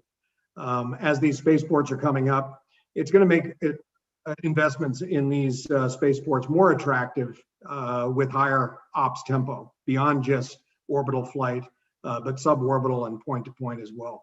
And then, of course, rounding out with the future regulatory framework, as the FAA AST's role to encourage, facilitate, and promote commercial space flight.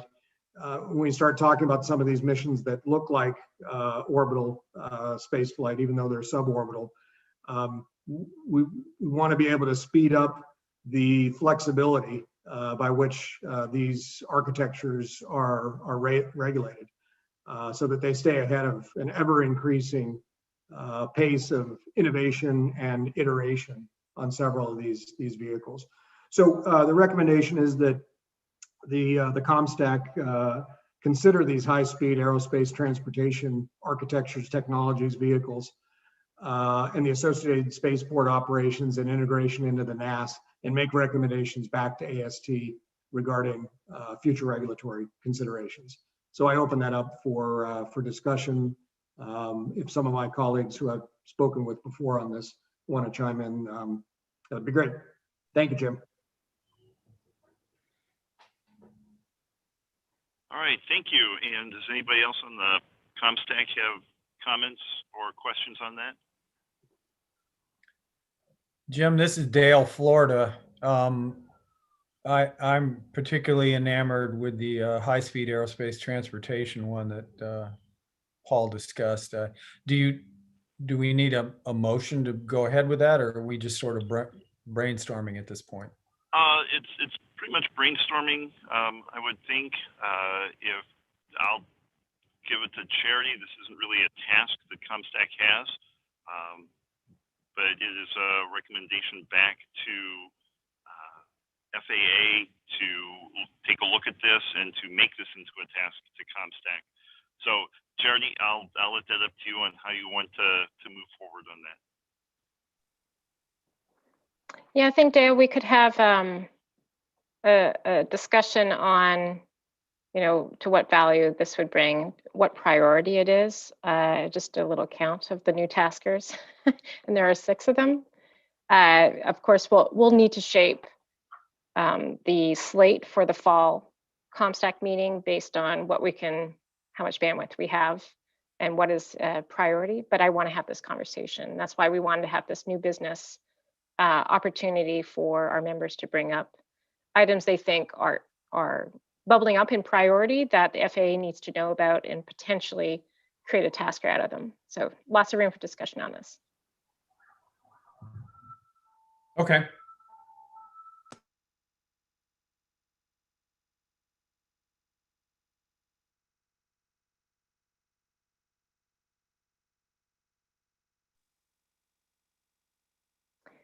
Okay, with that, Jim, are we done on other? I guess we've only done the high-speed aerospace. Have we gone through the other ones yet? I don't think we have. Yeah, we've gone through all the other taskers.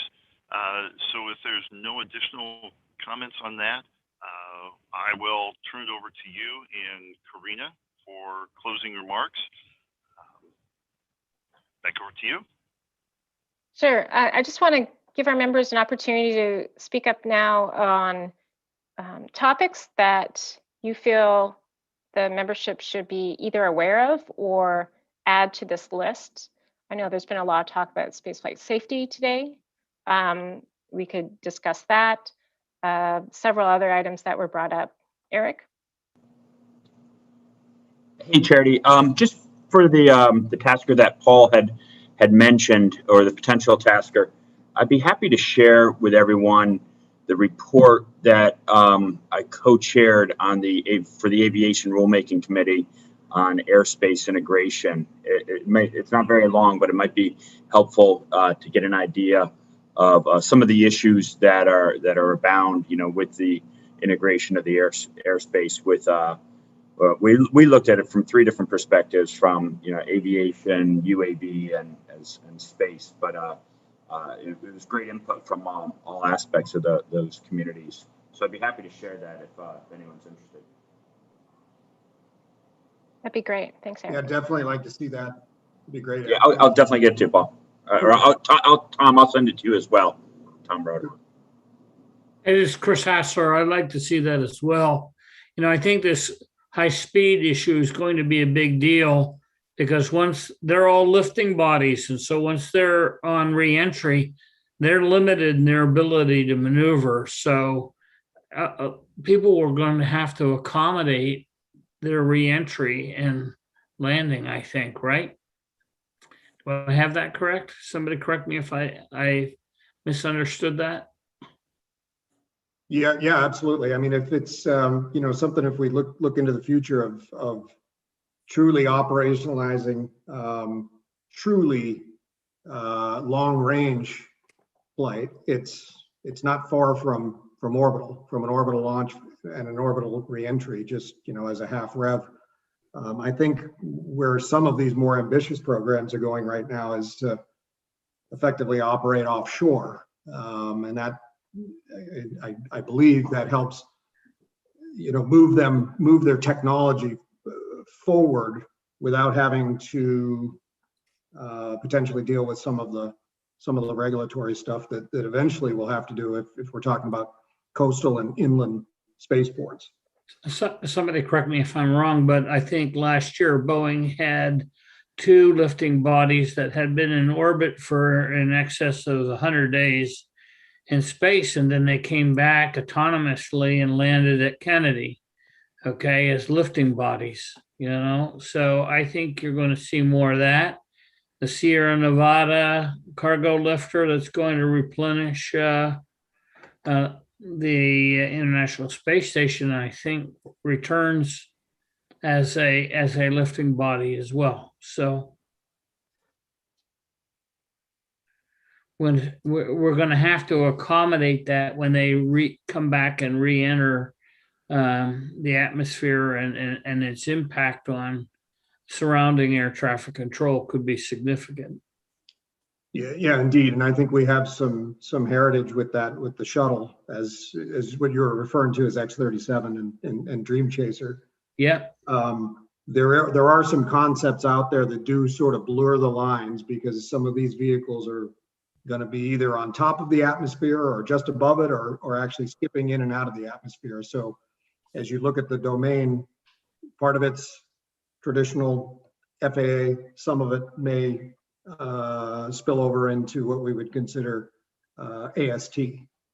Yep. And so it's exciting because we've got a whole bunch of different vehicles and architectures that are coming online, but some of these are hard to put into a specific box, if you will.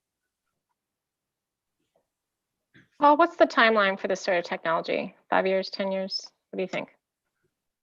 Well, if you look at our colleagues at SpaceX, you know, they're moving quickly with Starship, and there's an ongoing study with U.S. Transportation Command to use that vehicle to move large amounts of material for the military to the other side of the world in a short period of time. So effectively, you're looking at launching a vehicle with just about almost enough energy to attain orbit, but not quite, and bringing it back on the other side of the Earth. I think the answer is, if you look at SpaceX, I think it's a safe bet to say sooner rather than later, with the history that they've had. Hey, Paul, I would argue that it's here now based on the Boeing demonstrations that were done at Kennedy Center last year. Yeah, I mean, that could be a case to be made for that. But I think what we're talking about here is sort of something that launches from one part of the Earth and lands at another part of the Earth in a very short period of time, vice attaining orbit and then re-entering. And are you referring to these things that burn atomic oxygen as they skip across the top of the atmosphere? I don't know that there's anybody currently looking at that, but I know that that's a technology that has been looked at in the past as part of kind of a wave rider technology. But I would say the vanguard of this higher end, this hypersonic to Mach 10 to Mach 25, is certainly the lion's share of that is going to be on national security applications. Potentially weapon systems and counter weapon systems. And the lower end, the supersonic, is going to be more of the commercial. But there are some players that are trying to go faster, trying to do Mach 5 and above on the commercial side. And I think that may be here sooner than we anticipate. Yeah. Okay. Well, thanks, Paul, for that info. Jim, I see your hands up. Go ahead, please. Yeah, thanks, Charity. I was reflecting on Ed Bolton's comment earlier, and maybe this is a symptom of retired Air Force generals, but looking at the National Spaceport Authority governance model that we discussed, I guess it's not clear to me, process-wise, how we get from here to September. I mean, in a way, we've already sort of voted on the answer. So are we just going to have meetings and declare victory in September? So I sort of lost the bubble on process, I think. Can somebody help me? I might not have the right answer for you right now. Jim, do you have any advice for us on that one? My read is there are some folks that maybe during like a stakeholder engagement, or if we have an opportunity to engage other folks that may not have weighed into the process thus far. Similar to the effort you led, Jim, actually with the spaceport regulatory reform, where you reached out to a lot of different folks, a lot of different stakeholders to get that input. I think that's what the community is looking for at this point, is to be able to provide some input so that we're better informed when we come back in September with those recommendations. For what it's worth, that's my read. Well, I really agree with that. I mean, I like that, but we sort of already voted on the answers. And so I want to make sure we're open eyes on that. We might affect our answers. We might rejigger the answers. Otherwise, it seems like we're just having meetings to have meetings. So I'll let it rest there, and we can talk about the COMSTAC process between now and September in another forum, because it would take some discussion, I think, that we don't need today.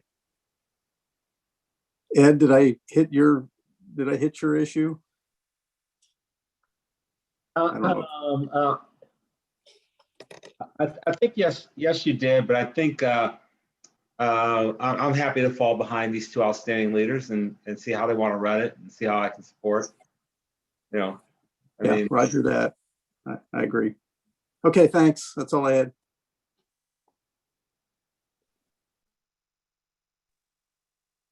Thanks, Jim.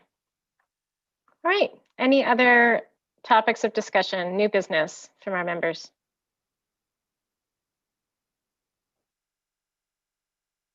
You're all talked out. Want to get outside and enjoy the nice day. Okay, so with that, I'd like to propose we wrap things up if there's no other discussions or items that we want to bring forward.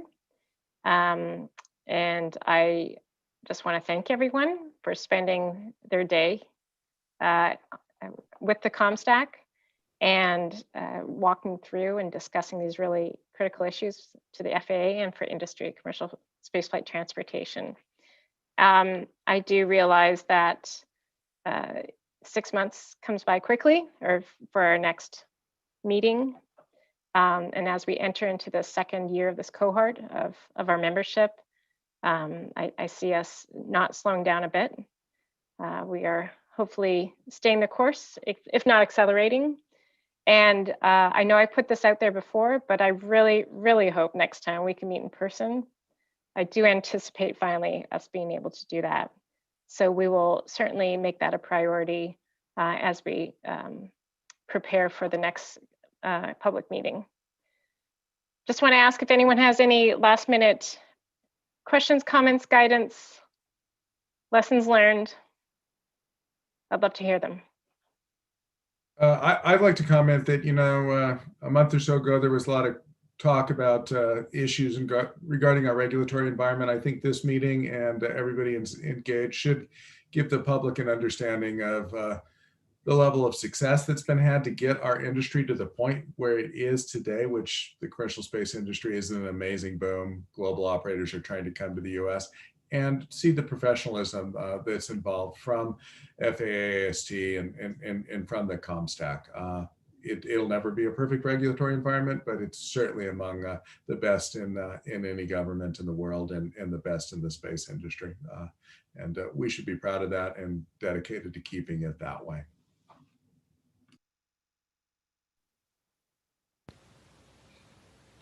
Great meeting, Charity. You have really overcome and excelled in the virtual world. This is one of the best all-day virtual meetings I've attended. I know it can be painful, and I really appreciate everything else going on. You don't even see, behind what's going on here. So thank you, Bill. Appreciate that.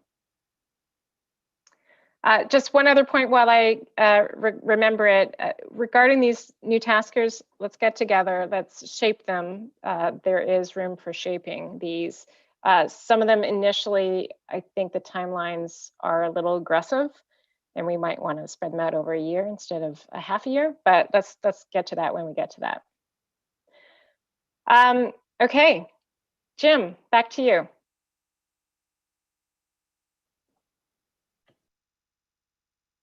All right, thank you. And this, I echo, this has been an absolutely outstanding COMSTAC. especially with it being virtual. Thank you to everybody who interacted.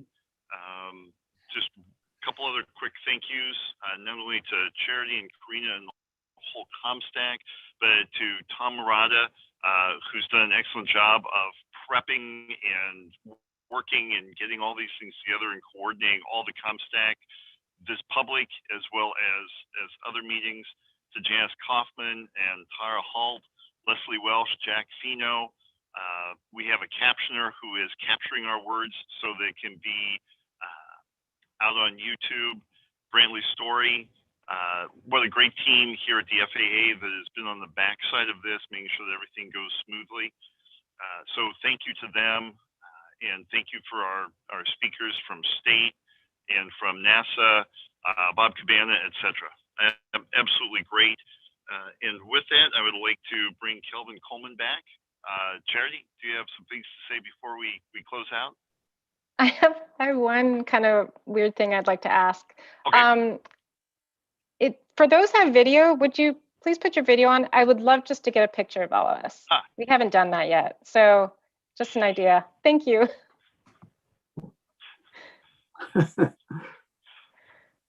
All right. I'll take the snap. It might take a couple of them because there's a couple pages of us. Okay. One. Oops, that's not good. Yeah. Can't seem to turn it on. No loss. Okay, there's one. And bear with me.